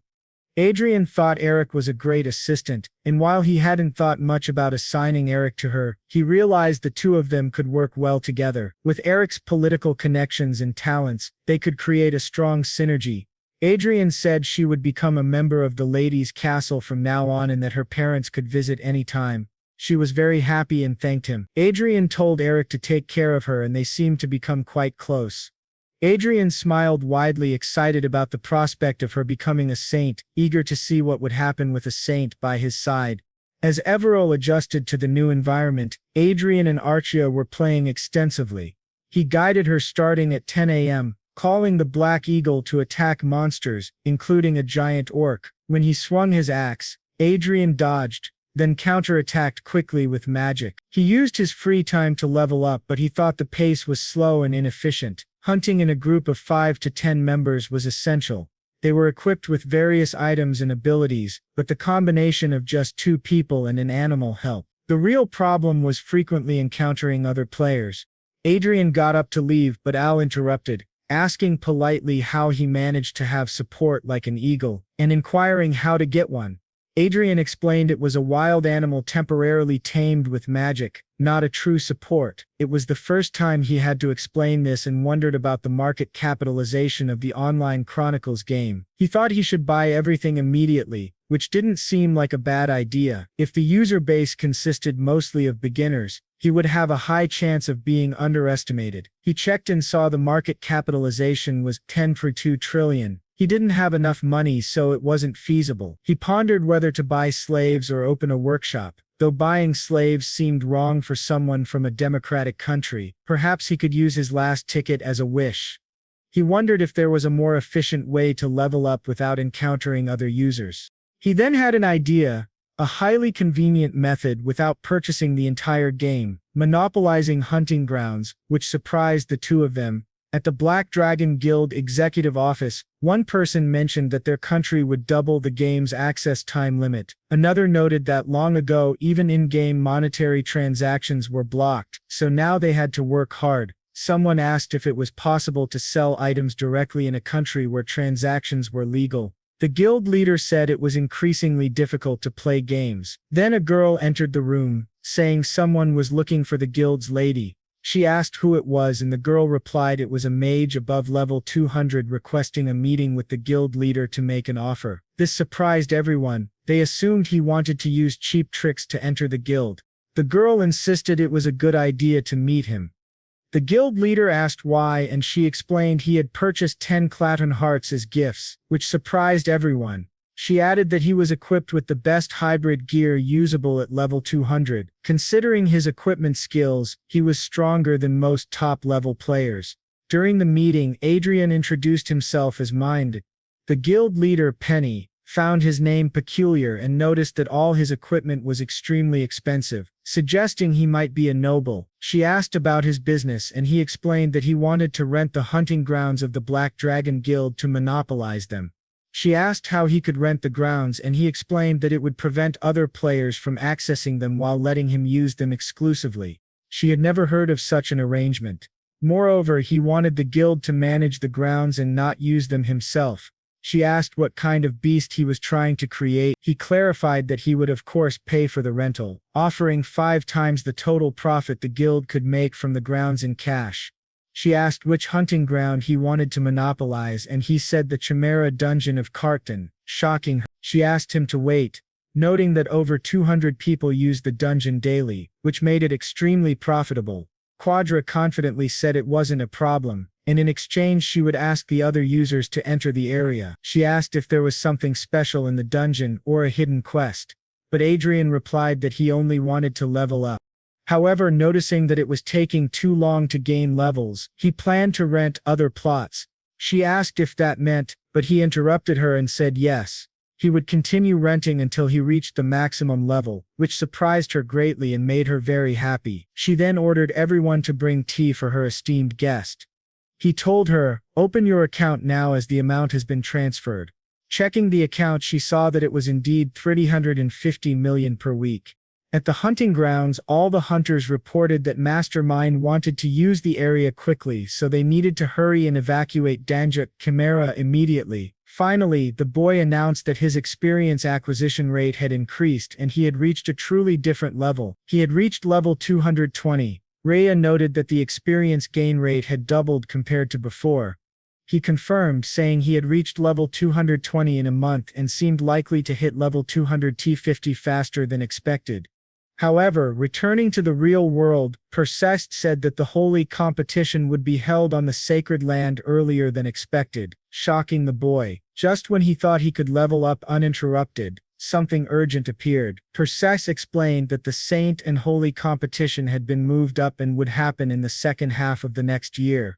He was looking for a candidate and intended to finish within a month. The boy thought he could level up without interruptions, but Persest admitted this was sudden. Still, it wasn't a bad situation. He explained that as the competition progressed faster, the number of rival candidates would decrease more quickly. What they needed to do now was create a winning strategy to make the young lady stand out, which was not a concern. Persist asked if he had anything in mind. He said they should first transform her into a holy candidate representing the kingdom of Herod. 2 weeks prior, an adoption request was sent in the name of Everil to the Archdiocese of the Kingdom of Herod. Tomorrow, the Archbishop of the kingdom would visit their territory. Miss Everil would be there to greet him. Persist asked if he planned to attract the Archbishop first. Adrien confirmed, adding that if they could attract the archbishop they could request reinforcements from the royal family. Perseus, very pleased, said he had planned everything. He then asked if the girl would cooperate with his plan, and Adrien replied that of course, Miss Everil had someone to motivate her frequently. Her assistant, Eric. Perseus remarked, "Ah, that clever one," noting that since he was involved, the plan would work. He also said that he had sent the requested materials. When the boy analyzed them, he understood everything clearly. Perseus explained that among the candidates for the Saint competition, these three were the most promising: Gracie Helgen, a supreme elementalist of 210 years, and granddaughter of the Queen of Everin; Evelyn Francis, a 21-year-old upper-class knight and daughter of the Duchy Everil of the Brigon Empire; and Jude Ster, a 19-year-old citizen of Everil. The boy thought that since the third candidate was a citizen like Everil, it might be easier. However, he noticed that her guardian was Olivia Riverdale from the kingdom of Lucius. He realized it wouldn't be that simple, as the woman was heavily involved. Perseus said the situation was intense, and the girl was drawing a lot of attention. He considered that even if they eliminated the other candidates' sponsors, all the rivals were more notable than Everil. Honestly, when he saw the list of candidates, he wanted to surrender, but he reminded himself that rivals were expected to appear eventually. It wouldn't be easy, but it wasn't impossible either. Perseus noted that the boy was taking the matter seriously. Adrien said of course, that he believed in Everil's potential and could not abandon his role as her sponsor. With today's work completed, the boy wanted to go play a little. He asked a question and Adrien asked what it was. The boy asked about the Archbishop of the Kingdom of Heirship, noting that he was not a man who could be swayed by money. Adrien merely smiled while Sina informed Olivia that the donation amounted to 10 trillion. Her siblings confirmed. Marquis Adrien was Everil Barnett's sponsor and had made a huge donation of 10 trillion. She noted that it seemed her dear Junior planned to attend the Saint competition. Olivia said Junior was indeed interesting. Her siblings wondered why Olivia was smiling, and another remarked that it was truly sinister. The next day the Archbishop visited Adrian's territory, marveling at how wonderful it was, considering he could also use divine magic. The Archbishop believed she would be the new holy candidate. The girl asked if it was serious. Meanwhile, the boy realized they had successfully brought Archbishop Fred to their side. Applauding, the girl grew excited, and he told Archbishop Fred that he wished to discuss something. The elder asked him to go ahead. Adrien explained that honestly, Jude Ster's side suggested forming an alliance during the competition. Specifically, this was a request from her sponsor, the Duchy of Riverdale, rather than a suggestion from Jude Ster herself. The Archbishop said that Miss Ster was a good candidate, and believed the suggestion was worth considering. Adrien agreed, noting that it would first be better to increase the possibility of Miss Everil being selected and then competing with Miss Esther was being considered. The Archbishop noted that it seemed the duchy had no desire to confront the Marquis, a fellow competitor, while Adrien thought that in fact his side was the first to suggest the alliance. The next step was to involve the royal family. The second prince said there was no reason to refuse. If a saint came from their country, the nation's status would rise exponentially. He planned to have a discussion with his father, and Adrien thanked him for his favor. Thinking as expected, he did not refuse the request, knowing that nothing good would come from continuing an uncomfortable relationship. With that, he announced he would leave, but the prince asked if he knew that the Marquisette's daughter and Count Acres had disappeared, which greatly surprised the boy. He explained that because of this, the heir prince's side was thrown into chaos. He asked for clarification, confirming that the prince was referring to the Marquisette's daughter, Michelle, the eccentric one, and Count Acres, the second-tier aura master after Marquise Frint. He had assumed they would be aligned with the heir prince. The second prince explained that the news apparently hadn't reached him, which was understandable as he himself had received the report only about an hour earlier. The boy, shocked, wondered what had happened and forced a smile, congratulating His Highness, saying it was not great news. The prince confirmed that it was indeed true. While thinking it was terrible timing right before the Saint competition, the boy didn't understand the full significance. He immediately went to the first prince to ask what had happened.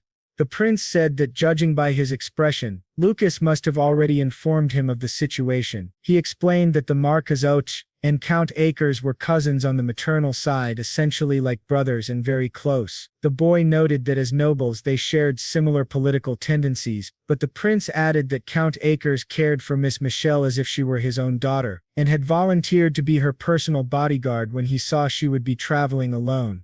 The boy wondered why a second-tier aura master would need a guard. He then asked if the problem had occurred during their journey after reaching the destination. The prince confirmed. The issue was that their destination was a tense area bordering the Brigand Empire, where war could break out at any moment. The boy wondered why anyone would travel to such a dangerous place and who had instigated the reckless plan. The prince admitted he didn't know, but Michelle was a huge fan of Archduke Lucas. She had impulsively planned the trip after discovering the destination was in the Prios Republic, which surprised the boy even more. He realized that it was essentially his fault. He had inadvertently set off the chain of events.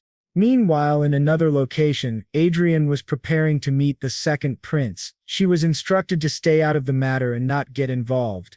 She sat sadly, eating, and kept hoping that Sir Adrien would return soon. The prince explained that he had first requested the extradition of the two individuals through diplomatic channels, and had secretly mobilized special forces along with the National Intelligence Service. Adrien considered that the ideal scenario would be for the matter to resolve itself, but the likelihood was low and diplomatic problems might be inevitable.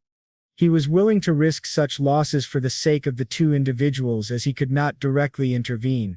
Adrien told the prince that he would personally go. The prince asked, "What do you mean?" Adrien explained that he was probably the best candidate to rescue them. He would move secretly, concealing his identity, and requested precautions to ensure his identity remained hidden. The prince was visibly surprised. The boy thought he should not look at him like that, knowing it was all his fault. The heir prince said he would send the last known locations of the missing individuals and narrow down the areas where they could be, leaving the rest to Adrien. Adrien confirmed, noting that it would essentially be an involuntary illegal migration. Suddenly the scene shifted to the two of them running from an attack. The assault came dangerously close to Michelle, but her uncle intervened and saved her. As he approached her, the verdict for her death was already decided. Michelle apologized to her uncle, but he instructed her to look at the small perimeter on the left side of the siege. Once he gave the signal, she was to run in that direction without looking back. He explained that if she ran approximately 300 meters, she would be able to use her homunculus ability. She asked what about him, but he assured her she could escape without him. Though he was gravely injured, he thought it might truly be the end. To his shock, the vanguard's head was destroyed right in front of him. Looking back, he asked what they were doing there. Meanwhile, in the air fortress of Icarus, using invisible magic, the boy reflected that, thinking carefully, he had provided. Logically speaking, it made sense that they had arrived at the Republic of Prius in such a state. She was truly reckless. Dursa then said it had been discovered, and he asked, "What do you mean it's already been discovered?" She confirmed that it was true. When he said that, perhaps things would resolve more easily than he expected, they activated teleportation and were suddenly above the two of them, observing the chaos below. Adrien noticed that the vanguard units of the Republic and other forces were engaging, yet simultaneously helping them escape. The force assisting them was the Revolutionary Armada of the Republic of Prius. He then asked what Adrien intended to do. Adrien replied that they would join the fight. Both of them moved swiftly. Adrien activated a fire jetta, incinerating several vanguards, and then, wielding his sword, finished off a few more with precise strikes. After landing, they faced Michelle and her uncle, explaining that they had come to escort them and asking them to return. They activated restoration, healing her uncle. Michelle stared at him, trying to recognize him, but Adrien knew her vision was sharp and instructed her to stay quiet.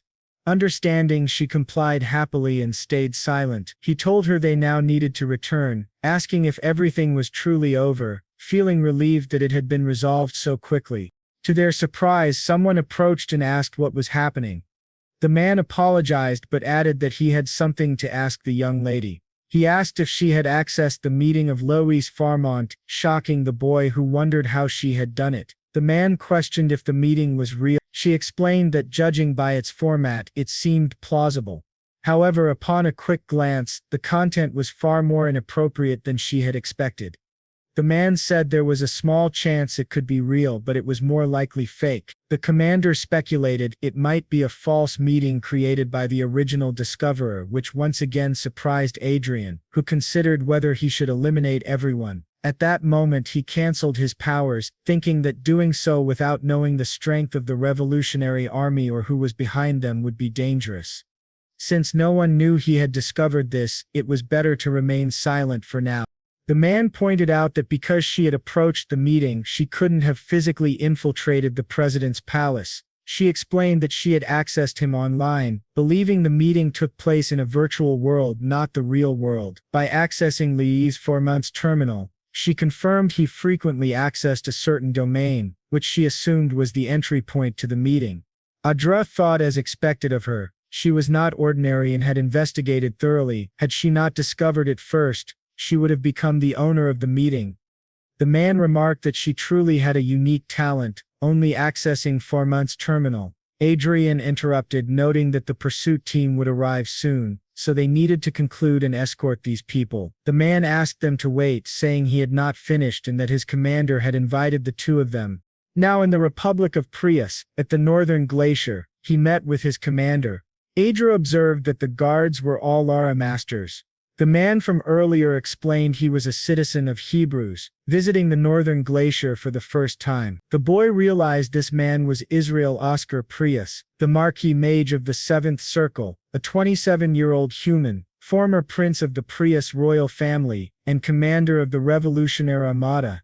He expressed surprise, noting that the aurora seen at the northern glacier was a rainbow aurora. Truly remarkable. The boy admired his talents. They were all tall and his attribute was justice conspirator. Israel Oscar Prius said it was a pleasure to meet them, and that they would never forget his kindness. The man asked if it was proper to act like a human, and Adrien thought it was clear he had ulterior motives. Israel remarked that he had known the recently prominent Marquis Lawrence in the Conda clan. The boy laughed and the man apologized for surprising them. For the record, Marquis Lawrence and he followed each other on social media. One of the girls asked if it was true that Marquis Lawrence was awake, but Michelle told him to be quiet. At that moment they removed their masks and faced everyone.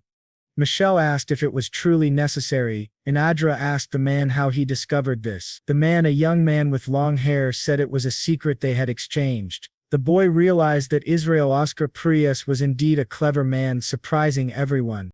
The man, suspicious, asked how he knew him. Anderson said it was a secret shared between them, and they simply stared at each other. The commander then asked them to remain calm, explaining that it had been purely intuition that led him to know both, a duo consisting of an archmage and an aura master. It was merely a guess based on their youthful voices. Adrien thought he had been foolish to fall for it. The man then asked how he had discovered their identities. Adrien explained that he had been interested in the Republic of Prius and its revolutionary army for a long time. Ken admitted he could not gauge the depth of his insight and noted that he was certainly someone one would not want as an enemy. He then asked the young lady, Otis, if she had copied the research materials of the Archduke she accessed, which greatly surprised her. Adrien considered that copying research materials was indeed plausible. If she had only investigated the meeting superficially, it would have been naive. Even if the meeting was fake, its value could not be ignored. The man asked that if she had not been foolish, she should share a portion of the research materials. Of course, they would provide appropriate compensation, which left her quite startled. She explained that the meeting could only be obtained step by step. She could not acquire the full meeting that Louise Farman had. Most of the information he had accessed had already been commercially distributed. There were some problems, but she asked what he meant. He explained that it would have been better if they could have obtained equipment designs for the current superior generation, but they had no other choice, as even they didn't have access to them. What he wanted were materials to research the vanguard forces, and he considered the information basic, even within the industry. He thought he had indeed discovered something significant. Seeing her nervous, he considered it natural, as her actions could potentially start a war. She explained that Marquis Lawrence had revealed his identity, being a descendant of his former royal lineage. He thought they understood how much blood had been shed in the disputes with nobles, until the royal family established a republican political system in the country. Adra thought that the democratization of the Republic of Prius had been achieved in a very strange way, in his opinion as an outsider, and that the Prius royal family had initially advanced toward a republic. The last king, though remarkable, had forgotten something crucial. He had created a democratic country for the people, but it was not a democracy earned by the populace. It was a literally unilateral democracy. The current president, Katro Farum, had, according to him, established a public illusion of governance, turning the country into a dictatorship worse than feudal states. The prince noted that the future His Majesty the last king had envisioned did not unfold as planned. Adrien explained that he decided to correct the error as a descendant of the royal family. He said they would inform the people of the Republic of Hebrews, introducing a fair system and properly establishing the foundations of the country. Adra thought it still seemed like a long road ahead, but it might be better than the current regime. He told Michelle that they seemed to have plans to establish an agreement. She apologized, saying it was a huge decision to make alone. The prince understood her concern and assured her that he would take the lead to protect her. Adrien thought that if the situation continued, it could easily turn into a transaction resembling extortion combined with threats. He wondered if he, a citizen of the Korean Republic, could help her. He stepped forward and asked whether, if it didn't matter, the deal could involve Archduke Lucas, since he didn't make agreements with him. This surprised everyone, as it suggested he could simultaneously open a path with a new business partner while infiltrating the country.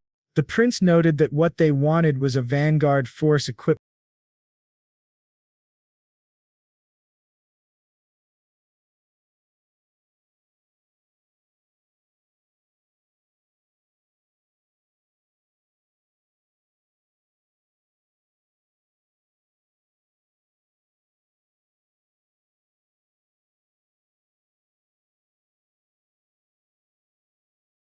which further shocked the two. Adra assured him it would not fall behind the equipment provided by his kingdom. The man acknowledged that the vanguard force equipment of the kingdom of Herat was of exceptional quality. Adra revealed it was just a communication device for the force and asked him to wait. He demonstrated the design and the man remarked that it was unique. Performance might matter, but appearance was also important. He confirmed that the quality was excellent but questioned why Adra would reveal secrets to help them. To everyone's surprise, Adrien said it was because he liked them, which shocked many. The prince laughed, admitting he never imagined it would attract the Marquis's interest. An unexpected gain. Adrien said they only needed to pay a fair price. Michelle's uncle asked if it was safe to transact technology under royal approval, which was extremely favorable. Adrien noted that it would be resolved if everyone kept their mouths shut, surprising Velo. He explained that having exchanged secrets, everyone must behave, and the identities of those treated as rebels by the government. The young lady of Condiotes who handled the treasure would remain safe even if suddenly attacked by the Brigand Empire. Their illegal dealings were intertwined in a massive secret. Michelle was very happy realizing they were now in a relationship built on sharing secrets. Adrien confirmed this, and she promised to keep her secret well guarded. Adrien thought that honestly it didn't matter. Even if discovered, he could fabricate a story later. He then asked if they were ready to discuss the transaction further. At the palace of the first prince, he noted he hadn't seen them in a long time. He had heard they returned from the Republic of Prius, the place where the user of destiny appeared, a region where war could erupt at any moment. It was one of the most dangerous areas due to rebel activity. They had gone there alone, without any vanguard, showing great responsibility. At a moment when the world was tense and the battle for the throne was heating up, the uncle and his niece visited the dangerous area and returned safely after an attack, thanks to the Marquis Adrien. Nervously, they apologized for the trouble. The prince told them they must behave in the future. An elder then asked the crown prince a question. If Marquis Lawrence and Clen were not on the second prince's side, what could they be doing there? Everyone realized this man was completely foolish. The prince explained that they were in fact on his side. Michelle told her uncle, calling him an idiot, that it meant they were pretending to be on the second prince's side to create a scandal. He should have realized this the moment they were rescued. The question remained whether it was really so. Tugdera thought this man was utterly. He's crazy. He can only be this stupid because the only thing he thinks about is swinging a sword. But he looks at Michelle and she winks at him, clearly excited. Archer said he thought it would be better to kill her now. However, Datchery stood up and said they would leave. Her uncle asked Marquis Laris and Countess Klein not to act rashly and to stay for some tea with them, but the butler interrupted, calling out to His Highness saying it seemed he hadn't seen the news. The Brigand Empire had declared war on the Republic of Prius. In the era of magic, on November 10, 2019, the Brigand Empire officially declared the start of the war. Meanwhile, the people of the Republic of Prius strongly criticized the Brigand Empire for initiating it. They appealed to the public and neighboring countries for legitimacy over the meeting led by Archduke Louis Farmont. Conflicts regarding Archduke Lucas's meeting were intensifying. The prince asked how he thought the war would progress. Adrien said the odds of victory were 6-4. The prince naturally assumed 6 would be for the Brigand Empire and 4 for Prius. Adrien explained that because of the Brigand Empire's evasive maneuvers, Prius faced difficulties having to cross the ocean and enter enemy territory. The prince noted that Prius's defensive position would give them an advantage in the end. Adrien agreed, but added that if the enemy was the Brigand Empire, Prius would face a tough fight. Even the King of Hade couldn't intervene in this war for now. They could only wait for the conflict to unfold without further fatalities. As a bonus, this situation provided an opportunity for the Revolutionary Army, which had battlefield experience, to take advantage of the chaos and potentially remove the current corrupt regime. Michelle just stared at Adrien, who asked if she understood his point. Her uncle asked if he had made this decision knowing all these factors. Adrien thought the old man was interpreting everything incorrectly, and didn't care that he might be misunderstood, wondering how he could say such a thing in front of the first prince. The prince asked what he meant by that. Adrien then interrupted to explain that they had used the power of the Republic of Prius's revolutionary army during the rescue of the two, which surprised the prince. Adrien added that they would need some local intelligence networks, which he happened to have connections with. The prince asked what kind of connection that was. Adrien explained that their leader and he followed each other on social media. The prince said that was truly interesting. The young man explained that because of this, they needed to spend some money, though he was surprised at their high level of capability. The prince remarked that in a way, the Revolutionary Army might use this situation as an opportunity. Adrien said that for now it seemed they would not publicly declare anything about the war. Laurenio agreed silently and said the meeting was concluded. Count Akers and Lady Haute were instructed to remain silent regarding Marquis Lawrence and Countess Clay, as they were the most valuable cards for the future battle for the throne. They acknowledged this. The prince added that, especially with the deacons, he hoped no one would be found in the palace or the information would certainly be exposed. Adrien thought it was a suitable precaution.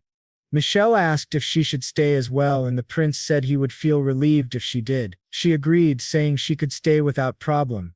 She added that by staying she might see Marquis Lawrence and Countess Clay more frequently, winking at him again. However, next to him someone was burning with rage. The war between the Brigand Empire and the Republic of Prius quickly escalated. Upon the declaration of war, the Brigand Empire's expeditionary forces deployed at an alarming speed, seemingly preparing to surround the Republic of Prius. In response, Prius leveraged its homeland, forming a solid defensive line. Although direct clashes had yet to occur, experts predicted the confrontation would happen as early as possible, or within 3 days at most. Once the world heated up due to the war between Prius and Brigand, another major announcement might be overlooked. A host named Anthony would present a program of varied comparisons to satisfy viewers' curiosity. For the 10th anniversary special, featuring the episode of The Magician and the Knight representing the mages, they brought in Archmage Adrian Lawrence. Adrien introduced himself, saying it was a pleasure to meet them. He was the new star of the Hade Kingdom. The scene then flashed back a few days, showing Adrien's assistant explaining that Everil currently lacked competence compared to other candidates for Sainthood. To address this, both would have to put in significant effort. Marquis Lawrence is a mage, and even if he performs well in the strength comparison test, they will be able to secure new investments again. However, if he does poorly, his reputation will suffer. So, he has no choice but to be careful. Our young man, excited, says they don't need to worry because he will eliminate the prejudice against mages when he is there. He shouldn't be overwhelmed and should proceed with everything. Anthony says he will stay calm. He then introduces another participant representing the knights, Count Felix, a proud new master of aura from the kingdom of Lucius. Nora, observing him, wonders if he looks familiar. Anthony explains that in many ways, he will be compared to Marquis Lawrence in today's recording. He asks why Felix decided to participate in the event. Felix replies that he accepted the offer, thinking it would be a casual event. Anthony asks if he feels confident facing Marquis Lawrence.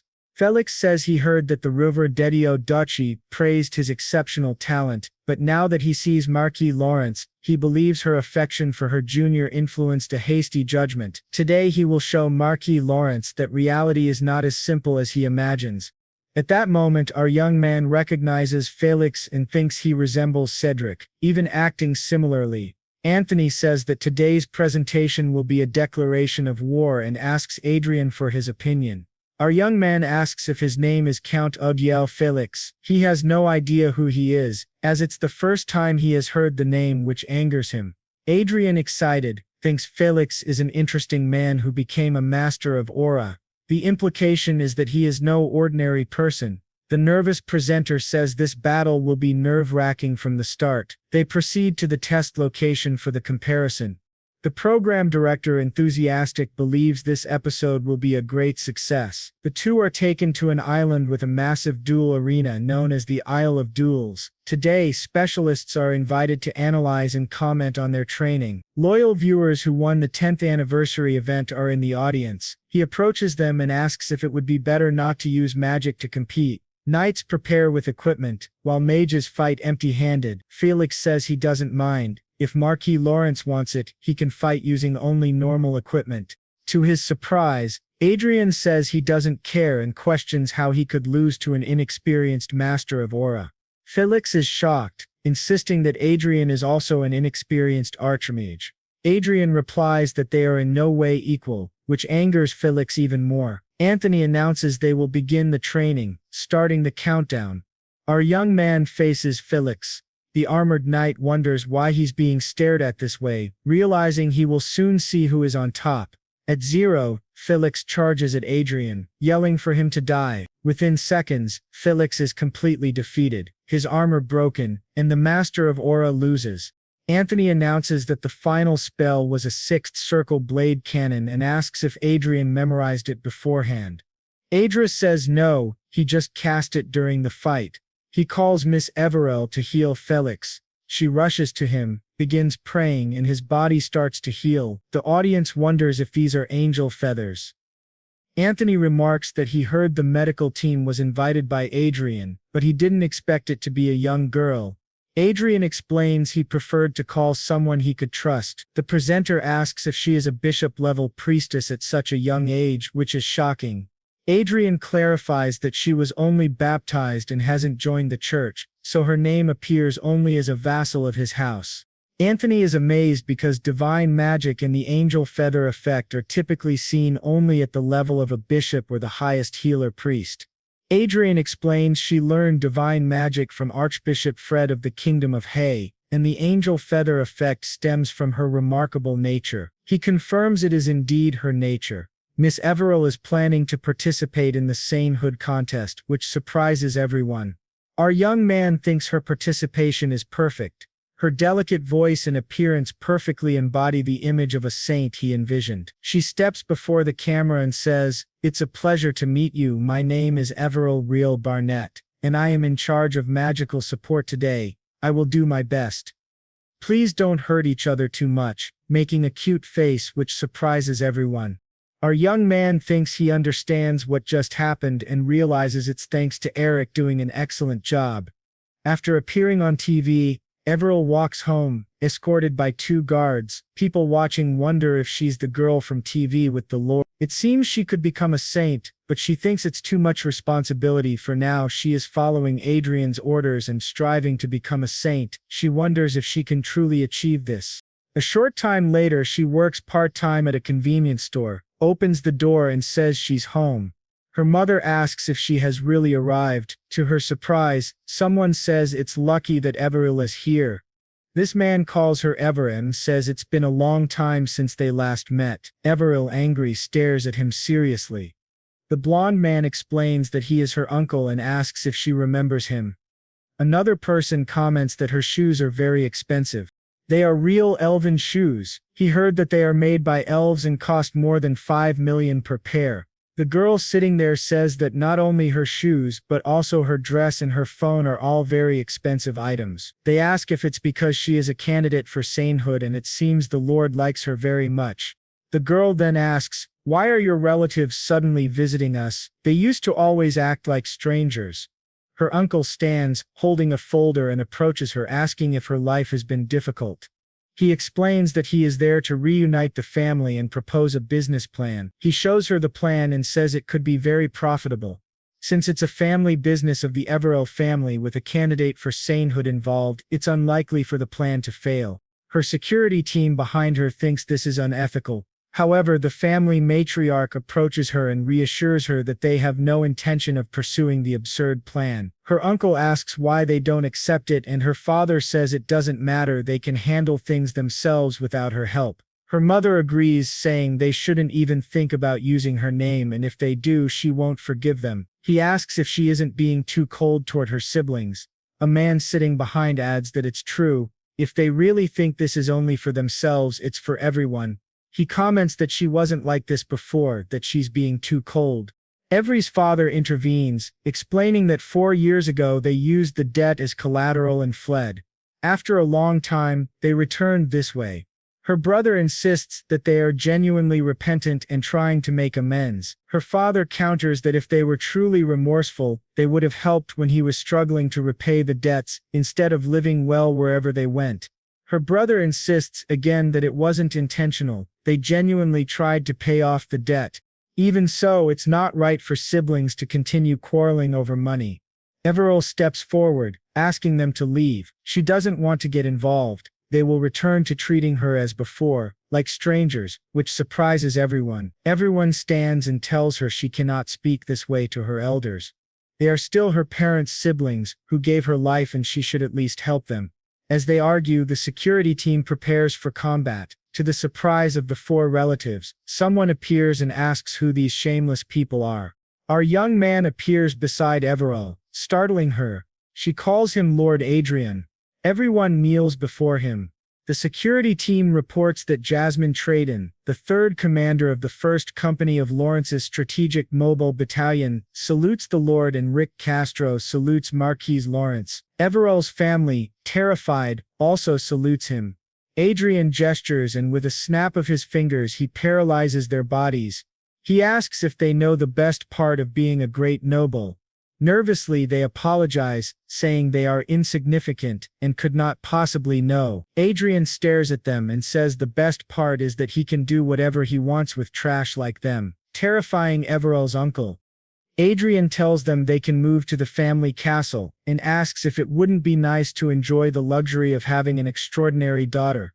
They nervously ask if that's really possible.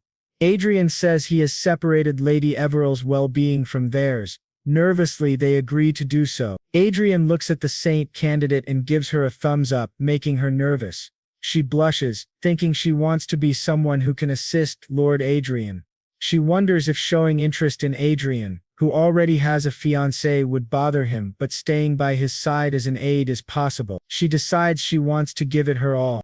The scene shifts to the Brigand Empire in the Duchy of Francis.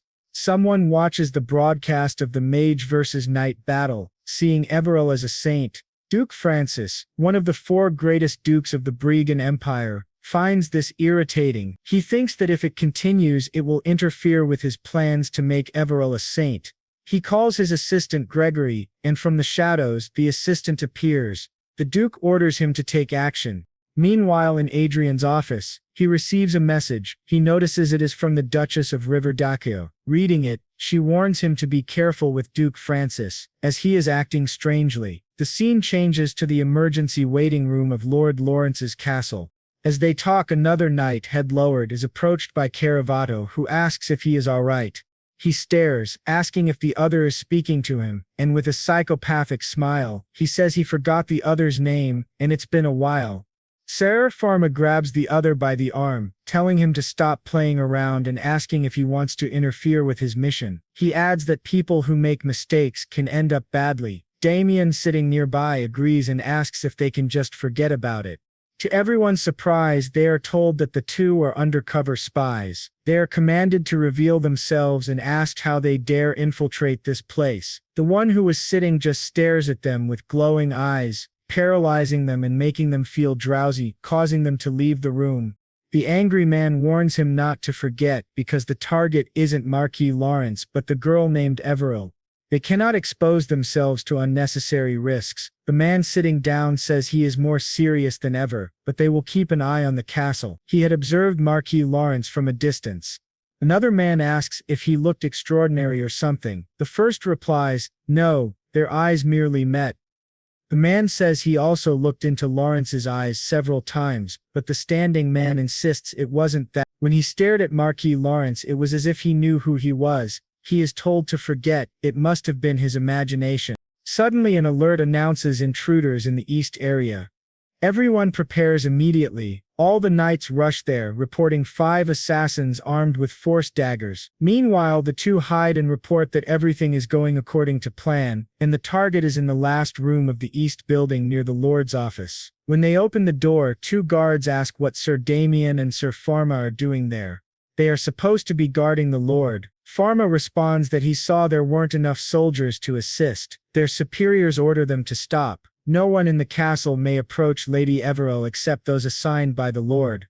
Everil's guards arrive, so it's better for them to leave. Sharma draws his sword. They realize it is a force blade and notice that the approaching men are assassins. One of them manipulates their memories, paralyzing them and knocking them to the ground. Sharma moves toward Everil, ready to kill her, and the guards shout for her to escape. To everyone's surprise, Everil simply extends her finger and hurls the assassin against the wall, declaring it a trap and that she is not the target. The guards, shocked, just stare as Everil takes command.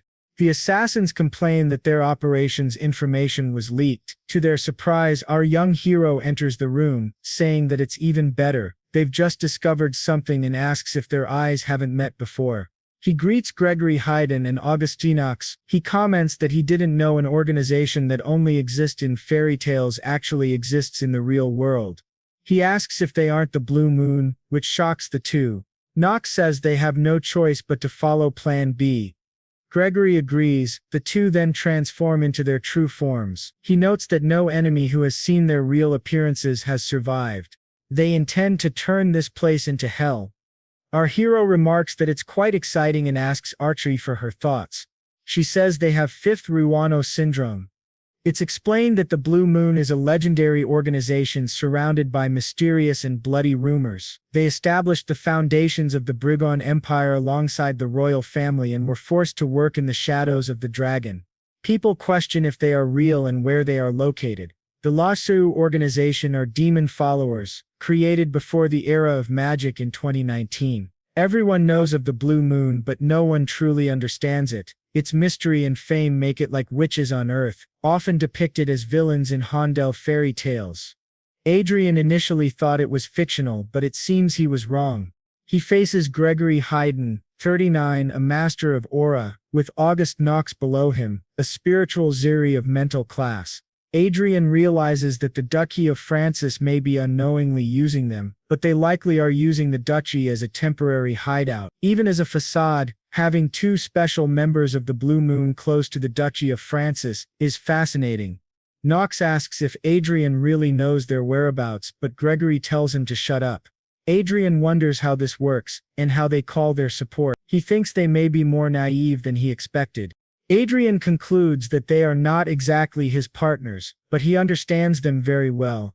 Gregory then says someone will have to die here, while Adrien asks if he is truly capable of this. Knox activates his butterfly magic, sending a massive swarm toward them. Adrien and Archie stare at the butterflies. Knox asks if it's their first time encountering a spirit and prepares to toy with them. Before he finishes, Adrien unleashes his power and Gregory jumps to save Knox. This surprises both Knox and Gregory as Adrien acts decisively without hesitation. They question if it was a forced attack. Adrien explains that the world is vast, with many talented people. They cannot assume they are the only special ones. Gregory asks if it was a forced attack, and if Adrien is a magical swordsman. Adrien thinks he merely released an aura burst using a war sword function. Gregory expresses confidence that he can fight hand-to-hand against a master of aura even as a mage. Adrien is confident. He asks if they think that's all there is. With a flick of his fingers, a rope appears, breaking through the ceiling and attacking Knox. He says he is also a beast tamer. Knox, injured in the leg, can only curse, asking how this is possible. A massive malevolent spirit emerges, aiming to attack both of them. Our young hero realizes this is a mental attack, spiritual sobriety, mind control, but he is unaffected by it. He asks what the spirit is doing, and the figure behind him only feels slightly sleepy, surprising both of them. Archers, irritated, says she's getting hungry and asks if she should just finish them off. Adrien tells her to wait a little. Knox, furious, tries to use his main ability again, but nothing happens. He wonders what Knox is doing. Observers comment that it can't be. Even Duke Francis, a great master, would fall under this power. Our hero thinks that the abilities of the Destiny user in Chronicle Online have transferred to reality. For those whose debuff defense is nearly at maximum, such attacks are useless. He asks what Knox thinks he can do against him and if his combat skill is 0. What if mental attacks don't work? Gregory realizes that this person sees everything and knows too much. He cannot identify him even though he is right in front of him. Marquis Adrian Lawrence, a genius mage who became an archmage at 20 and the last disciple of Duke Riverdale, considered the greatest master of all time, stands before him. But Gregory realizes that this is not all. The person in front of him is a complete monster beyond all expectations. Adrien draws his sword, still staring at them, thinking that it would be a waste to kill and discard them outright. He performs some tricks which work better than he expected. Observing their fear while walking toward them, they scream for him not to come close. To their surprise, our young hero uses magic to heal Knox. He declares that he has no intention of fighting them or the Blue Moon. What he wants is to meet their leader. He asks if he can pass a message to him. Gregory, trembling, agrees. Adrien apologizes for having killed others and asks if they were connected to Duke Francis. They confirm that they were. After communicating briefly, Adrien tells them to leave. They apologize for their rudeness and disappear, fleeing from the monstrous young hero. Adrien watches and remarks that it was truly incredible. Archie says it was very fun, but they notice that turning Everil into a saint will be very difficult. Time passes. On November 25, 2019, a proclamation is sent from the Holy Land to the entire world, selecting 15 female saint candidates and 11 male saint candidates. The competition to select the 2 leaders who will guide the church is set to begin. It is scheduled to last about a month, with all events shared transparently via online broadcasts. From his office, Everil asks Adrien's opinion. Our hero thinks that while waiting for a response from the Blue Moon, the real saint competition has finally begun. In the Holy Land of Everil, a ball is underway with many nobles. To their surprise, someone approaches. They ask who he is. Considering the level of influence his position guarantees, he is very young, yet possesses remarkable abilities. He is someone none of them should underestimate. The arrival of the superiors is announced, and everyone bows to them. A pope addresses the attendees, expressing gratitude and welcoming everyone to the opening ceremony of the competition. 15 female and 11 male saint candidates have been selected. The competition will last approximately a month, with all events broadcast online. The first round focuses on tactics centered on subduing monsters. Each group must consist of 5 members: 2 swordsmen, 2 aura users, and 2 third circle or lower mages. All non-divine candidate powers will be sealed. The Pope wishes everyone a successful and enjoyable first day of the competition. Adrien and the others bow to the holiness, the saints, and the divine king. The Pope welcomes Marquis Lawrence. Our hero realizes that the three leaders of the Holy Land of Everil represent the pinnacle of all believers. Everil's focus must be on the current saint, Sharon Sylvester, a 66-year-old human saint. She notes that Marquis Lawrence is very young. If he were slightly younger, she would have been tempted. Our hero thinks that saints maintain their youthful appearance through the goddess's blessing. In reality, although she appears young, she is a grandmother who married around 40 years ago and has grandchildren. It was a success. At that moment he notices a group of people and realizes it is Duke Francis, staring at him angrily. Our young hero says, "It's good to see you, Your Grace. I am Marquis Adrian Lawrence of the Kingdom of Hay. I heard about the gift you sent, and it was very generous. I also heard about the major accident in your territory." Duke Francis thinks that those two scoundrels announced their resignation and fled, avoiding pursuit after causing a massive disturbance, claiming they wanted to give advice. Considering the history between them, he realizes he should not make Marquis Lawrence his enemy, as that man is a complete monster and impossible to fight. Adrien continues, "That aerial fortress of yours exploded, along with the industrial district. Truly unfortunate. The pilot supposedly fainted or something like that." He then stops and looks to the side, noting that standing next to Duke Francis must be Miss Evelyn Francis. He politely asks her to go easy on his saint candidate. Evelyn nods and says she will consider his request. Our young hero thinks Evelyn is truly her father's daughter. Her attitude is frustrating. He asks Duke Francis if he heard that he decided to meet with Gregory in August again. This surprises the old Duke. Adrien continues, "They no longer speak, so it no longer concerns you," leaving Duke Francis boiling with anger. Adrien walks away, remarking that he seems displeased, so he won't provoke him further. Everil, nervous, asks about Duke Francis from the Brigand Empire. Adrien confirms and tells her that she is more important than she realizes. He advises her to stay confident and keep her head high. More than anything, she is the one he chose. Ahead, someone approaches, and Adrien realizes he has found Kay Riverdale. She asks him to call her older sister Olivia, and she will call him little brother Adrien from now on. She introduces herself as Jude Stir, expressing her support for Marquis Lawrence and the great goddess Sepia. Our hero thinks that her talent is extraordinary divine power and wonders if her ability is a supreme saintly skill. It is truly impressive. Adrien discusses with Riverdale the strict conditions applied to the first phase of the competition. She asks if he has any objections, and he says no, believing the arrangements are suitable. He notes that Judd is a good candidate and the focus on monster subjugation tactics is appropriate. It is not bad for Judd, as she is at a first-class priestess level. The blonde notes that at worst, Judd may still wield divine magic more effectively than the other candidates. The real problem lies with the team assigned to Judd. They have 2 knights but no mages with actual battle experience. Adrien observes that most modern mages focus on research rather than combat. He asks if she wants his help, which excites her greatly. He agrees, as this was what she wanted from the start. He promises to find 2 skilled third circle mages for her. She is thrilled and thinks they will form an alliance, though it seems she will benefit the most. Adrien assures her that even just talking with him will put significant pressure on other participants. She grows very excited. Adrien asks a question unrelated to the competition. She asks what it is. He asks if a magical knight counts as a person in this tactical competition. At the Saint's office, she begins reviewing the participant list for the first round. The representative is Everil Barnett. Her team includes a knight, Barbara, an aura user. The second knight is Andre Dillon, a first circle aura user, a third circle aura and mana mage, and Noah, a third circle mana mage.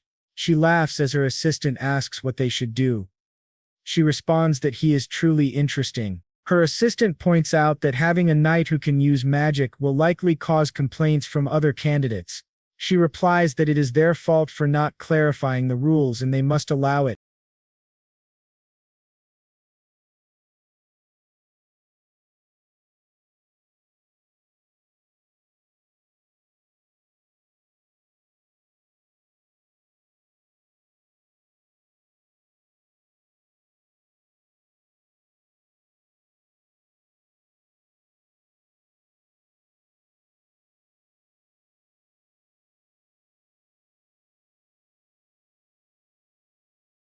and saint candidates are recorded as mercenaries and lead four-person teams composed of mages and swordsmen to defeat monsters. Cameras follow each candidate at all times.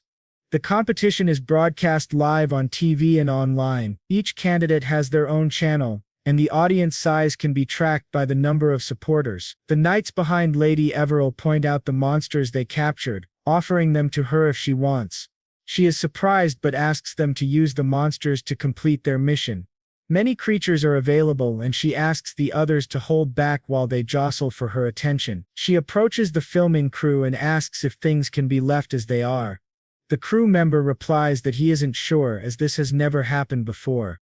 It is said that when appearing on TV, the elves drew a lot of attention with their incredible visuals, but their rigid personalities focused solely on tasks, executing everything perfectly, turning the program into an almost dull documentary. No matter how beautiful it was, if the content was boring, viewers lost interest. As a result, once the contestants settled in, the audience began switching channels. In contrast, Everil's channel included elements of entertainment and character development, almost like a teen drama, which generated a lot of interest. Moreover, other candidates had poor personalities, with some saying the work was for plebeians, and even Evelyn admitted she hired them to handle the dirty work. The saint candidates and saints from noble families were being portrayed as villains. Public opinion increasingly supported Everil's broadcast. The knights remarked that the world looked down on mercenaries, calling them low-class people risking their lives for money, but Everil's law treated them fairly without discrimination. Other channels seemed ridiculous by comparison. Even without her help, someone like Lady Everil could easily become a saint. She nervously looked at the knights. An older man approached and explained that everyone there genuinely wanted her to become a saint. They did it on their own, so she shouldn't feel pressured. He might seem intimidating, but he assured her that he was the toughest of all the mercenaries. Despite that, she approached him first and cast her heart-colored magic toward him. A man behind her asked if it was just because of her harsh appearance.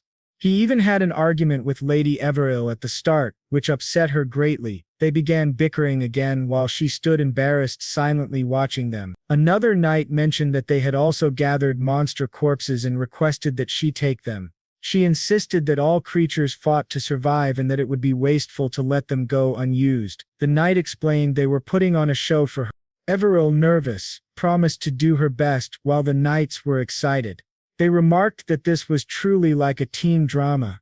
Statistics showed that audience ratings for the competition channels were 1.52% for Everil, 1.116% for Lai, 0.95% for Grace, and 0.92% for Judge Stare. The priest of the kingdom of Her was very excited, cheering for Everil. Our young hero turned to him and said there was a reason he requested their meeting in the Holy Land today. The priest asked what it was, and our hero explained that he wanted to show it to him. The priest asked if it was gold and calculation. Our hero clarified that it wasn't just a piece of gold and calculation, it was a large artifact with divine power flowing through it. He explained that it was a relic, estimated to be over 20,000 years old. The priest noted that if true, it should be widely announced. Adrien considered that expected.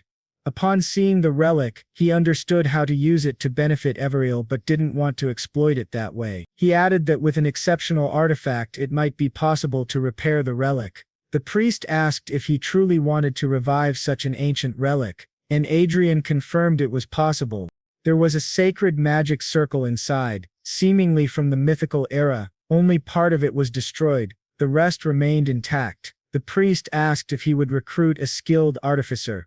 Adrien confirmed. The priest promised to find the best, calling it an incredible discovery. Adrien asked if he needed to submit the relic to the church. The priest said no, it wasn't necessary. Each royal and imperial family possessed at least one sacred relic. Donating it could promote Everil's cause, but if it was a functional relic from the mythical era, giving it away solely for publicity would be excessive. Even without donation, there were many ways to leverage a relic. Adrien agreed, thinking he had never intended to donate it but understood the priest's point. The priest promised to find the best artificer and Adrien left it in his hands. They bid farewell. Adrien reflected that many people were working behind the scenes to make Everil a saint, and he must use all means to ensure their efforts weren't wasted. In a dark room, someone watched Everil's broadcast, seeing mercenaries supporting her. The viewer grew furious, thinking it was ridiculous, and that it couldn't continue. A few days later, a half-dwarf master engineer introduced himself as Kobe Ventre. Adrian Lawrence greeted him politely, and reflected that Archbishop Fred had introduced him to one of the 3 greatest sacred artifacts in the world. Kobe examined Adrian's cloak, remarking that it was difficult to analyze his clothing and that he seemed to possess a great treasure. He apologized, explaining that the curious mind of an artificer often struggles to observe new equipment. Adrien thought that Kobe had recognized the value instantly, proving Archbishop Fred had introduced him to the right person. Adrien presented Kobe with an item for examination. Kobe guessed it was the hilt and blade of an ancient divine magical sword, which Adrien confirmed. He expressed a desire to use it. Kobe said it was certainly possible. He had seen similar items deep within the church. Compared to those, this artifact was almost in its original state, which excited Adrien. Adrien asked if mithril could be used for the blade, as gold and calculation were hard to obtain. Kobe said it wasn't necessary.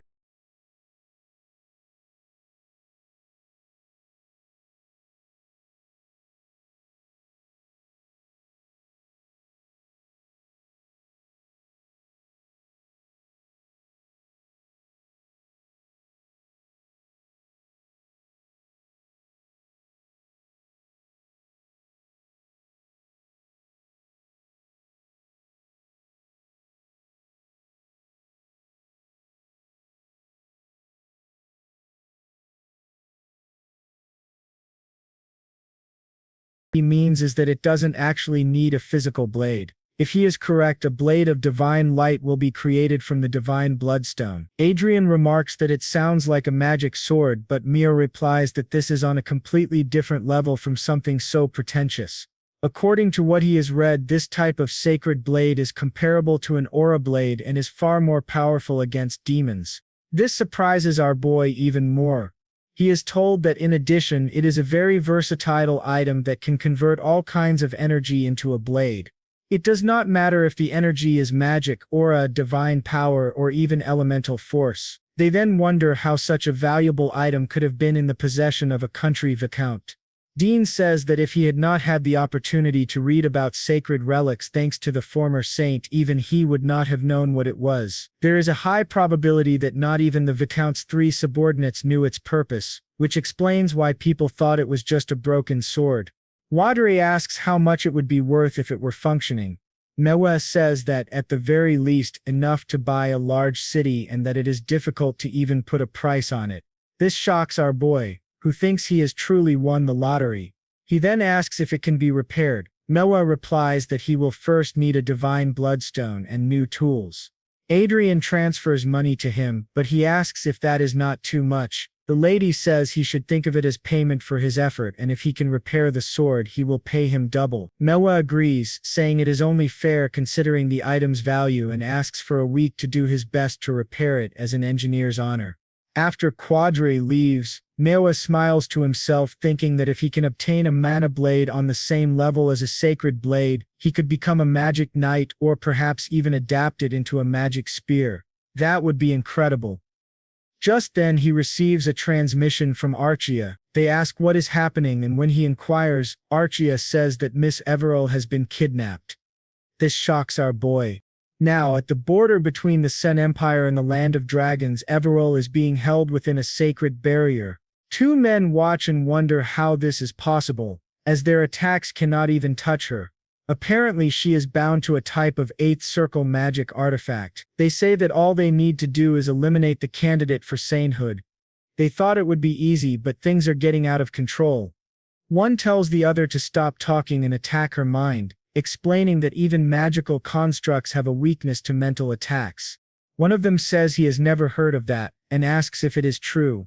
His companion asks who he is talking to, and the first man replies, "What do you mean? Who?" When they turn, they see someone standing right behind them. It is Nox. They ask who he is, and he says he is merely a spiritual user passing by. After that, our boy arrives where they are. Gregory greets him respectfully once again. Adrien asks if they are the culprits, but Gregory says no, they captured the real kidnappers who are right there. When our boy asks where Miss Everil is, Gregory replies that she is resting in the cabin and is safe thanks to their precautions. They still need to discover who is truly behind the kidnapping and who hired the attackers through an intermediary. Our boy thinks that of course the real masterminds would not leave any trace unless they were fools, which is the most worrying part. He asks why they helped, and Gregory explains that to be honest, this place is also their home. Our boy tells him to continue. Gregory says that Miss Everil was truly lucky and that he will pretend to believe them. Gregory adds that by order of their leader, if Miss Everil was ever in danger, they were to do everything possible to save her and to conceal what happened.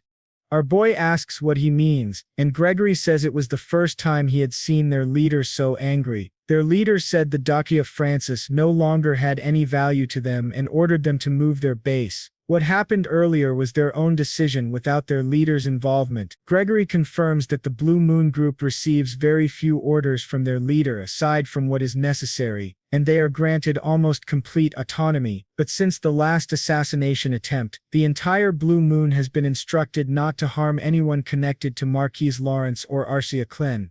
Adrien thinks the more he hears, the stranger it sounds. He cannot understand why the Blue Moon leader is being so cautious with him. Gregory bows and apologizes for the previous incident. Our boy thanks them for saving Miss Everil and says he will forget any resentment toward them. Honestly, they were never the real threat, so there was nothing to resent anyway. Considering how things are unfolding, they can assume their leader has accepted his request. Gregory confirms this and says their leader is eager for his visit. They are there to inform him that, once this situation is resolved, he is free to visit at any time. Our boy wonders why he is being invited to their base. Perhaps it is a trap, but he thinks not. Just by looking at them, it does not seem that way. Gregory then gives him a password and says the terminal they use is connected to his. He should not hesitate to call if needed. Adrien agrees and sends them off. Arsia asks if she should follow them, but Adrien says they can contact them at any time. So, for now, just leave them alone. Ensuring Everil's safety is more important, and since the kidnapping of a candidate for sainthood was broadcast live, the world is in an uproar. It would be better to involve the church's investigation team instead. When Everil wakes up, she is extremely surprised and asks where she is. Meanwhile, Madre thinks to himself that not only did they accept his request, but the Blue Moon leader personally ordered that no one interfere with him. Puzzled, he wonders, what on earth is happening here? They even call him a rule breaker. Everil then asks if it was not stated that he could not use any designated equipment in the mercenary tactics competition. She questions what kind of trick he pulled and says she does not remember allowing such an entry. Adrien explains that it was an unavoidable choice for him, especially after recently surviving an assassination attempt. In truth, if he had not taken action, Lady Everil would have died. But she replies that this is only a matter of hindsight. Adrien counters that hindsight is everything, and if the church had done a better job and if he had been present from the start, this kind of thing would never have happened. A candidate for sainthood was kidnapped by people who infiltrated the competition, and the church could not even find her until he intervened. He thinks to himself that this may be the end of the good image he has built with the saint. Setting that aside, he asks her to please evaluate Lady Everil's potential. She is a victim and should not be harmed by something like this. Since he is the one who broke the rules, he believes only he should be punished. She simply stares at him suspiciously, then laughs, saying he is truly an interesting man and that she might have been tempted by him if she were 10 years younger. Adrien silently wonders what is wrong with this woman. She continues, admitting that, to be honest, there was suspicion within the inner council that this incident was orchestrated by him. He asks if she was testing his reaction, and she apologizes, saying that is the truth. Now she has confirmed there were no lies in his words. She shows him a mirror and asks if he knows what it is. Later, the saint summons all the candidates. They wonder why they have been called. She thanks them for coming and explains that the reason she gathered all the sponsors and the saint candidates is to discover the truth about the recent kidnapping. This is the mirror of truth, a sacred object that reflects reality. Contrary to some claims about the incident, the mirror confirmed that it was not the work of Lady Everil Barnett or Marquis Adrian Lawrence. Therefore, she asks everyone to come forward, one by one, and prove their innocence before the mirror of truth. Duke Francis, furious, argues that the people assembled are nobles of the highest rank, including members of royal families from several countries. He asks if she is not overstepping, but she calmly replies that if he is innocent, there should be no problem. Is it so difficult to simply speak one sentence in front of the mirror? At that moment, Marquis Lawrence appears with the sacred knights, surprising everyone. The true culprit who tried to harm Lady Everil might have been a Grand Master, so he is there to help. Duke Francis, enraged, demands how Lawrence dares to doubt him. The saint reminds the Marquis that the culprits have not yet been confirmed and asks everyone to remain respectful. She then requests that each person step forward. The first to do so is Cloud Headwell, the Queen of the Ever Kingdom, followed by her daughter Grace Headwell, a saint candidate. Both state clearly that they had nothing to do with the kidnapping of the saint candidate. As soon as they speak, the mirror shines, proving their innocence. The saint declares their innocence confirmed, and continues the process. One by one, the others come forward. Eventually, she announces that only the Francis family remains. Duke Francis declares that he had nothing to do with the kidnapping, and his daughter says the same. The mirror glows again, proving them innocent. Our boy thinks to himself, "This is troublesome." From behind, Duke Francis notices his expression and asks why he looks that way, accusing him of revealing his true self. Adrien responds that it is simply a natural reaction, given his past actions. Francis sneers that it seems Adrien's life will be short. Adrien mocks him in return. The saint, still irritated, tells them both to be silent because the session is not over. Now the last to prove their innocence are the Austria's Prime Minister Austria of the Republic of Pruss and the saint candidate Lady Mel Austria. They must step forward and face the mirror. Trembling, they insist it was not them and that they can explain. The saint demands that they stand before the mirror of truth. When they hesitate, she declares that there is no other choice. From this moment, they will be arrested for the kidnapping and attempted assassination of the saint candidate Lady Everil Barnett. They are visibly shaken. Our boy wonders if it really was the Republic of Pruss behind it. From behind, Francis comments that they are fools for attempting something like this during the saint competition. Either way, it is an unexpected gain. Adrien thinks that attempting assassination during the saint competition is without doubt an act of apostasy. Since Prime Minister Austin's daughter acted in the name of the Republic of Pruss, the Republic will be severely shaken both internally and externally. He realizes this is an unexpected advantage for the Brigand Empire, which is at war with the Republic of Pruss. Thus the case of Everil's kidnapping, which had puzzled the church leadership, including the saint, and people watching the competition worldwide, concludes in a surprisingly anticlimactic way. Yet despite the bland ending, this incident shifts the course of the first round of the saint selection in an unforeseen direction. The competition changed a bit. Among the remaining candidates, the top 5 are now considered the strongest. The granddaughter of the Elven Queen, Grace Heed. Next, the one with the true nature of a saint, Everil. The girl with whom they made an alliance, the daughter of Duke Francis, Evelyn, and from the powerful eastern continent of Triton, the princess of the Riverdale kingdom, Xia Lin. Our hero reflects that after the humiliating elimination of the candidate from the Republic of Pruss, they began actively supporting Princess Xia Lin. What was originally a 4-way contest has now become a contest of 5. He thinks it is only a matter of time before the Republic of Pruss collapses, whether due to the Revolutionary Army or the Brigand Empire. When that happens, Xia Lin will fall like a kite with a broken string. Nothing to worry about.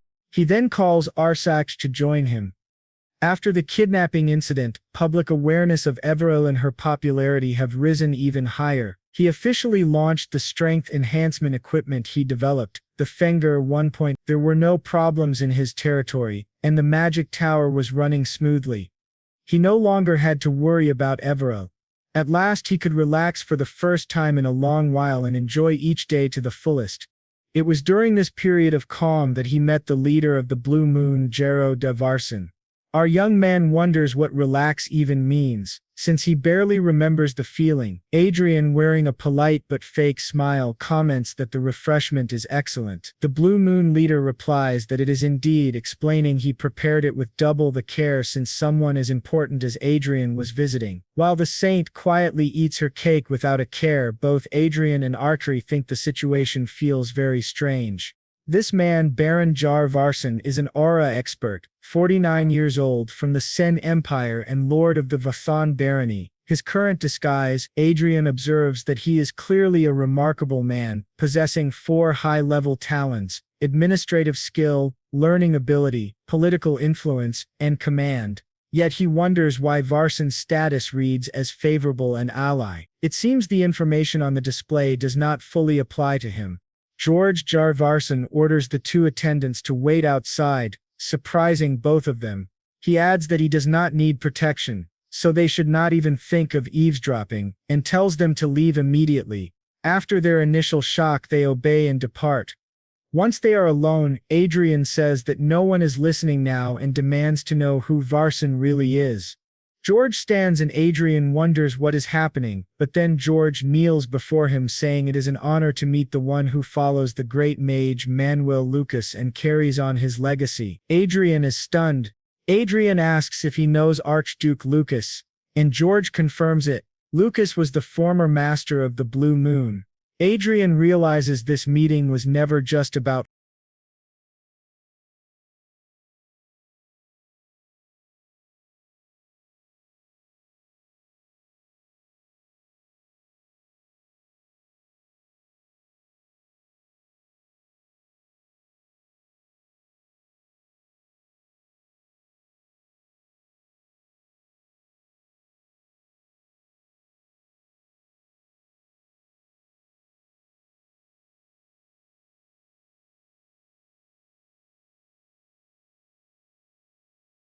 "5 years ago, as he embarked on the final path to acquire fate, several forces and tasks reactivated, and the Blue Moon was one of them. The once dormant Blue Moon awakened and began acting outwardly to expand its influence. Thanks to that, their power is now stable, and as a consequence, Adrien came into contact with them much earlier than planned. It was an unintended result of the path Chester chose for the sake of efficiency." Adrien then asks who George Varson really is. Chester replies that George is his assistant and the administrator of the Blue Moon. Adrien is taken aback, so the Blue Moon was supposed to be his reward for reaching level 8. That means talking to them now is almost pointless. He wonders why Chester made him come in person. Chester says there is no use crying over spilled milk. He still cannot formally recognize Adrien as the Blue Moon's master, but he will not stop him from cooperating with them for now. Adrien asks if he is serious. Chester apologizes, admitting that this situation is the result of his own negligence and poor management, and tells Adrien to consider it compensation for the inconvenience. Adrien thinks to himself that he takes back everything bad he said about Chester. This is excellent news. Adrien then says that Sir Varson will remain under his care. Varson bows, calling it an honor, while Chester explains further. The Blue Moon has a total of 8 special members ranging from Aura Masters to Archmages, 1,200 high-ranking assassins at the level of armed knights with force-imbued daggers, 450 vanguards and 5 airborne fortresses. Not only that, but they also operate luxury hotels, a worldwide resort network, clubs, and casinos. Their enterprises span accommodations, entertainment, trade, and transportation. Even the Pacific Hotel where Adrien is currently staying belongs to the Blue Moon. Our young man, delighted, thinks that he and Sir Varson will get along very well. The business capital alone totals nearly 100 trillion, and their military power surpasses that of most kingdoms. Varson assures him that they will fully support Marquis Lawrence. A week later, that half-dwarf arrives, catching Adrien off guard. Adrien asks what brings him there, and Kolb explains that he took longer than expected and apologizes. Tor asks if he succeeded and requests instructions on how to use it. Kolb answers that he only needs to channel any kind of energy, whether aura, magic, or something else, into it. Ader began testing the sword by channeling energy into the hilt. As he did, a blade appeared that looked almost like a lightsaber. They asked if it was inspired by Star Wars, and Kobe told him to swing it. When he tested it, the blade cut through things effortlessly. He thought, yes, this is incredible, until he realized it had even cut his own body. Kobe began panicking, shouted that he was bleeding. Our hero noticed he had been cut without realizing it. Enam began yelling for a priestess, while Adrien bled heavily. Archie rushed over, applied a healing potion to the wound, and helped him stand, startled.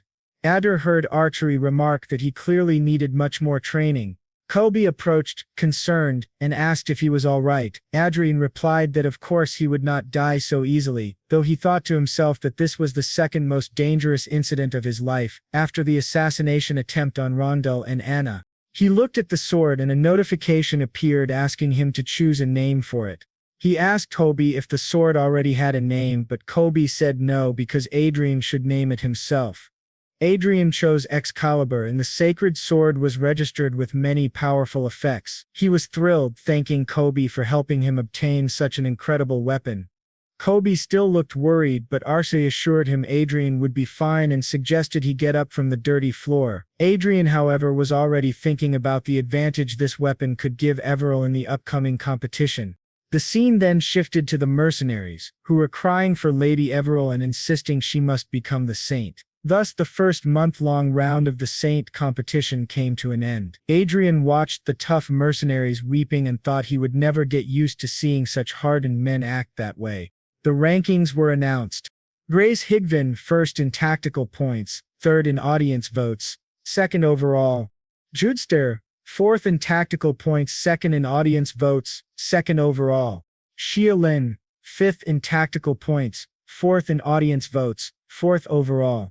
Evelyn Francis, fourth in tactical points, fifth in audience votes, fifth overall. Everil second in tactical points, first in audience votes, and first overall. Adrien was excited to hear this and told everyone he would do his best. He reflected that, setting aside the other participants, Princess Xia Len had surprised him. He had assumed she only advanced because of support from the Republic of Prux, but she had surpassed even Evelyn Francis and reached fourth place, which he had not expected. Everil approached Adrien, and he gave her a bouquet praising her hard work. She thanked him, blushing, and said she hoped to meet his expectations. He replied that she was already doing well. He knew the purpose of the Saint competition was to choose candidates who would be selected by God himself. Among the top-ranked, God would ultimately choose the one who matched his will, and if things continued this way, Everil would certainly be among the final 5. At that moment, someone greeted Adrien respectfully and announced that Princess Xia Lin wished to meet him. Surprising him, he wondered why the princess wanted to see him. Princess Xia Lin arrived, saying that the great name of Marquis Lawrence had reached even the distant continent of Triton, and it was an honor to greet him. Adrien replied modestly, noting that with her intelligence the future of the Ribarto kingdom looked bright. She then greeted the woman at his side, addressing her as the Countess Clannon, and said it was a pleasure to meet her. Xia added with a smile that she could simply be called Princess Xia. Adrien thought that in person, she seemed sharper than he expected, and that he liked her lively personality. She was one of the few royal candidates unafraid to use magic on others, and her spontaneous behavior was unexpected. Xia explained that her sponsor had requested the meeting. That sponsor was Leo Garcia Vallon, the president of the State Council of the Republic of Prus. Adrien was surprised. This man was among the 3 most powerful people in the Republic. He already had many concerns about the Republic and was reluctant to meet with them, especially since Garcia had previously delivered false fate and was known to support the Revolutionary Army. Garcia greeted Adrien with a polite but faintly false smile and apologized if their secretive approach caused offense. Adrien asked why someone so busy with the war against the Brigon Empire would take the time to meet him. Garcia replied that he understood Adrien's curiosity and suggested they talk over a meal. To Adrien's surprise, the meal was distinctly oriental. Garcia assured him there was plenty of time. Adrien happily sampled the dishes: steamed rice, fish stew, vegetables wrapped in leaves, pickled greens aged to perfection, and the main dish, a rich veal stew. Princess Shia's attire resembled the ancient Gore dynasty, and the food strongly reminded him of Korean cuisine, a taste of home he had not experienced in a long time. It was truly delicious. Noticing the silence at the table, he looked at the two guests and grew slightly nervous when Princess Shia chuckled softly. He apologized, explaining that it was simply his first time eating food from the Riverdale kingdom, and it perfectly suited his palate. Garcia replied that he was pleased to hear that as the host, then got straight to the point. To be honest, Garcia said, something truly serious is happening in our republic. Adrien assumed he meant the war with the Brigand Empire, but Garcia shook his head. No, it is worse than that. We face an internal crisis. For some time now we have been disturbed by the activity. They call themselves the Revolutionary Army. Our hero wondered if the real problem for the Republic was this revolutionary group and not the war with another country. Garcia explained that, surprisingly, this anti-government faction had even produced its own vanguard equipment. However, they discovered that the equipment bore a striking resemblance to the new Fencer 1.0 core currently being produced by Lawrence's Magic Tower. Adrien immediately understood. That means their power equipment was copied, he said. Garcia apologized, adding that governments around the world could have done this knowingly or unknowingly. Adrien had already expected something like this. He thought they probably couldn't fully analyze the core anyway and were just pretending ignorance. Garcia said he was sorry and admitted he might not even know how closely their equipment resembled the Magic Towers, but he insisted they could not possess the exact same items. Garcia clarified that he had not requested this meeting out of suspicion toward His Excellency. He emphasized that there was not enough evidence to claim that Marquis Lawrence's technology had been stolen. Adrien realized Garcia's true aim. He wanted Adrien to accuse the organization known as the Revolutionary Army of stealing his technology. Garcia confirmed it. The Republic was indeed at war with the Brigand Empire, but this immoral group was destabilizing the Republic from within. Adrien thought, so he needs a scandal to destroy the people's trust in the Revolutionary Army. Adrien asked what Garcia hoped to gain. Garcia said he was willing to pay a price that would not disappoint. The Republic would purchase 1,000 units of power equipment from the Lawrence Magic Tower at 10% above the regular sale price. Adrien acknowledged that it was a tempting offer.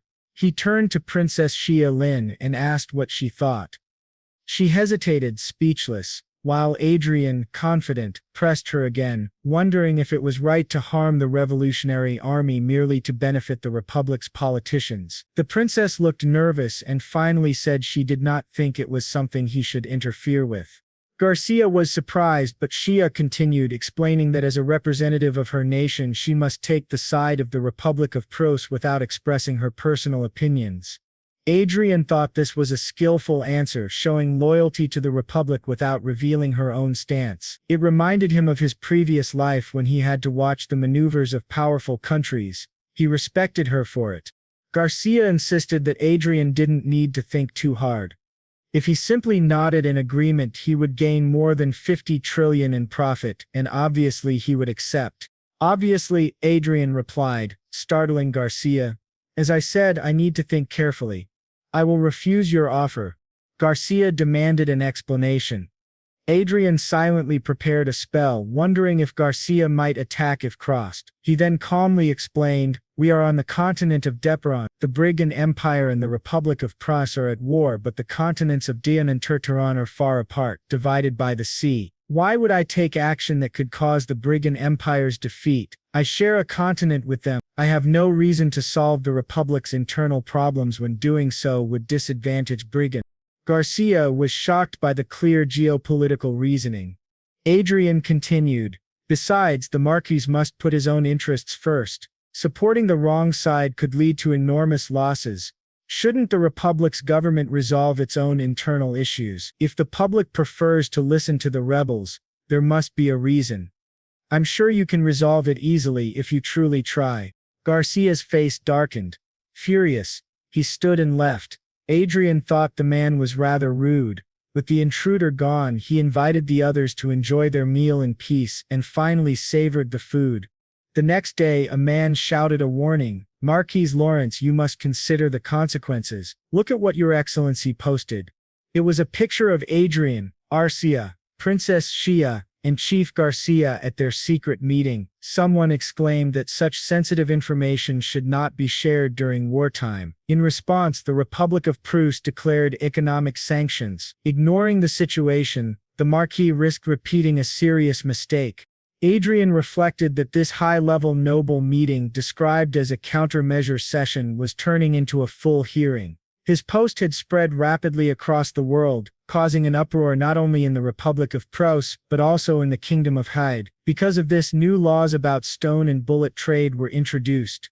An accuser declared that, as an elder with experience in aristocratic society, it was his duty to discipline a reckless young man like Adrien. Adrien realized this was Marquis Ali Tradon, someone he had never considered an enemy. He could not understand why Tradon was being so hostile. Then Margrave Watts raised his hand and spoke. He said that the Republic of Prusse and their kingdom rarely traded, even less than with the neighboring state of George. Even if sanctions were imposed, the damage would not be great, so there was no need for drastic measures. But the accuser countered that the Republic of Prusse had strong connections to the Traton continent, which might refuse cooperation with them. He reminded everyone that many artifacts and weapons were traded with Traton. He added that they had been caught off guard by the Revolutionary Army's offensive and had come seeking aid from Marquis Lawrence. Would the Traton continent really become their enemy to support the Republic? As the debate grew heated, the king himself became visibly irritated. Is of an ancient fundamentalist group. She raised her hand. He wondered if she wasn't supposed to be shy. She had always been quiet, but now she had decided to speak. She said that she didn't understand what Marquis Lawrence had done wrong and asked everyone present what exactly his mistake was. A noble explained that Marquis Lawrence had carelessly exposed the Republic's secrets to the world. But Arsia replied that even so, he had not lied. The noble insisted that was precisely the problem. His actions had put the Republic of Prusse in a difficult position. Arsia countered that, in that case, the fault lay with them for allowing the truth to be exposed, not with Marquis Lawrence. Her words left the noble speechless. The king agreed, saying she was absolutely correct. Still another noble protested, telling His Majesty that no matter how delicate the information might be, it was immoral to reveal it and place another nation in a difficult situation. But the king responded that such a rule only applied if Marquis Lawrence had agreed to conceal the information. He asked, if you were robbed, Marquis Traton, and you named the thief, would you really be at fault for causing problems for the thief? Traton muttered that the comparison was unfair. At that, the prince behind them began to laugh and said that Lady Arsia was right, just as Marquis Watts had stated. Yes, Marquis Lawrence's post had placed the Republic in a tight spot, but it was the Republic's own actions that led to this situation. In his opinion, imposing sanctions was excessive. Adrien thought to himself that the prince had stayed silent until now, fully aware of these facts. Then the prince added that his brother beside him also believed Marquis Lawrence should not be punished. The Republic had belittled their kingdom by threatening sanctions. Confront the Republic directly with their allies and should begin by issuing a statement criticizing the Republic's choice. Adrien was impressed. Who would have imagined that Arsia, usually so quiet, would speak so boldly? He felt proud of her. Then beside him, a young woman raised her voice to ask a question. She was the king's fourth child, the first princess, and third in line to the throne, Princess Diana. She asked Adrien what made him so calm about the possibility of punishment. Adrien replied that he had prepared in advance. When she asked how, he explained that since they had been discussing such an interesting topic, he had recorded it. He played the recording for them, shocking everyone present. The second prince laughed so hard that he almost fell from his chair. Someone pointed out that this was why Adrien had posted a message with the hashtag claiming Brigram was afraid. If the clip were released, Brigram would have no choice but to take a stance, as any nation that valued its image would be forced to respond. Adrien confirmed that was exactly why he had chosen to side with the Brigram Empire and mentioned the continent of Dian. The nobles murmured that Chief Garcia had been foolish not to realize he was being recorded, especially when dealing with an archmage. Adrian thought that because of this, the issue was no longer merely between Herod and the Republic of Pros. It had now drawn in Brigan, and he had given the other countries of the Dian continent a reason to take sides. The video of the state council chief was released after the meeting. Once it spread, not only the Brigan Empire but also the allies of the Hade Kingdom publicly commented in Adrian's favor. With this wave of messages and the involvement of the Sacred Land, all the nations of Dian criticized the Republic.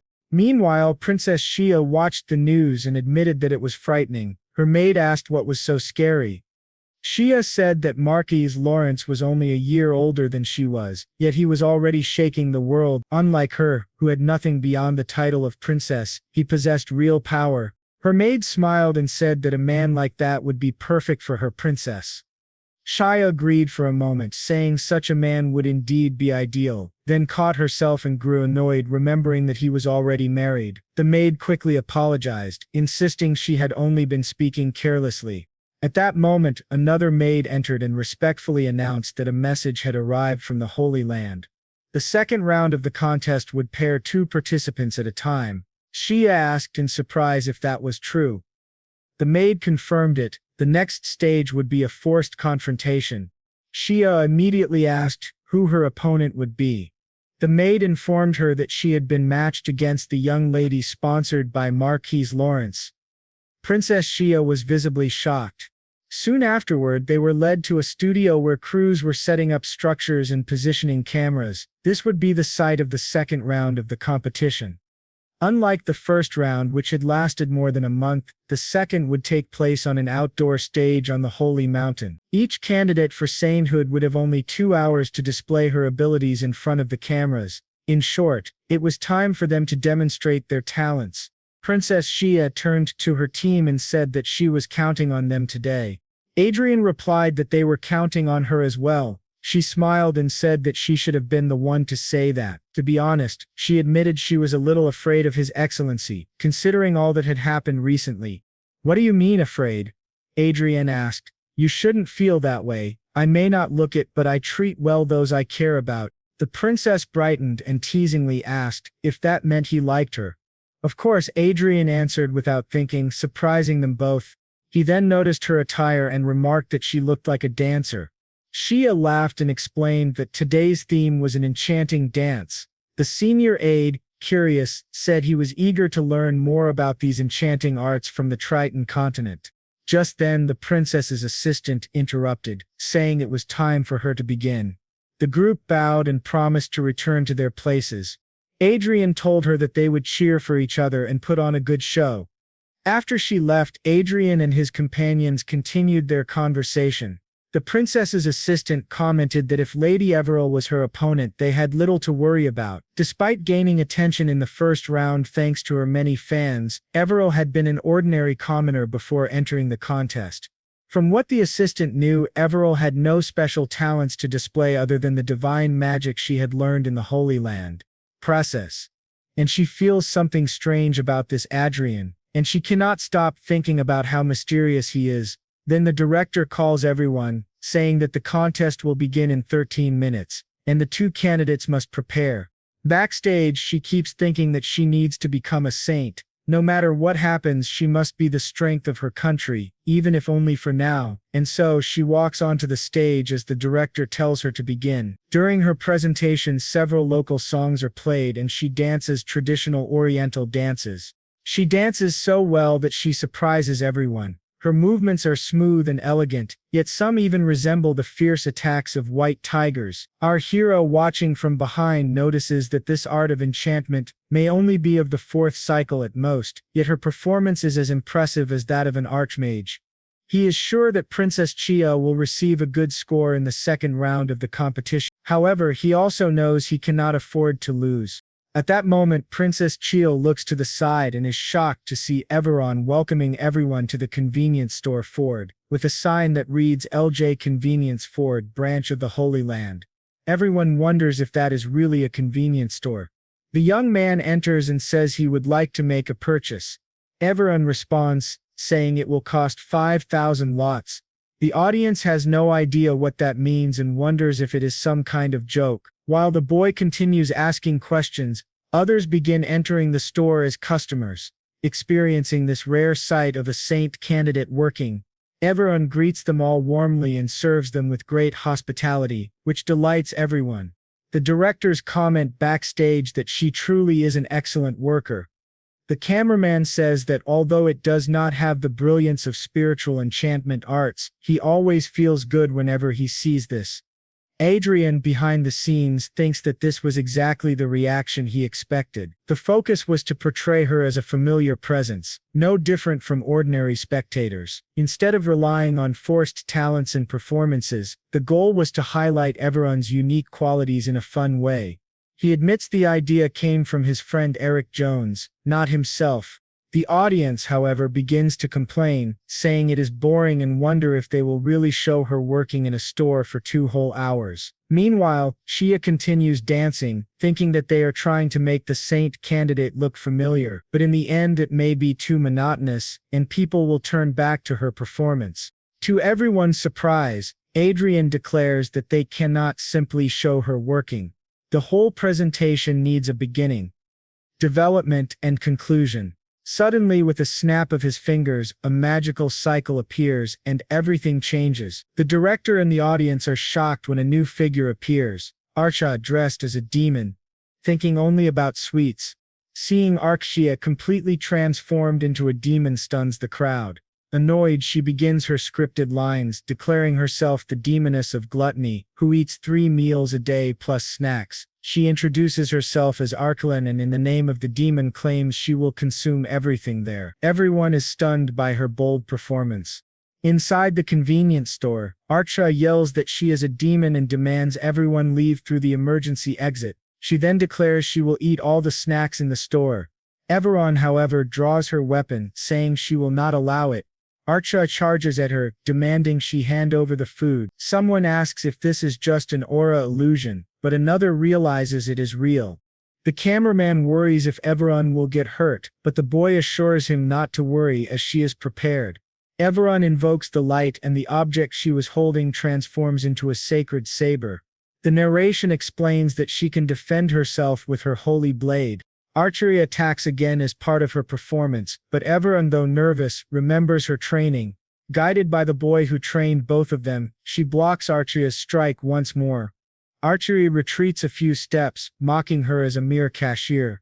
Everil thinks that Arsia will eventually back away, but she knows she must finish this now. She charges a powerful strike, releasing immense magic that astonishes everyone except the boy, who remains calm. Even Princess Chia stops dancing, stunned by Everil's overwhelming attack, while the others look on in shock as her blade shines with divine power. Without a sound, everything turned into a sea of flames with the great explosion. At that moment, Arsia was thrown far away, pretending to flee while declaring that Everil should not think she had won yet, for she would return. The young man then said that, in this way, the convenience store, which had almost fallen into the hands of the demon of gluttony, was saved by Miss Everil, something that even surprised her. Backstage, the director asked the Marquis what all of this meant. The young man replied that there had been some twists and turns, and asked whether it was not entertaining. The director admitted that it was fun but demanded to know what story this was supposed to be. The boy explained that it was simply the story of Everil protecting a little shop from demons. The girl then bowed deeply to everyone.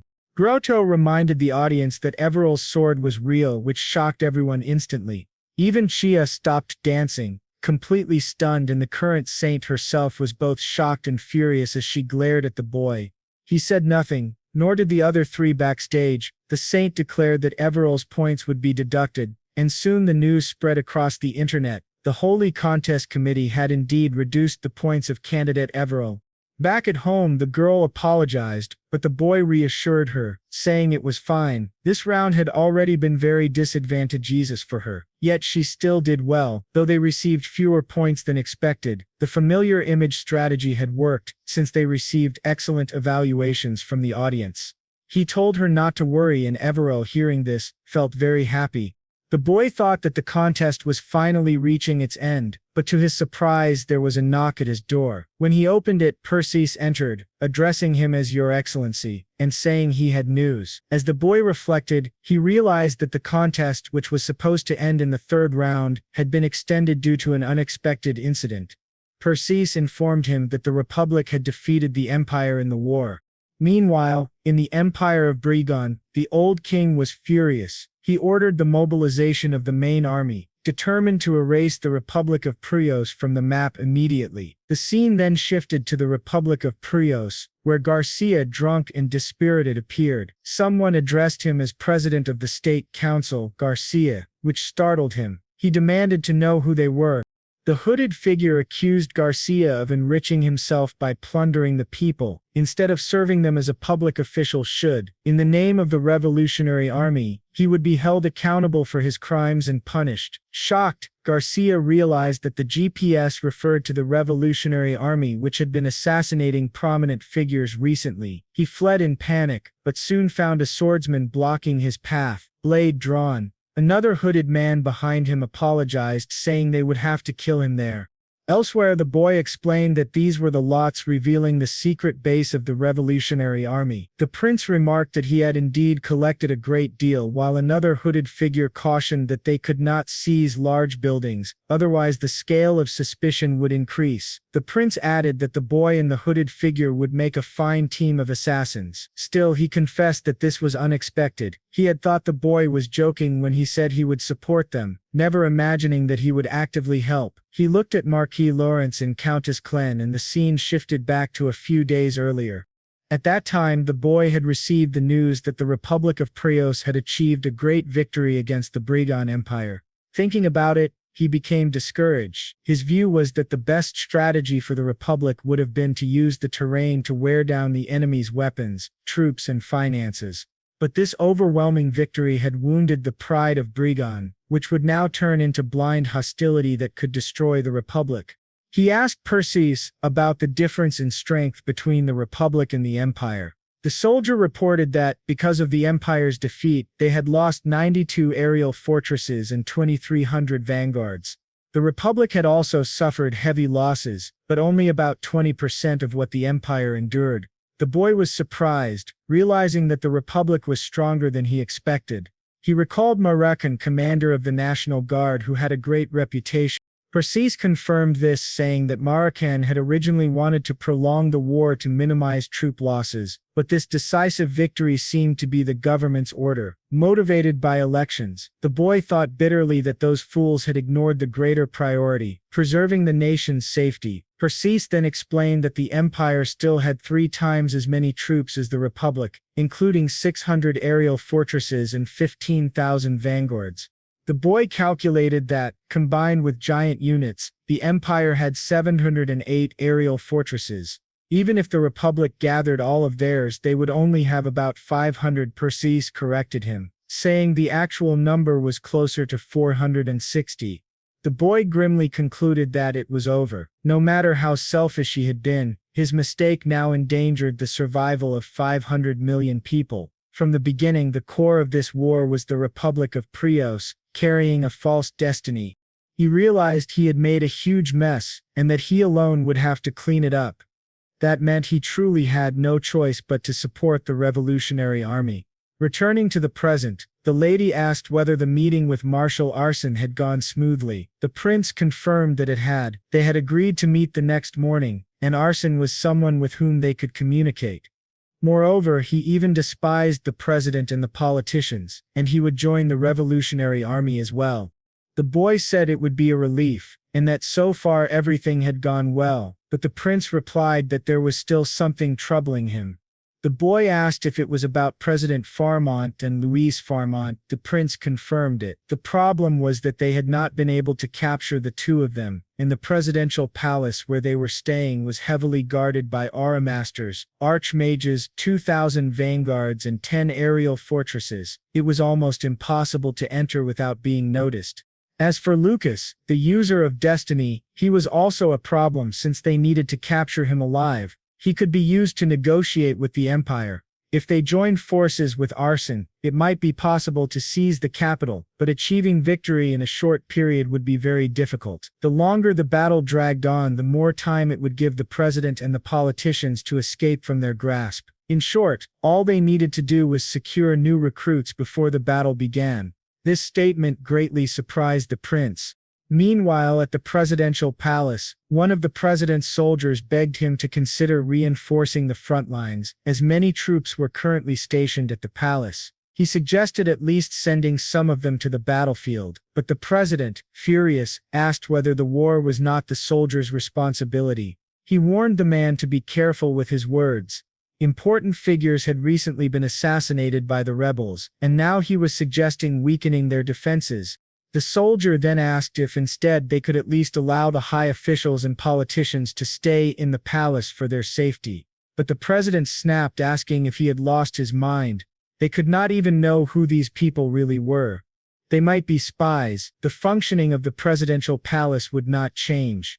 At that moment, another aide entered. Addressing him as Your Excellency, he explained that Master Luis wished to use the square hall of the presidential palace. The president asked if he had permission and why Luis wanted it. The aide explained that Luis wished to host a party, inviting the heirs of major companies, giving them an opportunity to network, and that he even planned to bring in celebrities for entertainment. This surprised the president, but angered the soldier. Still, the president simply said, of course, he could do it, and that he had his full support. The soldier, stunned, demanded to know how they could allow a party while the empire's army was invading. The president retorted, asking if he thought wars were free. What Luis was doing was not just a party, but a negotiation to attract funds. The soldier grew more furious, thinking to himself that he knew Luis the boy was not clever enough to plan this on his own.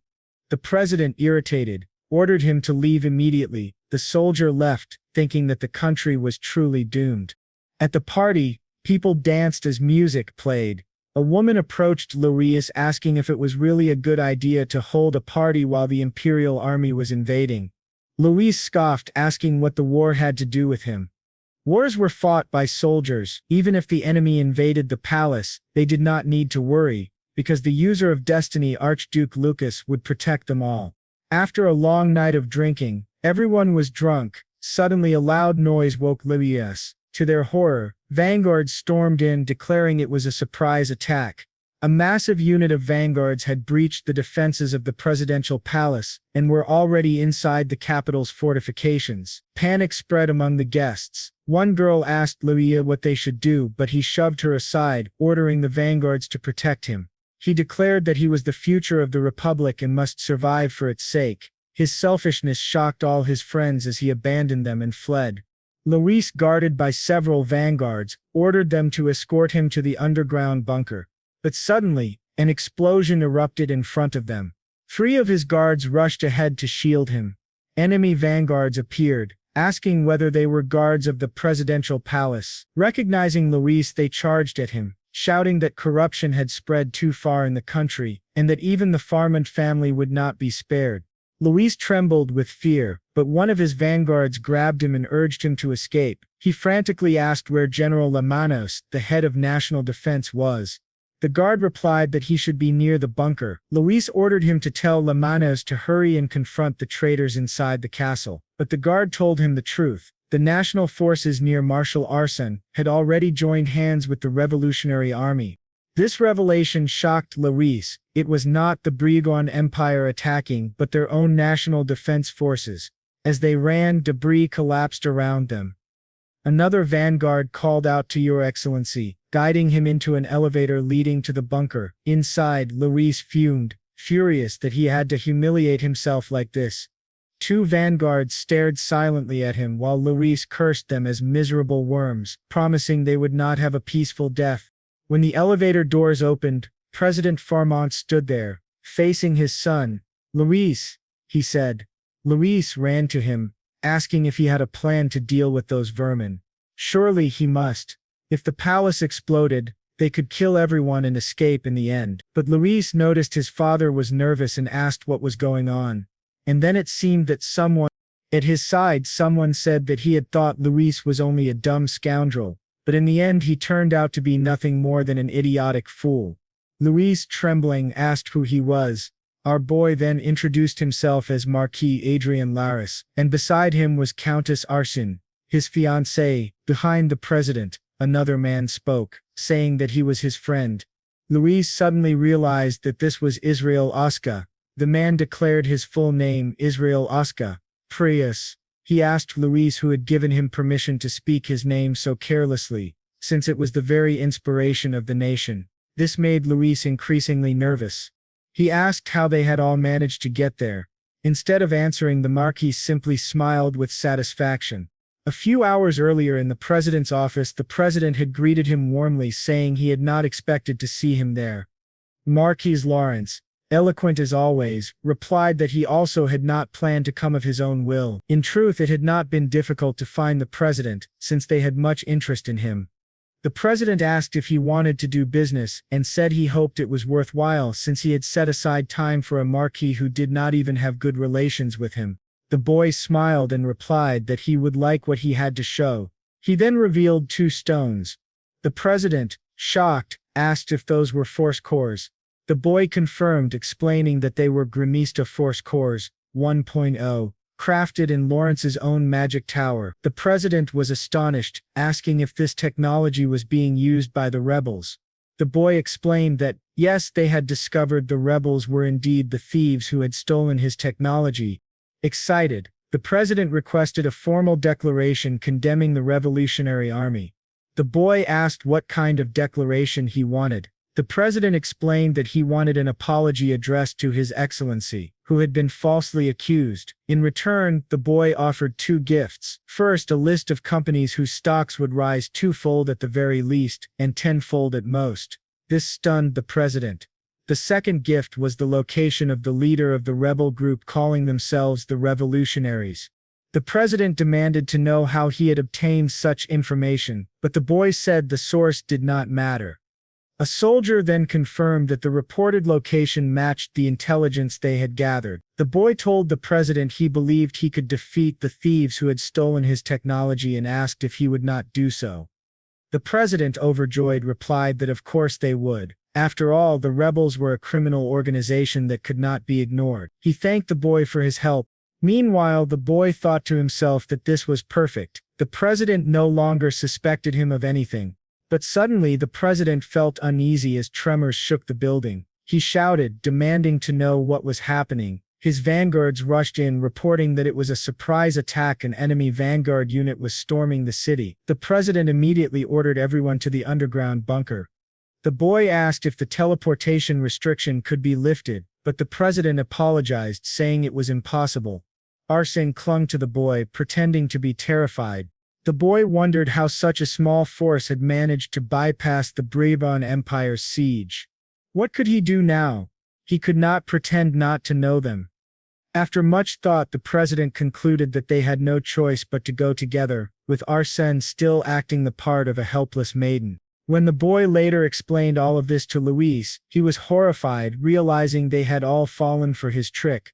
Israel, standing behind, told Louise not to be so pathetic. He was very important. In fact, he would be the gift they would present to the Brabant Empire at the end of the war. Terrified, Louise began to run.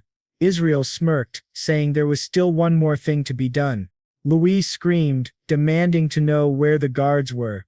He shouted that he was the user of destiny, Archduke Lucas, and that he could not die there. But Israel, smiling, approached him and said he would give him a valuable lesson, since he had become far too arrogant for someone who was merely the son of a president. Louise trembled with fear as he was mercilessly beaten. Afterward, the former prince happily asked Marquis Lawrence what he thought about becoming president.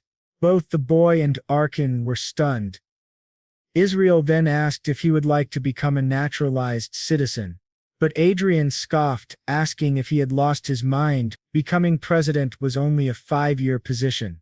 Was it not better to remain a lord of his own territory? He added that Marshal Arsia would likely be appointed interim head of state affairs and that they did not need to rely on foreigners. All Adrien needed to do was perform his duties well. To be honest, he admitted he was unsure whether it was right for him to rise to such a position since he had been a member of the royal family. He wondered aloud if people might accuse them of returning to a failed system.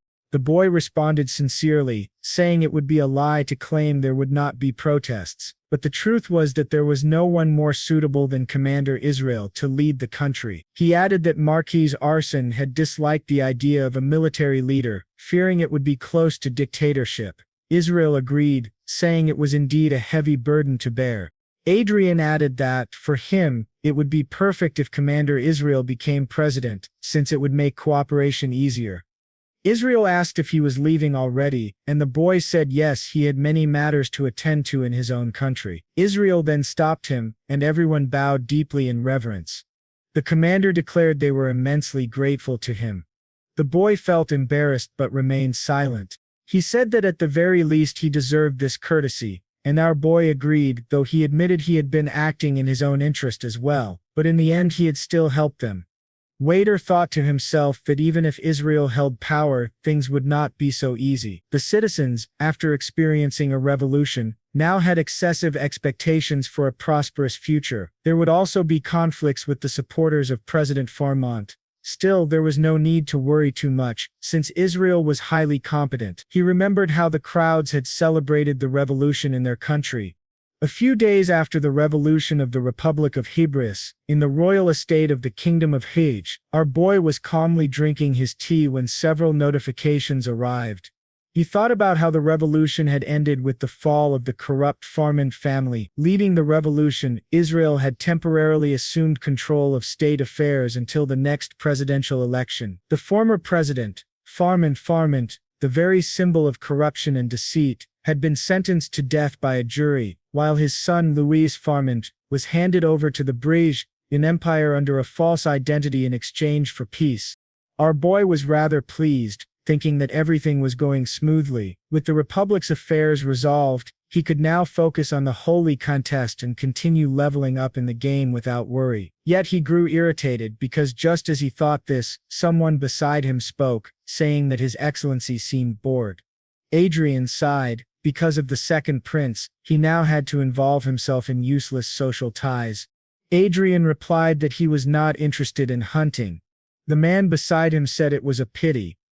He mentioned hearing rumors that the Republic of Prios had withdrawn during Farmont's fall, and asked if it was true. Adrien confirmed it, surprised that rumors had already spread so quickly. The nobles began making various comments about the Republic's revolution and Adrien's involvement, but to their surprise Arsia spoke up, reminding them that they were speaking carelessly within earshot. The noble quickly apologized for the rudeness of his servants. Adrien said he did not mind. Such was the way of high society, like a masquerade ball, where one must always smile outwardly while never knowing what someone was truly thinking inside. Another noble, acting overly familiar, remarked that Marquis Laris rarely socialized and warned him that many nobles wished to be his friends. Since Adrien was a seventh circle mage, he believed social interaction would not be a problem. But then another voice behind them called the man shameless, pointing out that after having attacked Marquis Adrien in the last meeting, he now wanted to get close to him. Adrien looked back, recognizing him as Marquis Viscount, and asked whether he too was trying to approach him. Marquis Viscount hastily explained that Adrien had misunderstood. He had not come to approach him with such an obvious purpose. The other noble grew angry, realizing that an alliance between Marquis Tritat and Marquis Vincent would not be favorable. Vincent then turned to Countess Klein and asked if it was her first time participating in a hunt. He invited her to demonstrate her skill, noting that her fame as a military talent had spread ever since she defeated an RO beast on live broadcast. Many were curious about her real abilities, since they had never seen her fight in person. Meanwhile, the prince in the back glared at them, thinking that it was this bastard who had ordered him to do this. Vincent declared that he would prepare 2 ogres for her. That should be enough to prove her strength as an aura master. Arsia simply replied that it was fine with her. Adrien, however, told her to finish it quickly. Vincent then asked if she would be all right with only light equipment, suggesting she take a helmet for safety, but Arsia declined, saying what she had was enough. The excited prince exclaimed that they would finally see the countess fight in person. Adrien calmly replied that he would be immensely surprised.